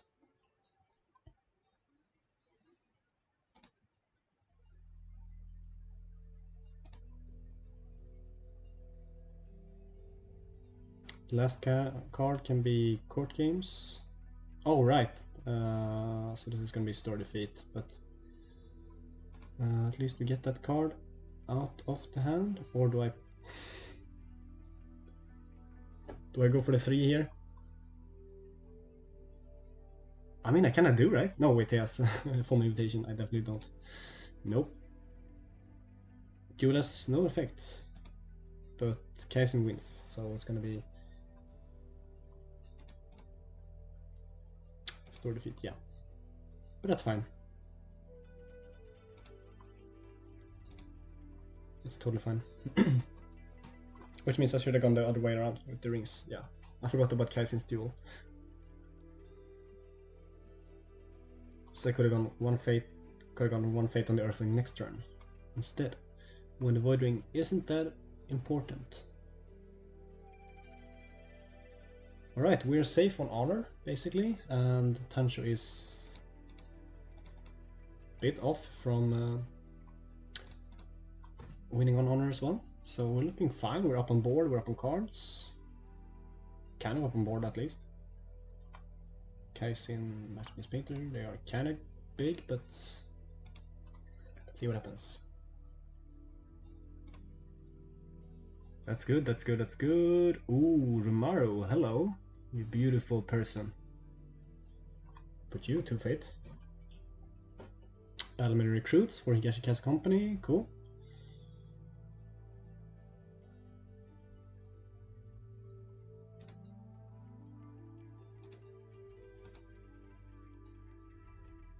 Challenger with 2 fate. I'll play this with 0. Do you want to play the second one as well? I don't think so. I think I'll pass here. Yeah. Get the fate. Get the discard. Discarding the last disarm, nice. Okay, what do we bid here? I think I bid 2.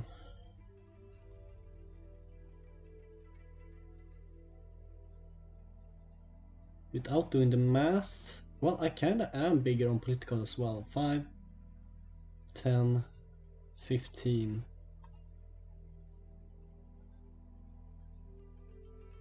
$20. I'm gonna bid 2. Yep, probably good.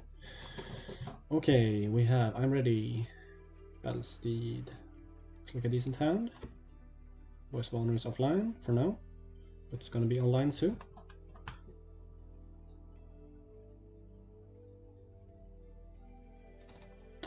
Who is biggest? Higashi Kaze Company is gonna get that juicy Daikyu. Nice.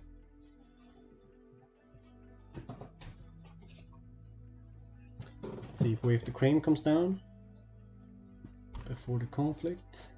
Otherwise I'm gonna keep... Oh, I'm first. Right. Who do I attack with? I think I attack Void, maybe. Okay, this is an interesting attack.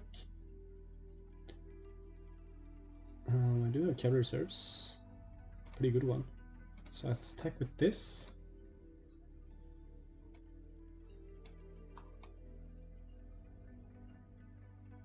I need Void for cavalry reserves and Steed. Do I attack just like this? I think that's kind of good actually. Yeah, sure. Smash. Or do I keep that for defense? Ooh. It is my biggest character.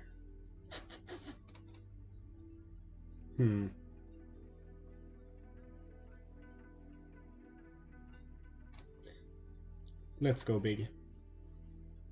Come at me. Where do I go? I go on Vessel Fields. No?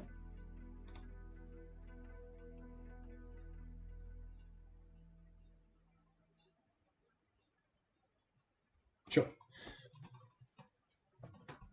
Trust me on this one. It's gonna be worth it, I promise.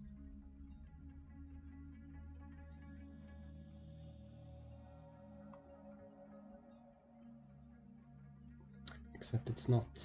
Kaze being trouble for Unicorn since core. But I do have a Bonsai, and I know most of Tancho's hand. See if I can navigate that challenger.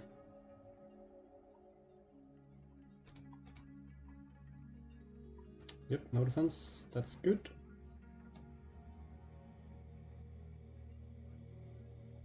Pass.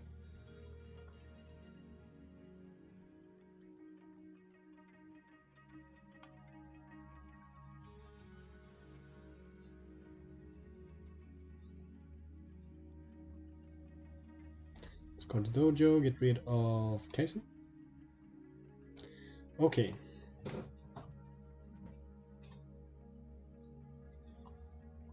Biggest character is Shiotome. There could be assassination. Do I use this? I think I use this now. Yeah. See what I get. Took infantry. Okay. Okay.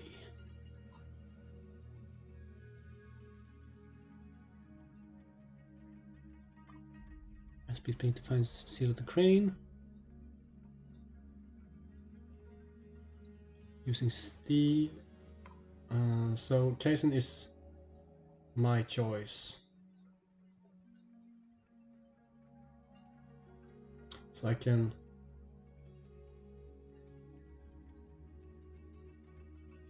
pass. Yeah, I can pass. See if anything comes down in conflict. And before conflict, if the Wave the Cranes are gone. Interesting. I'm losing track of this. Silver Crane comes down. I know there's formal invitation. Duel to the death. Ooh.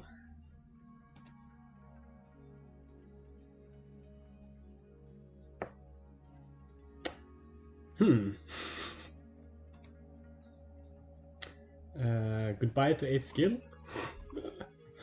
I guess. Okay. Well, at least I know it's there now. So we can plan around it somehow. But that is a lot of skill gone for me. Is it gonna be? It's gonna be full swing because he has Kageu for the political swing. Okay. So this looks like cavalry reserves first thing. No, political. Okay, so captive audience. That's my first card. Yes.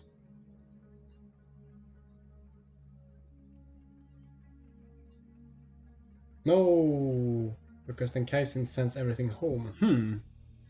You tricky bastard.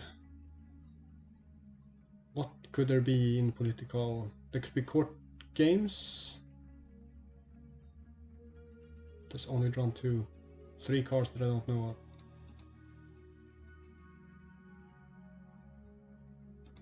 So you need court.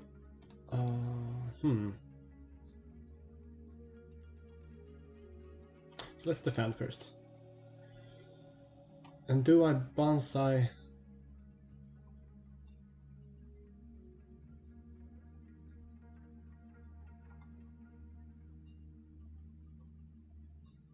Now.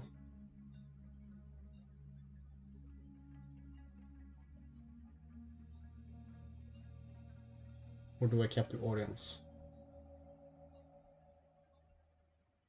Because if there's a double cancel, I'm dead.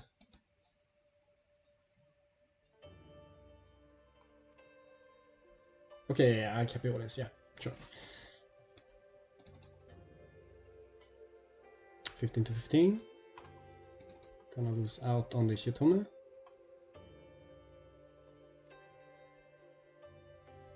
Maybe. Let's see what happens.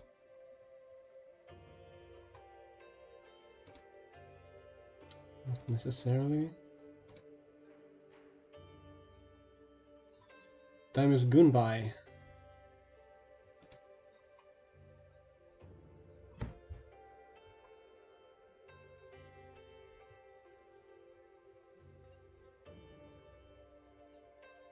I'll bid 1. It's up to 9.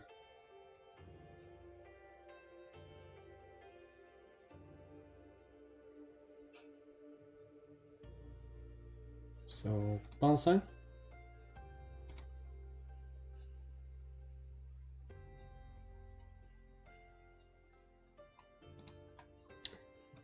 It looks like no way of the crane and no duels. Well, duel to death, I guess. But can't really honor someone just throwing a duel to the death in there.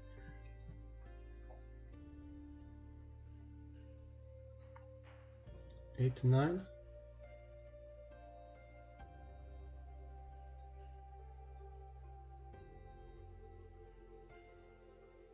Things are getting interesting. Kaze in duel. Yep. I will Rumar, and I think I will cavalry reserves after that.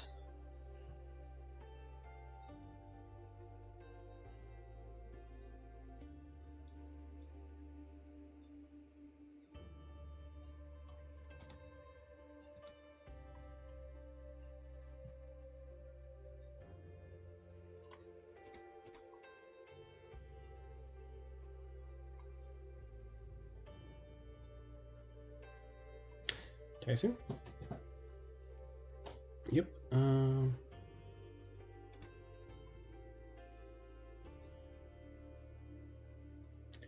I think I bid 2.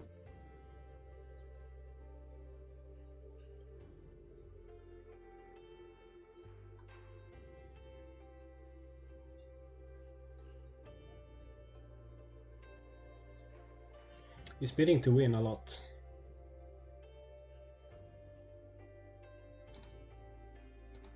Could be a second story defeat.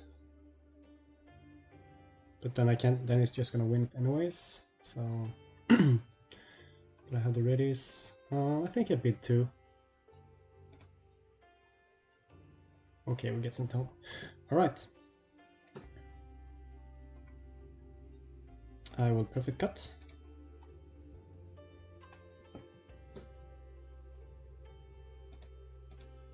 I'm bigger in skill. 10 to 9.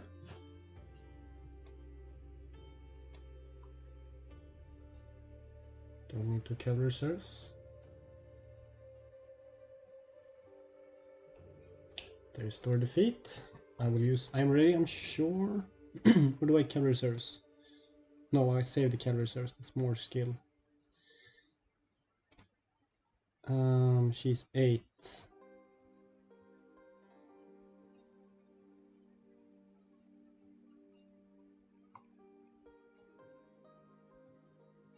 Yeah, I think I use I am ready here.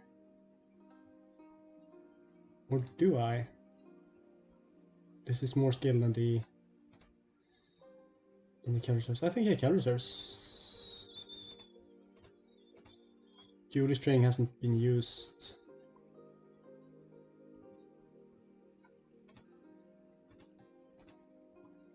Cavalry reserves is 7. Oh, cavalry reserves is 3 because of assassination. But I think that's fine.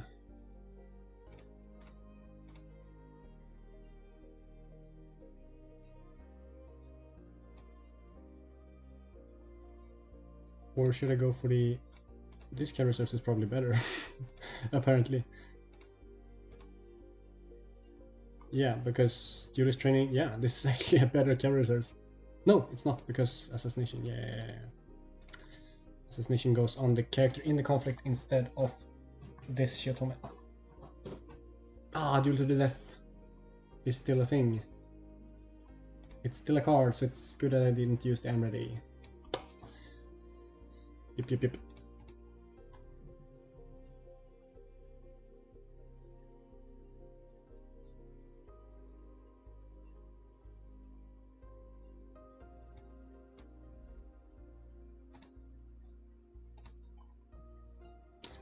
I think I can survive this. There's the duel to the death, Romario dies. Let's bid 5.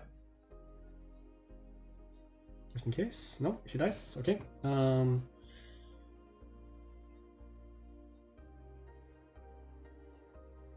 I will have 8, 9. Okay, this is good. But do I win? I think I win. Yeah, I think I win.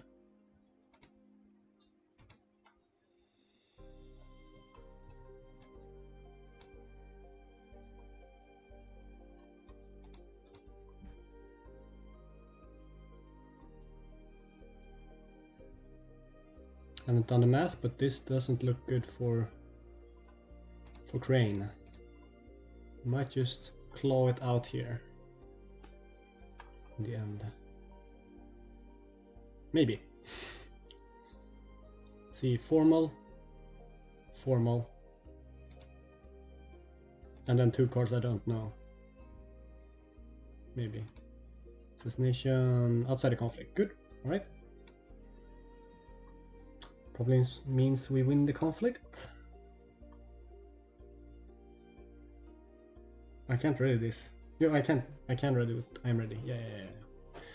We're good.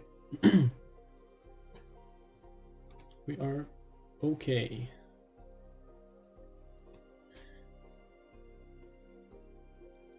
Could have gone for a greedy play, but let's see here. So I need to be sure that I don't lose this. I have 3 honor guys.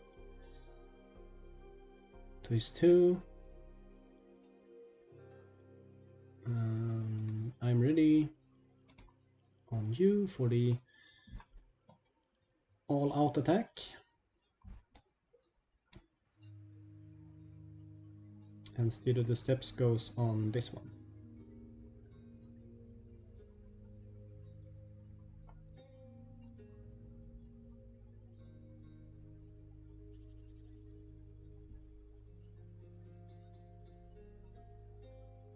And that steed goes on Kamoko before the conflict. Oh, we have to crane. Let's see if it matters. Could be court games. So we have to crane was one of the cards that we didn't know. Then there are formal. and the last card, so there can't be both cancel and a way to honor. So we should be good.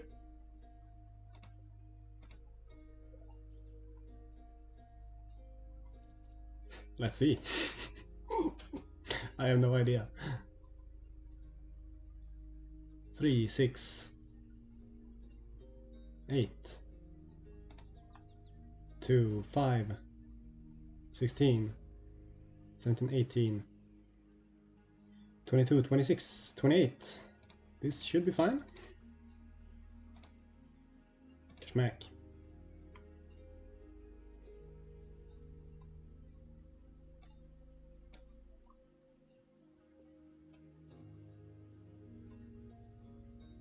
Because I have 1, 2, 3 honored. He has 1, 2, 3 honored. Should be good.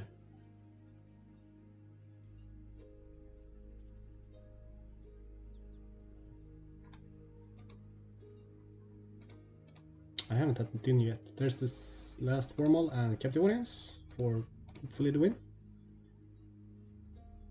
And they say it isn't the best card in Unicorn.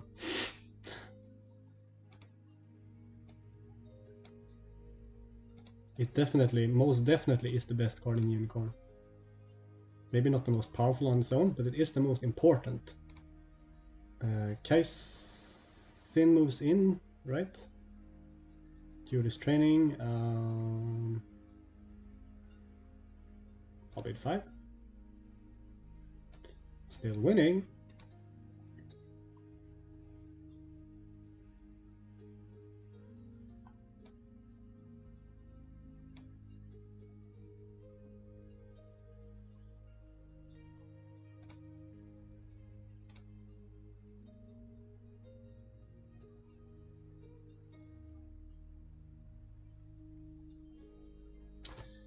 This one I'll bid. That's the last duel, right? Or it could be another one from hand. Sure, I'll bid 4. Whatever.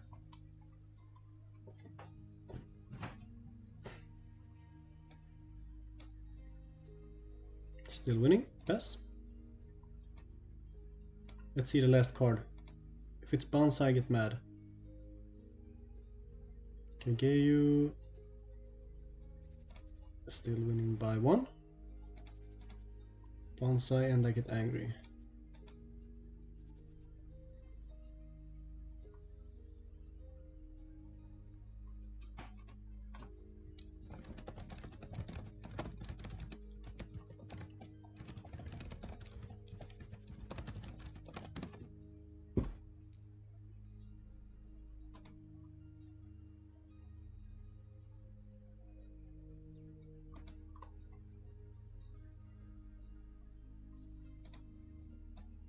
Looks like we have it. Whew. And it's a nice ending of the song. Whew. What a game!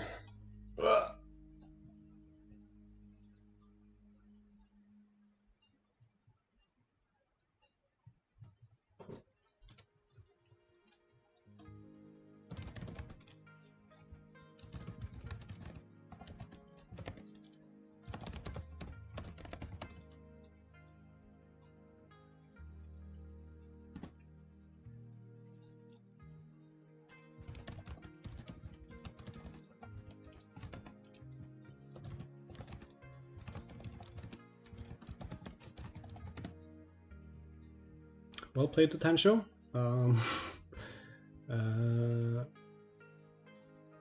Didn't manage to have enough bodies in the end. This deck does run kinda wide, so Crane does have trouble bowing everything. He used both. He used one for a seal and one for the assassination.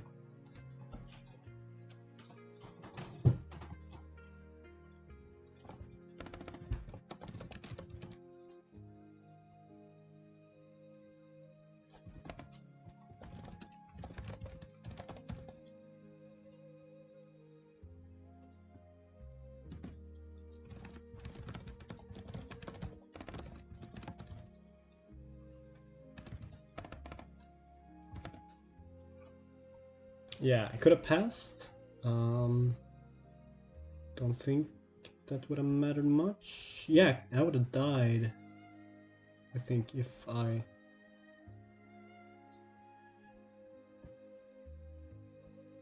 Yeah, there was some sequence of events which could have led to my death if Tanshu had passed. I think pass, and then attack with some chaff the diplomat into Endless Plains. Challenge her to drag in a character, dishonor, for shame, murder, kill with airing. Something like that. But luckily, we both missed it.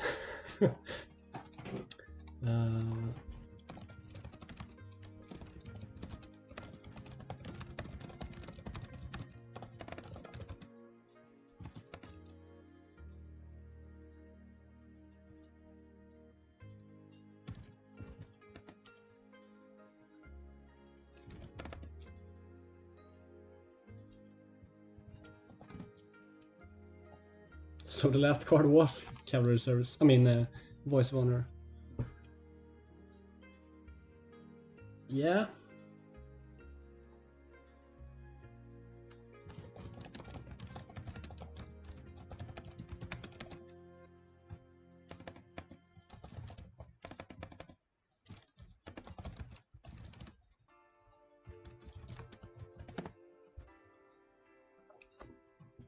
I think I would have been super dead if he got the Way of the Crane. If you had played the Way of the Crane.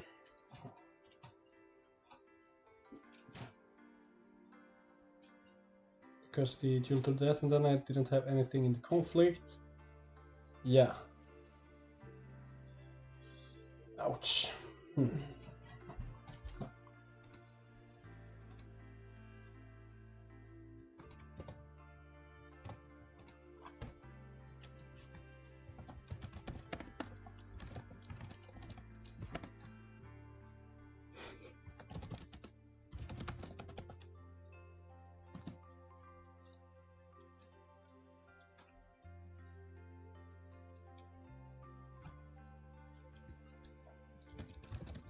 Let's go get dinner.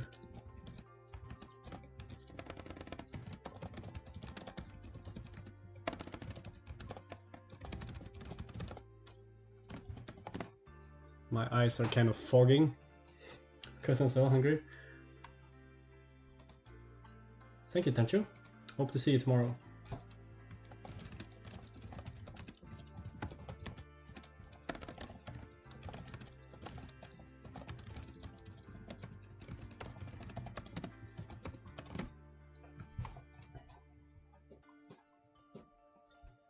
Alright, gonna cut the stream here.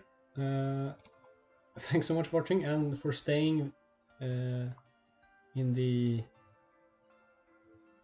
my Yigoku game as well. I'll see you tomorrow. Have a nice day.